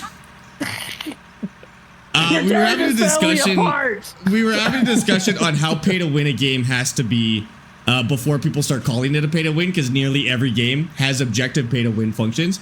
And I referred to Star Citizen as very low on the pay to win scale. That's not even close to what I was told. You bunch of liars. Well, they're trying to wind you up, obviously. Oh, yeah, obviously. But I did say that, yeah, Star Citizen does have some pay-to-win systems. But I said it's one of those games where even though it has pay-to-win systems, the players don't mind because it balances it well enough. Okay, can I just need some clarification, though. Right. I understand now what you're saying. Yeah. But what is your definition of pay-to-win? So a pay-to-win is literally any real money paid feature that gives you any sort of gameplay advantage over another player. Okay, I would argue that is not true in the slightest in Star Citizen. But it's objective. No, it's objectively true. No, it's not. It's completely not objectively true because you do not get any advantage over an individual who either buys the thing in game. No, because all it's doing, and somebody said this perfect. I think it was Sweetbit actually. She said all it does is it speeds up the amount of grinding that you have to do. But you're still like, you could buy the most expensive ship in the game right now, which is the Idris, and you can have the cheapest fighter take it down. Okay, but it still objectively gives you something that a non-playing player would have to work very hard to achieve. And this was part of our argument. Right. Pay for progression or even pay for progression speed is still a pay-to-win feature. Now, the whole point of this conversation is that pay-to-win features existing does not mean a game is pay-to-win. And so that's where Star Citizen came in, and I think where people are going to be upset or are currently upset about this conversation is pay-to-win features can exist in a game without the game being pay-to-win. Star Citizen's an example of that. Okay, so and that's what I wanted to clarify, because my idea of pay-to-win is you have to have a winnable end state. Yes. And there is no winnable end state in any of those games. Yes. So that would go EVE into... Online, for example. Like EVE Online would be another good example. That would have to be a pay-to-win game, which it's arguably not. It would also have to be World of Warcraft would be a pay-to-win game, which arguably it's not. But they do have pay-to-win features. They have pay-to-win features. Yes. Well, again, you have pay to... Sweetbit said it so perfectly. It was more like... pay to progress. Pay for convenience and pay for progression. It's not progression though, because your skill as a pilot is based on time spent in the chair, not in your ability to have a ship. No, I get in that. fact, Like the I most said, expensive ships, but the feature is still a pay-to-win feature, but the game is not considered a pay-to-win game. So now, you have to think of pay-to-win on a scale. It's a gradient. It's not a yes or no thing. And some people may take a hard stance. I think there's definitely some pay-to-win purists who say, nope, it's pay-to-win if there is a single pay-to-win or progress or anything type of feature. Which I can respect, but I don't agree with. Yeah, based on that very loose definition, you could say that. However, I don't think you're going to be able to buy ships once the game is released. I think it is only a tool that they're using to develop the game and to fund the game. I don't know Star Citizen enough to talk about that. Yeah. I just used it as an example of a game that has a pay-to-win feature, at least one that players do not consider to be egregious pay-to-win. So the whole point of the conversation, and this will smooth some feathers here, is the whole point of the conversation we want them ruffled. Nearly every game out there has some sort of objective pay-to-win, by definition, pay-to-win feature. But it's how many of those features and how impactful those features are on you and other players that cross the boundary into this game is pay-to-win. I see. Okay. Yeah. So a game where you can put money, like League of Legends, which arguably is just skins, that's not pay to win because you don't get a better. Actually, they've done a really good job of objectively having zero pay to win, but that's actually that's not really true because they do have pay to progress, which doesn't help with the win conditions in League of Legends. But I would call the softest level of pay to win features is pay for progression or pay for progression speed. I still consider those in the realm of pay to win, even if they don't necessarily impact the win condition, if there is even a win condition, which again is another factor to determine how pay to win a game is. Right. If there's no win condition, their chances are nobody's calling your game pay to win. Which is, another part of that conversation. If there was like a ranked mode of Star Citizen where you bought the better ship than somebody who had to grind it out, I would agree, but there isn't. Totally. Well, then you'd be crossing into this is a pay-to-win game or a pay-to-win element of the game. So it's okay to say that there are pay-to-win features, but except that a game is not pay-to-win. And I think that's something a lot of people struggle with is like, just because I'm saying a game has a pay to win feature doesn't mean I'm saying don't play it, it's pay to win.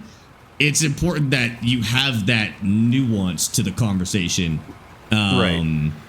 And it's the internet. The internet hates nuance in general. They like nice, clean-cut lines and being upset about stuff. So a lot of the internet hates this conversation in general.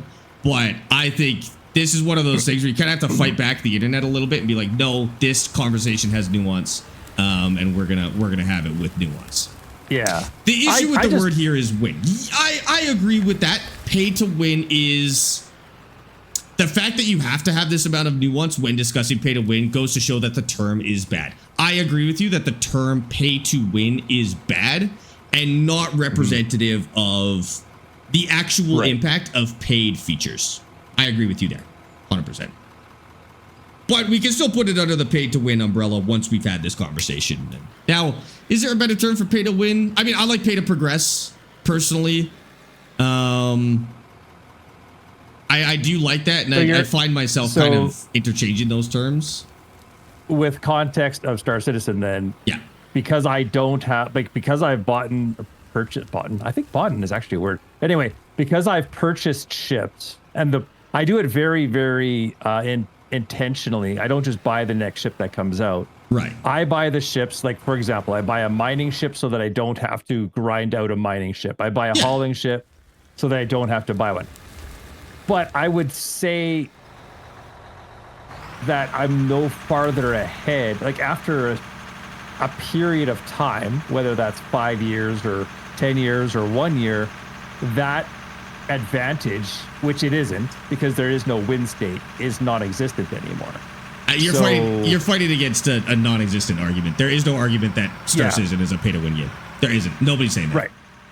We all agree with you that there is, despite there being an impact on your personal gameplay, I don't think Star Citizen, I don't think the interactions with other players are significant enough for that to be considered pay to win. Even if you could delete other players' ships in one shot after buying that, I'm not really sure how much that would be considered pay to win. Now, I did hear, and I don't know enough about this, I did hear that there are ship systems or boosts or something that you could purchase, and the company did get some actual flack from the community as being paid to win. Those are the flight blades. Do those exist still, or and those exist? You can buy kits. However, those are going to be available in game.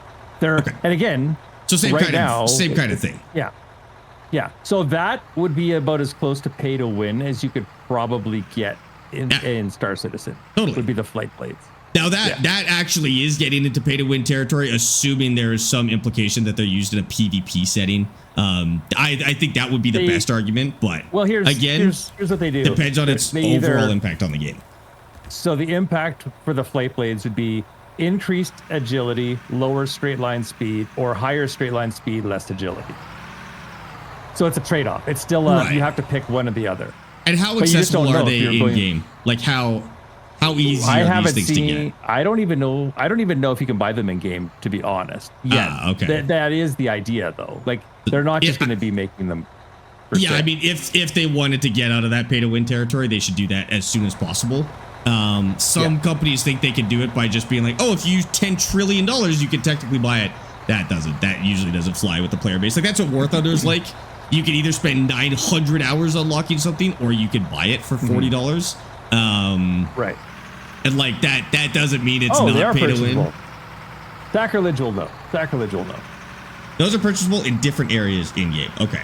Actually, there are a ton of people that are trying to say that. I would say, and I'm not as tuned into the Star Citizen community as you guys would be, I would say generally as an outsider, I don't see a lot of people in the Star Citizen community saying that.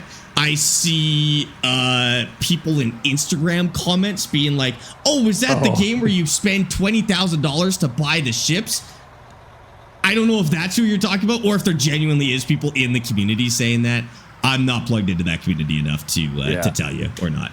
That would be. I've been wanting to do videos about it, but I think there's so many already done that it's just noise at this point.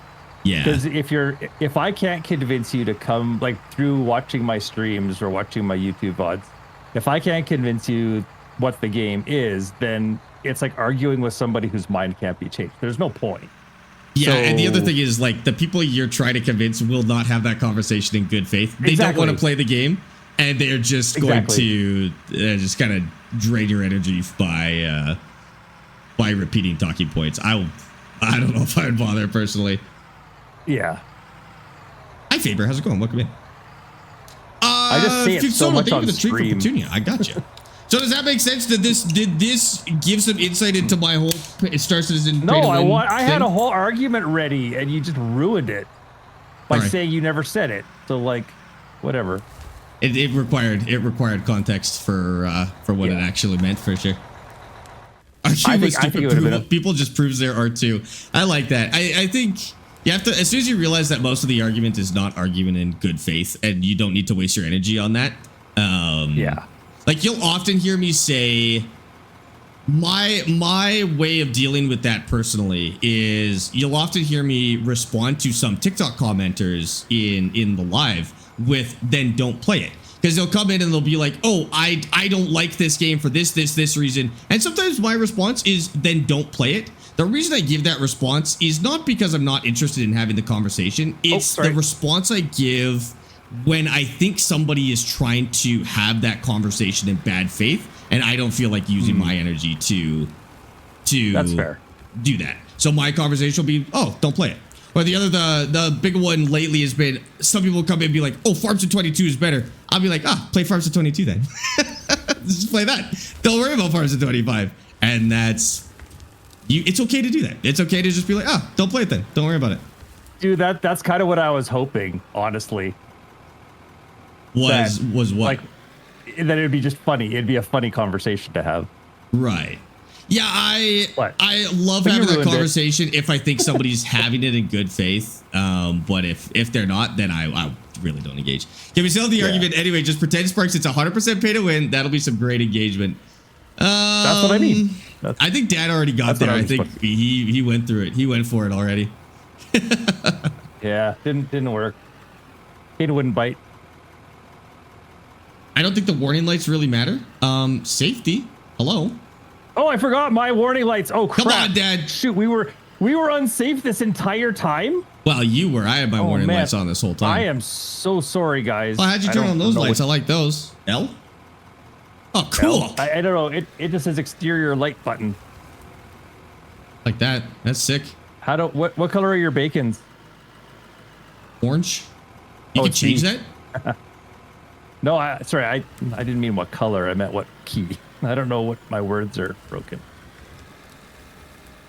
We should probably check your messages after I've. Oh, dude, don't even bother DMing me. My DMs on TikTok and everything else are such a nightmare. If you want to get a hold of me or ask me a question, either ask me here in stream, which is totally fine, or ask me in the Discord is the best place to do it.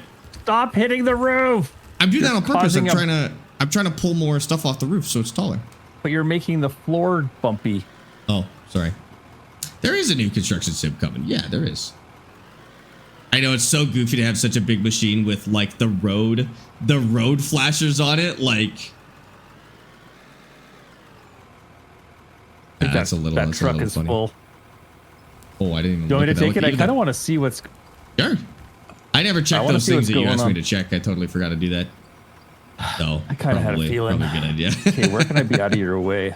I park along the wall on the left side here, right beside me. I'll go right over here. Oh, yeah, that'll work. You won't. Yeah.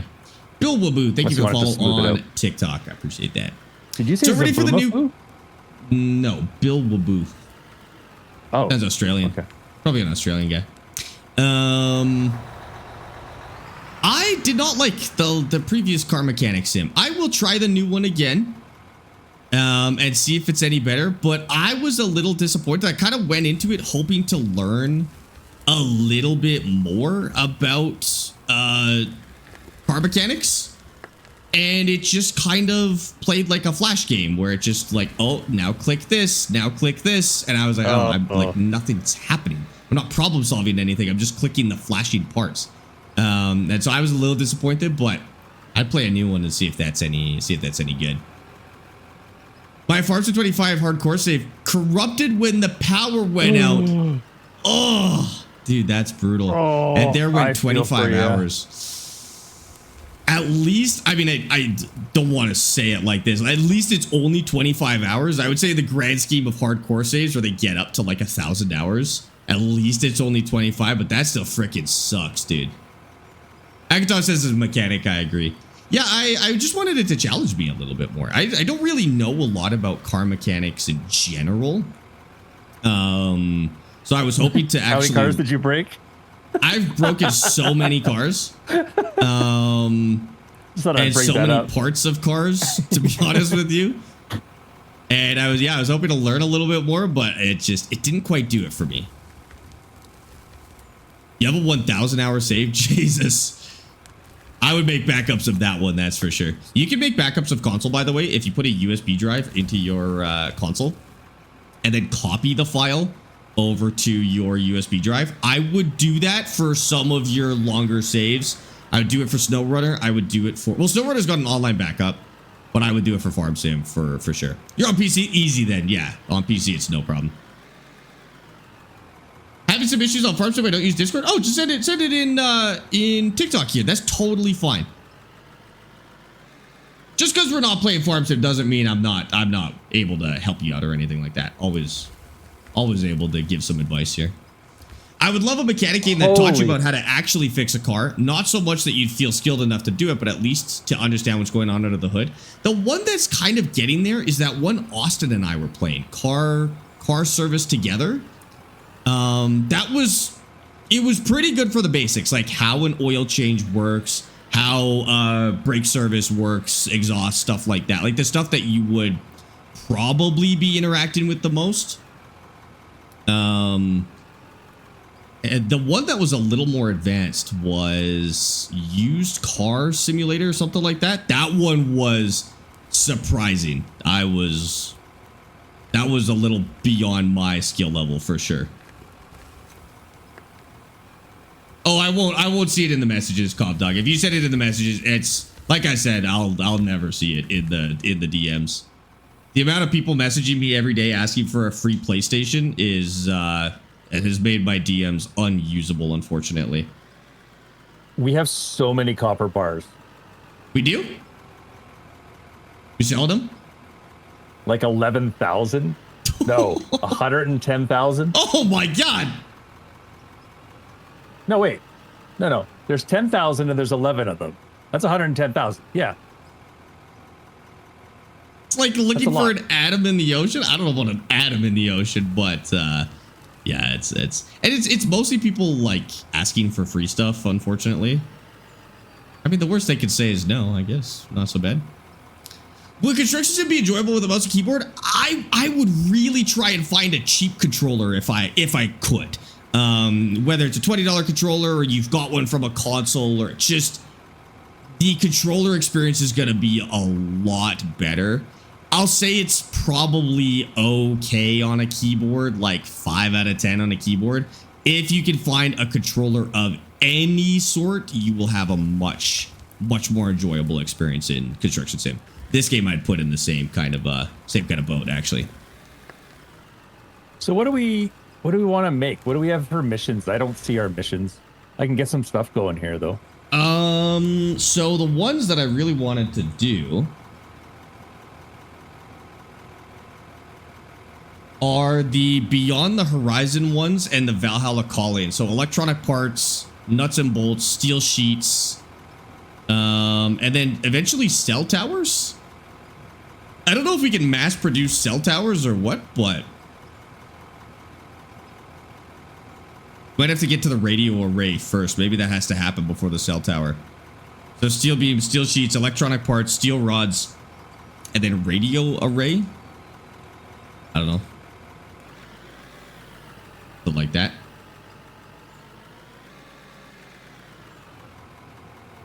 I remember back in the day, I used to see when people were messaging you, it was like 30 plus a stream sometimes. Isn't that nuts? I know. And then the videos bring in a lot too. I don't mind. I just like I wish people were able to do it so that I could help people with specific issues, but it's the spam bots and stuff like that that ruin the DM system on TikTok, unfortunately. Are you subbed? You are subbed, Toral. I don't know if you just subbed, but thank you for the sub. It should come up if you wanted to make the noise and stuff. It should come up with a button sometime soon. But either way, thank you so much. I don't know how you make electrical devices. I have no idea. I don't know if that's only in the hand production thing or if we're missing a machine or what. Just copy and paste now, but I'll give you some advice. Get off the chair, go earn some cash. I see. The problem is I don't think I can tell people to get a job. It's my only issue with that. As much as that probably is the answer. Right message, wrong messenger kind of deal, JB. How are the graphics so good? They're okay. I wouldn't say the graphics are super, super good. They probably look good on a little phone screen, though, when they're all mashed together. But the graphics they're okay. They're enough to play the game for sure. Holy, this has turned into a full-on cave while we work through this. That's insane.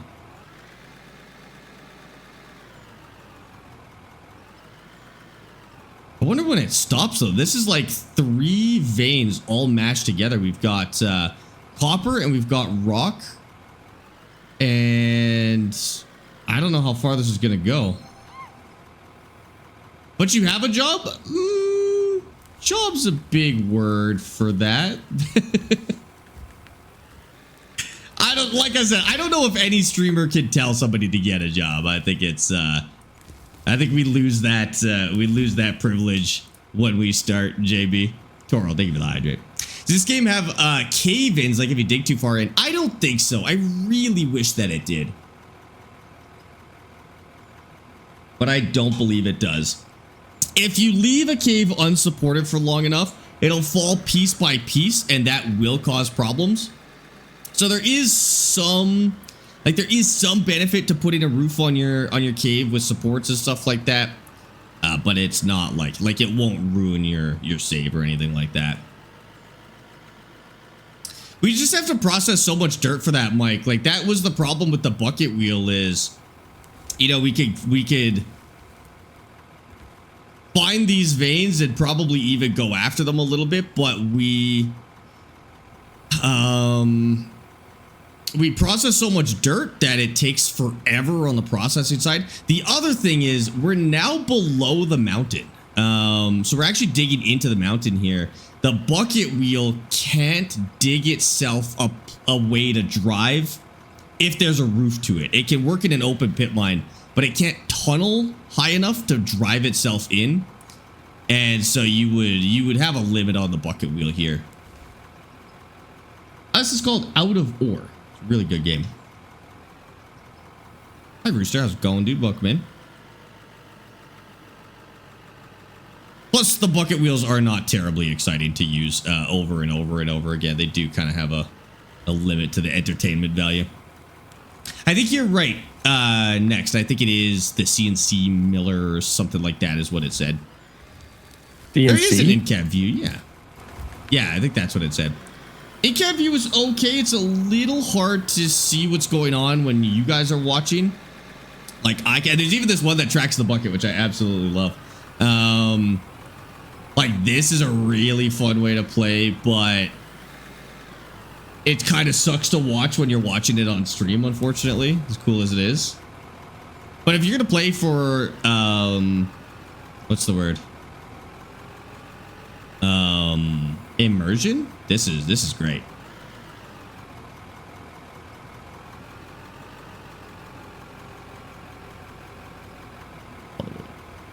We've actually even built this to be first-person friendly. Oh, we have to figure out how to make plastics. Oh, we're gonna need oil for that, aren't we? Yeah, I think maybe. Shoot.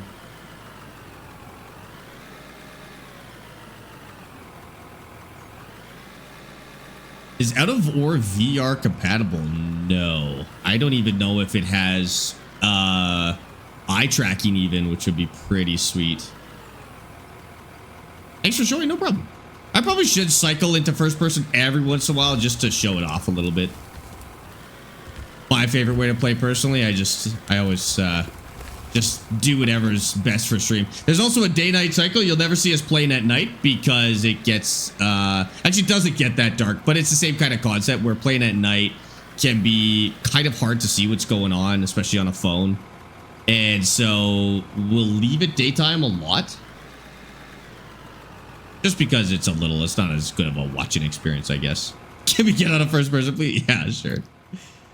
There you go. Yeah, VR would be really cool in this game. I think most of the equipment is, like, the cab view is really good. With the exception of the dozers. The dozers, you really have to know where you're going before you go. Although with VR, you can tilt side to side, which would actually make it really, really nice, wouldn't it? What's the best joystick for beginners? Try to do more construction equipment than flying. To be honest with you, I don't think you have to worry about the skill level of joysticks too much. The only way that they kind of go up in skill level is they get more buttons and they get more expensive. The only element to joysticks for what's good for a beginner, I guess there's two. There's the cost. Beginners probably don't want to spend as much as somebody who's like really into the hobby. And then whether or not they're automatically set up for the games you want to play. That's another big factor. The Farm Stick and the T16000s are the two most compatible joysticks in terms of auto compatibility out there right now, and probably some of the better ones in terms of cost. A lot of people start with the Logitech. It's more of a flight one, but you can sometimes find them at garage sales and stuff for super cheap. Oh, it's T-Flight Pro is Thrustmaster. What's that silver one that people really like? Can't remember. Cytec? No, Logitech did buy Cytec. I do know the side panel. It's not the one I'm thinking of.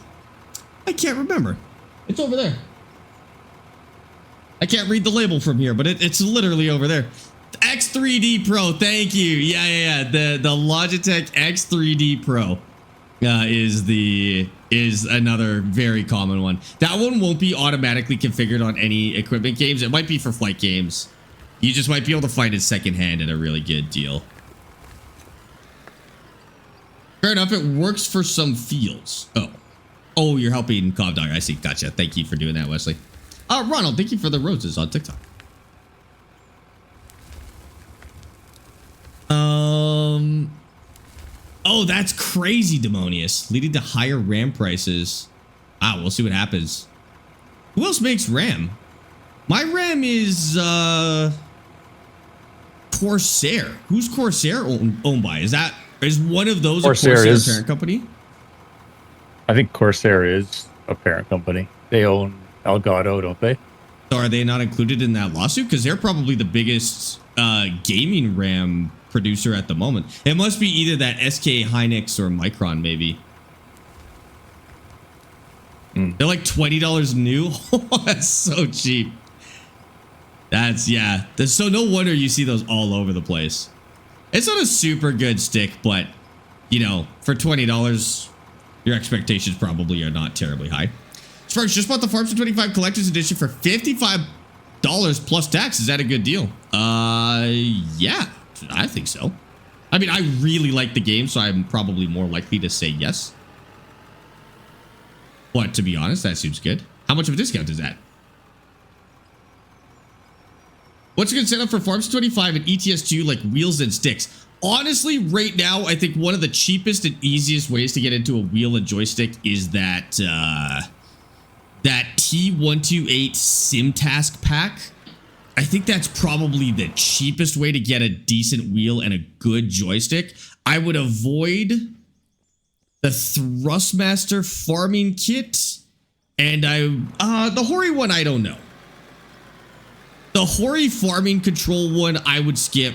The truck control one seems to be better, but it's a little more truck oriented. It doesn't have a joystick. It's just like a trucking kit for ETS2. I go T128 SimTask pack. You're obviously on PC if you're playing Euro Truck, so that'll work. The downside of the T128 is the pedals are really cheap. That's just how they get the price of that kit so cheap, is they make the pedals pretty basic. But you can upgrade them later if you want to, which is pretty good. Corsair makes RAM, but they buy their components from the other companies. Oh, okay, gotcha. I don't really know much about the RAM industry and how that's done.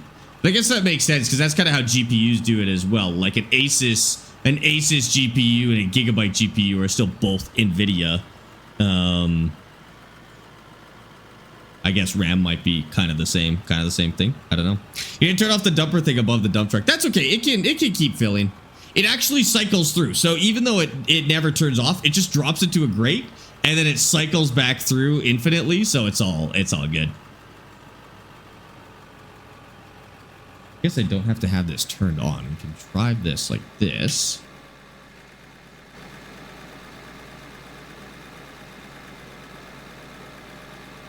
Garbage. Tried the T598 recently and it's really good. I was surprised. I was surprised too because when I see a kit that is made out of plastic, I kind of get the what's the word? I'm kind of skeptical of it because that's kind of how PXN does their thing. So when I see a lot of plastic, I'm like, 5 Newton meters on plastic, but yeah, I mean, it was good. It saves cost by making the not important parts plastic and really good solid set of pedals, which is the most important part. As long as the pedals aren't plastic, I'm happy at this point. If that's a way to make cheaper kits, then I'm cool with that. You know, Winter Resort Simulator, I do actually. It was okay. I tried it for a little bit. Austin and I tried it, and it was fine. Why can I hear you at 1% over others at 100%? Because I actually know how to set up my audio on my stream so that it comes through at the proper volume. Whereas most people on the internet just let the platforms automatically balance them out. Mine comes in at -3 decibels, which is pretty comfy. What? Good Lord, son. No, that's good. That's hot. No, it never peaks. It doesn't peak. And it comes out at the highest volume without peaking. That's the what else would you want? -3 decibels, no peaking. As Dad blasts our ears. Dad actually did peak. I think I gotta put a filter on my Discord volume. I think that's on you then. Because I don't. No. I sit just under -8. Yeah, but you still haven't turned off the auto gain on your microphone. So if you don't talk in a while, you'll come in at like 0. Really? Yeah. And then as you talk, it fixes it. I turned that off. It's literally it's going right now. I'm not using it. Like it could be Discord though. Like it may not be in your mic. It could be in your Discord that you've got auto gain. Some step along the way. No, it's great. Sounds are perfect. Just others are very quiet. Yeah, I get that a lot. Some people say that they come into this stream and it's very loud compared to other streams. For those of you listening on my stream, is my audio blasting? Your audio has always been perfect on your stream. It's only when you're in Discord with somebody else. So I think it's in Discord. Do you have me turned up in your Discord? I have you. Well, I have this constant issue where I'm constantly turning you up and down depending on how your mic is behaving that day. Weird. Okay. But yeah, yours is. I wouldn't just touch anything for your stream. It's definitely just something in Discord.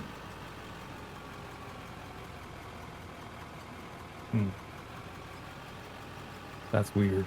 Is 32 gigs of RAM good? Yes.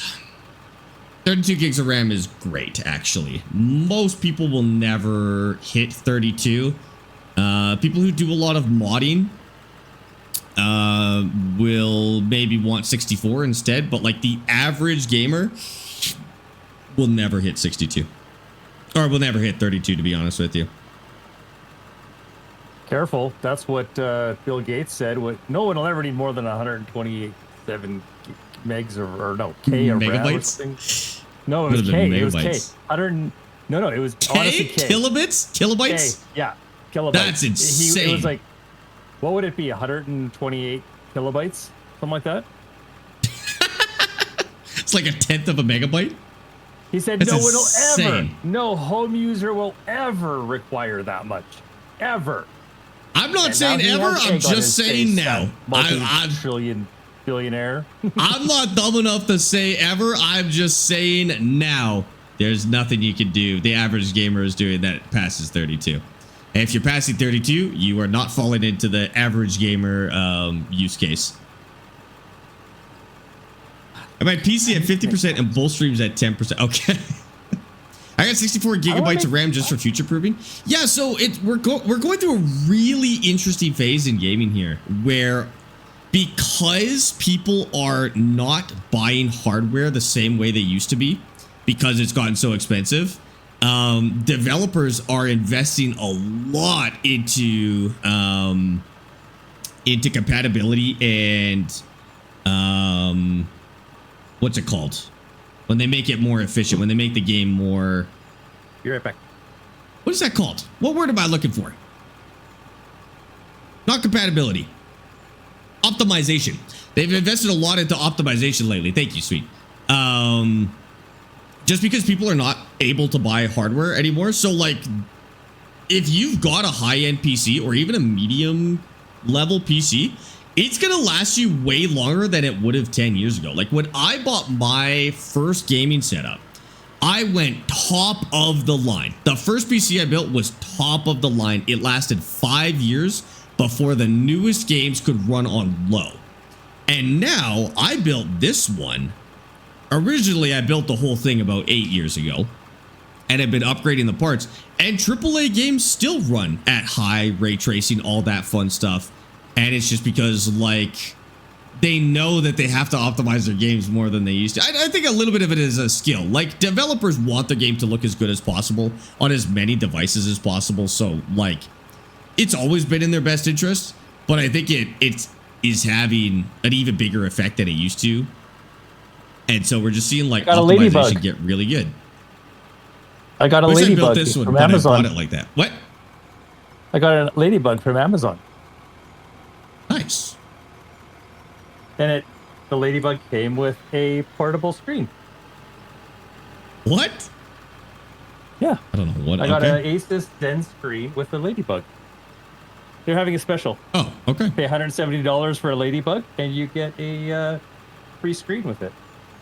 All right. Do you cap your FPS in games? For streaming, you absolutely should. If you are streaming your games, you should cap your FPS.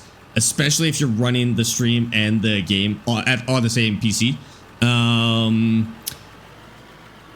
It depends if I want to do something else on the side. Like, generally, if it's just a game that I'm personally playing, no, I won't cap my FPS. I'll just let it go.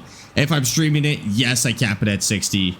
I'm a pretty big FPS guy. Like, I will take FPS over graphic fidelity any day of the week. Like, I need my games in 60 FPS, but I'm also pretty realistic about, like, what games actually need to be higher than 60 FPS and which don't. This game, you will not notice the difference between this game at 144 FPS than 60 FPS. Even though that is a noticeable amount of difference, this game, nothing is happening fast enough for that to be noticeable.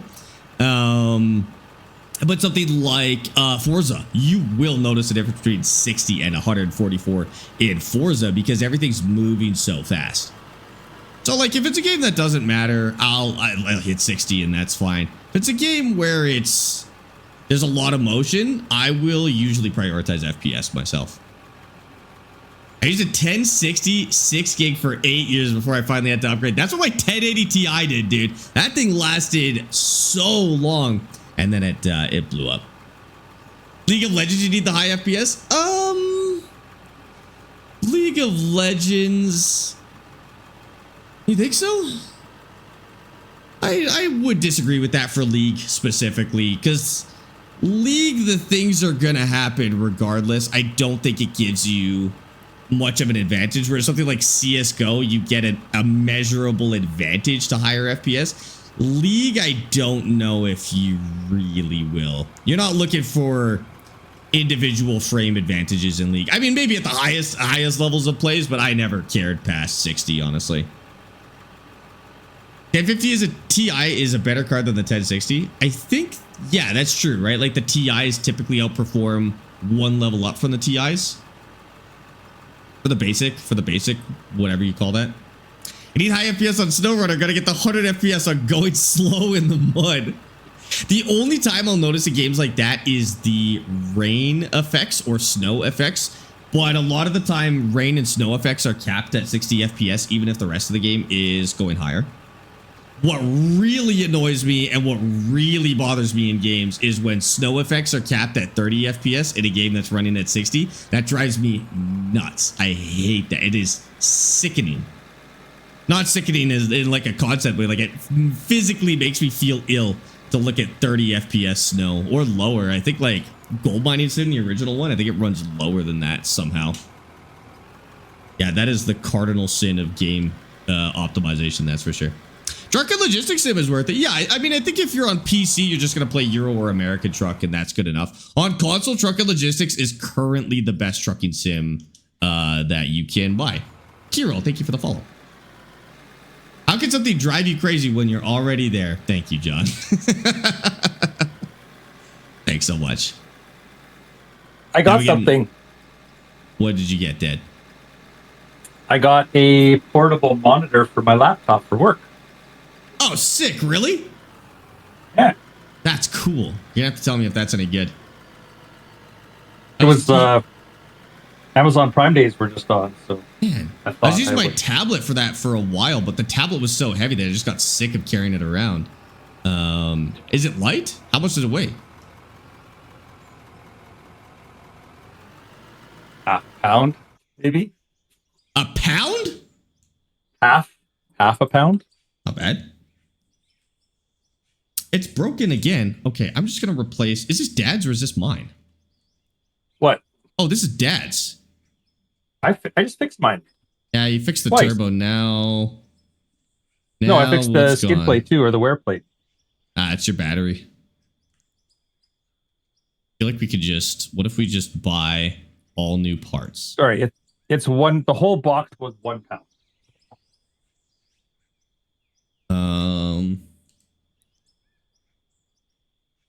Oh, I'm also a VIP member. I just got a notice. Oh, that's good. I just type in high quality. Oh, I don't know which parts of these it actually needs. Battery, ECU, filter, hose, injector, RAM, turbo. You know what? I'll just buy them all. Sensor, wear plate. Don't get the turbo or the wear plate. I just bought those. Oh, I already did. Oh, well. So filter. You can use them on yours. Battery. Turbo. Oh, you got a different turbo.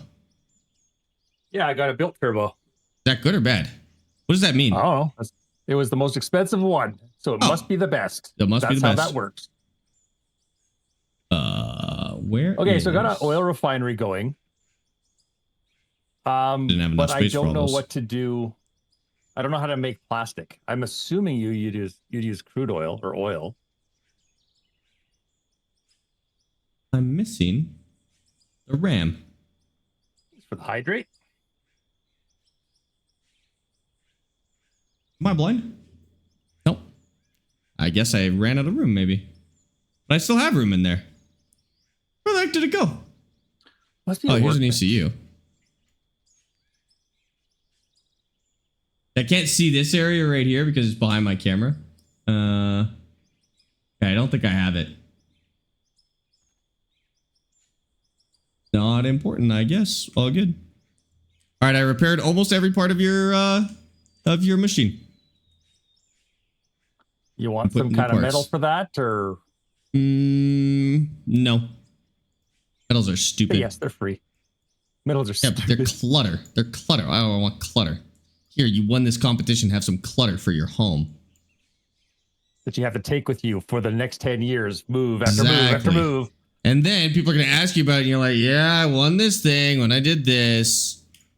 Like, if you're going to give somebody a medal or a trophy for something, you better be pretty darn sure that your thing is cool enough that they're going to want to show that to people.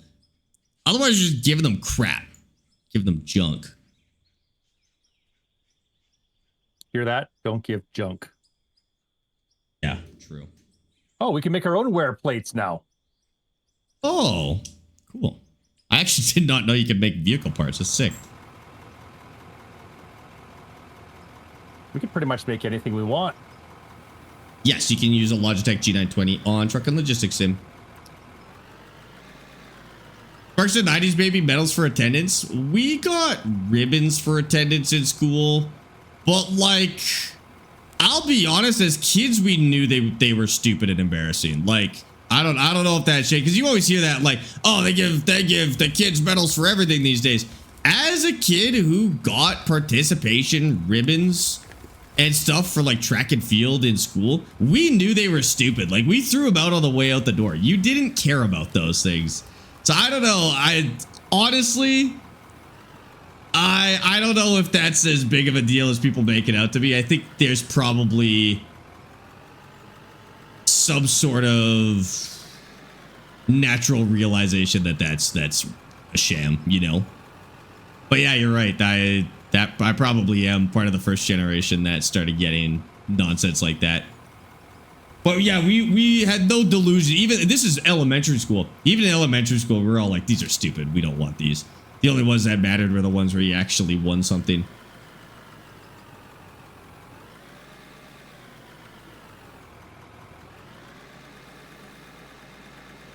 This truck is going to fill up fast whenever Dad brings it back.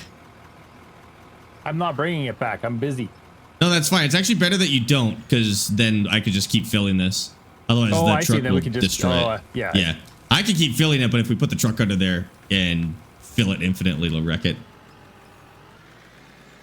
I got these purple heat things. Should I throw them away, Sparx? Purple heart things. Purple heart thing. Yeah, that's like the participation trophy of America. Yeah, you can get rid of those. I have to say this. I know it's a joke, but please don't throw away a purple heart. Please. Yeah. You went to a war zone and got your arms blown off. Good work. As if anybody couldn't do that. Okay, I'm kidding. Oh God. This is, and you wonder why people hate Canadians. Oh my God. Listen, we had to do it. No, I have the participation trophy, 12-year-long service medal. For the military? You're in the military, Wesley?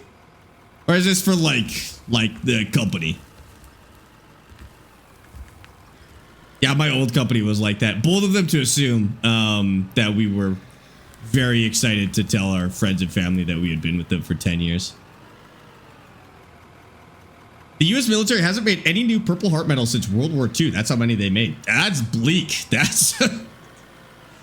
is... So they did pretty good then. They did better than they were expecting. Good job, everybody. I can feel Dad cringing with embarrassment listening to his son saying that. Listen, I don't think Dad is as okay with like saying sarcastic nonsense as I am. Although it's not sarcasm. I will... Like, what kind of humor is that, would you say? Dark. Black. It might be a little bit. Horrible. Yeah. Horrible. Wrong. Immoral. Wrong humor. You're like the Andrew Dice Clay of 2026. Oh, thank you. I don't know who that is. Yeah, you wouldn't. Don't even look it up. It's not worth it. I think I tell the jokes to get a reaction out of Dad, to be honest with you. I hope you guys know I'm joking, but I think Dad, even though he knows I'm joking, doesn't think you guys know I'm joking. That's what it comes down to. Okay. And you know what, though? You're right. Because every time I tell jokes like this, somebody inevitably gets really upset. And like on TikTok, though, right? Yeah, specifically on TikTok. I think our Twitch audience is pretty cool with it, but I just think it's maybe volume. I don't know. You just have a lot of people coming through that don't know you on TikTok. So yeah.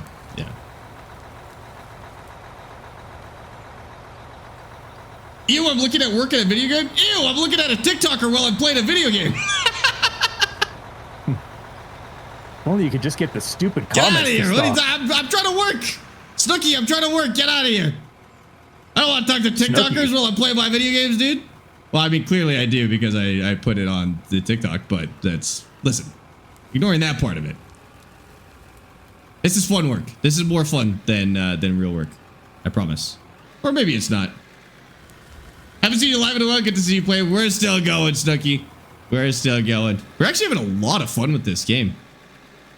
More so than I thought. I thought genuinely, I thought we were gonna get like 4 good streams out of War, then we'd be like, we've moved enough dirt. But like, this is stream number 12, I think. Something crazy. It's pretty fun. Yeah.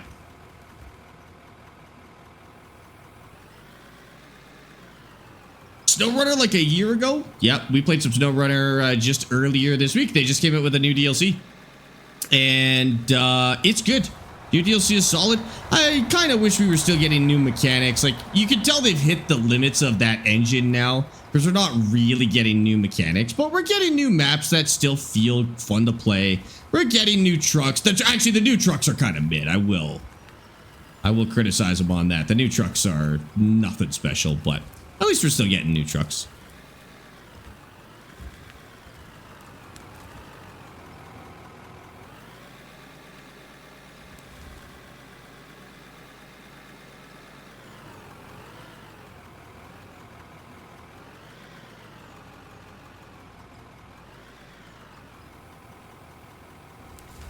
Ooh. I like those bumpers. Those are very handy. This looks like a good game. I might actually get it. It is a lot of fun. This one is really solid. I think for the price too, like I would have trouble convincing somebody that this game is worth their time if it was like $40. But I really have no reservations about telling people to just try this $20 game at the end of the day. The only thing about this game that may be kind of rough for trying to figure out if you like it is I do think you need to spend more than 2 hours in this game to decide if you like it or not, and that's the refund, like the no reasons refund time limit on Steam. So like, fortunately, I do think you need to put more than 2 hours in to figure out how much you like this game, but $20. Only $20, that's a steal. I know. I don't know if it ever goes on sale, but it's $20 regular price, which is nuts. I think you could have $20 worth of fun out of it. Yeah, I agree. I don't know if I'd play it though if I wasn't playing with you though. No, you wouldn't play this one solo? That's where I always feel weird about game recommendations. Like Star Citizen, I obviously have to play without you because you hate it so much. But with games like this, like I don't know if I'd play it, but I find it fun while we're playing it. Right. That's you know fair. what I mean? It's on sale now. What's it? What percentage is it on sale for? That's sick. Everything's on sale right now. Arma's on sale right now too. We've been talking about Arma all week. That's one you should pick up on sale if you want to try it. I got so lucky. I put all of the Arma DLC in my cart earlier this week, and then I saw the total, and I was like, I don't think that's worth it. And so I left it in my cart, and then the next day I went back, and I was like, maybe I will try it and see how it is. And it was all on sale, and it was like 20% of the price. 30% off? So this game's like $15 right now?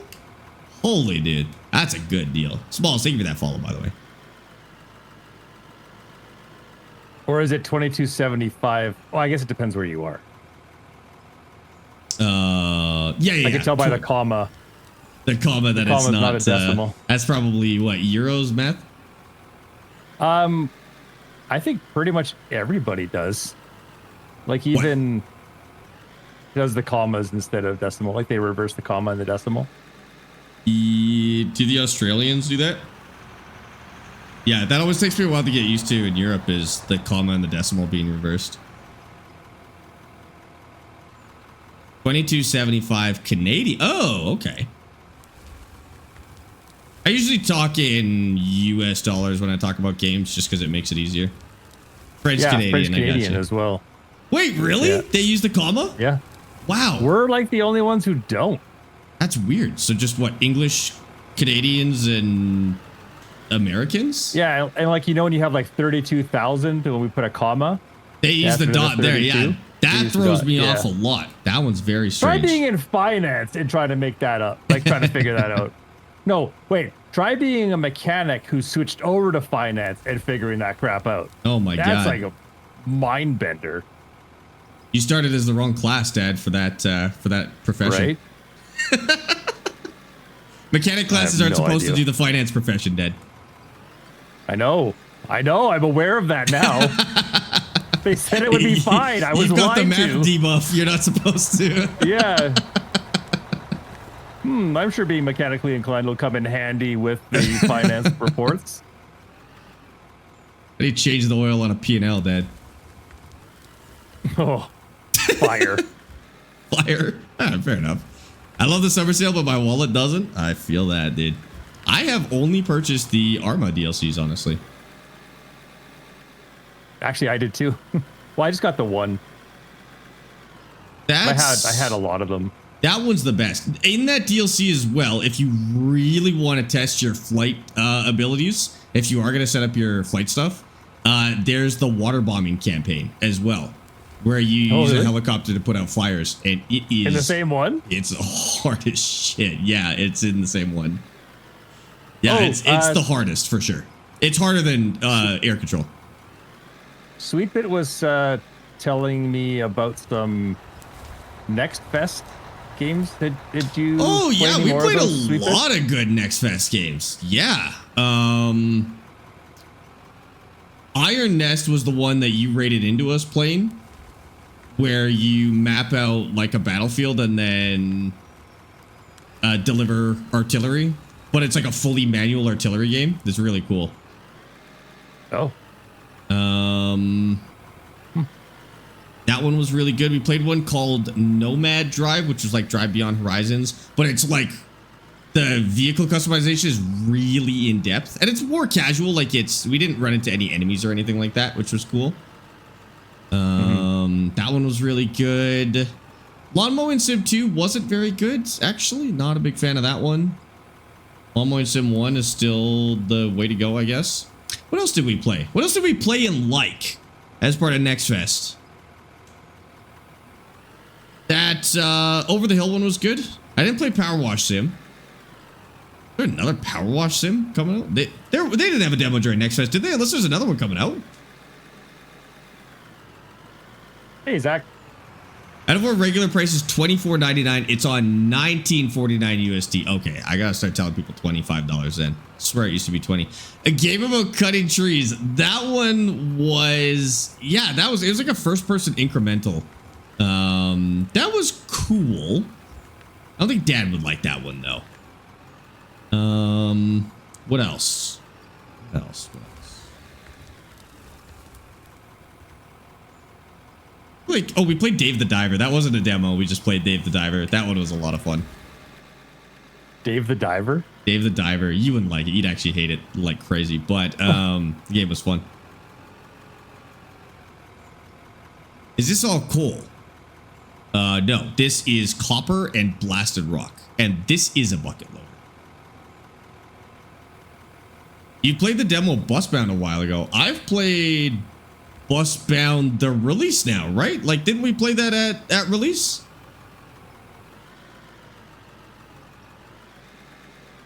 I think the one I missed is Bus Sim 27 had a demo, I think, but I never played it. I figured that one was going to be straightforward. That probably isn't one I would touch the demo for. I would just wait for that to come out.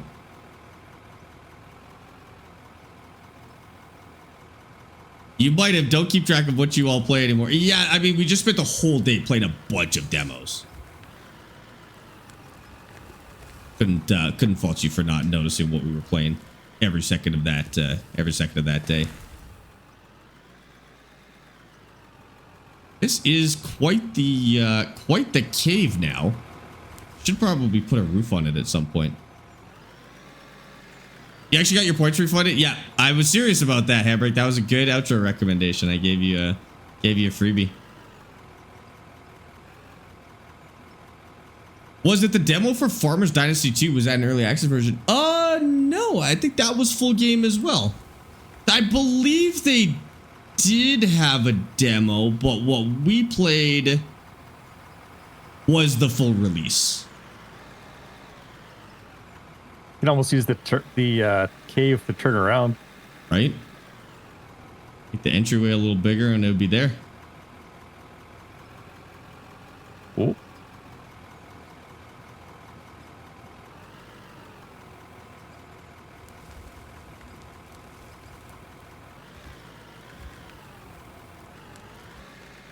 Be able to like move the loading equipment into the cave at some point here. Can you get it on console? No. Well, is it 5 o'clock yet? I think. Oh my God, it's 5:14. What the heck? What the heck? We're having going so too much long. fun. We are having fun. All right, chat. Well, we better raid out. Is Creepy Horseman live? Or is he slacking for the 3rd Sunday in a row? I actually did manage to raid him earlier this week too, which was good, but we better, he is live. We better go see him. We better go visit. And hydrate. I got you. All right, chat. Let's call it. My back is killing me today. You gotta stand up when you're doing FPS stuff. I know. If I have to stand here any longer, it's gonna take me out. So we're gonna call it here.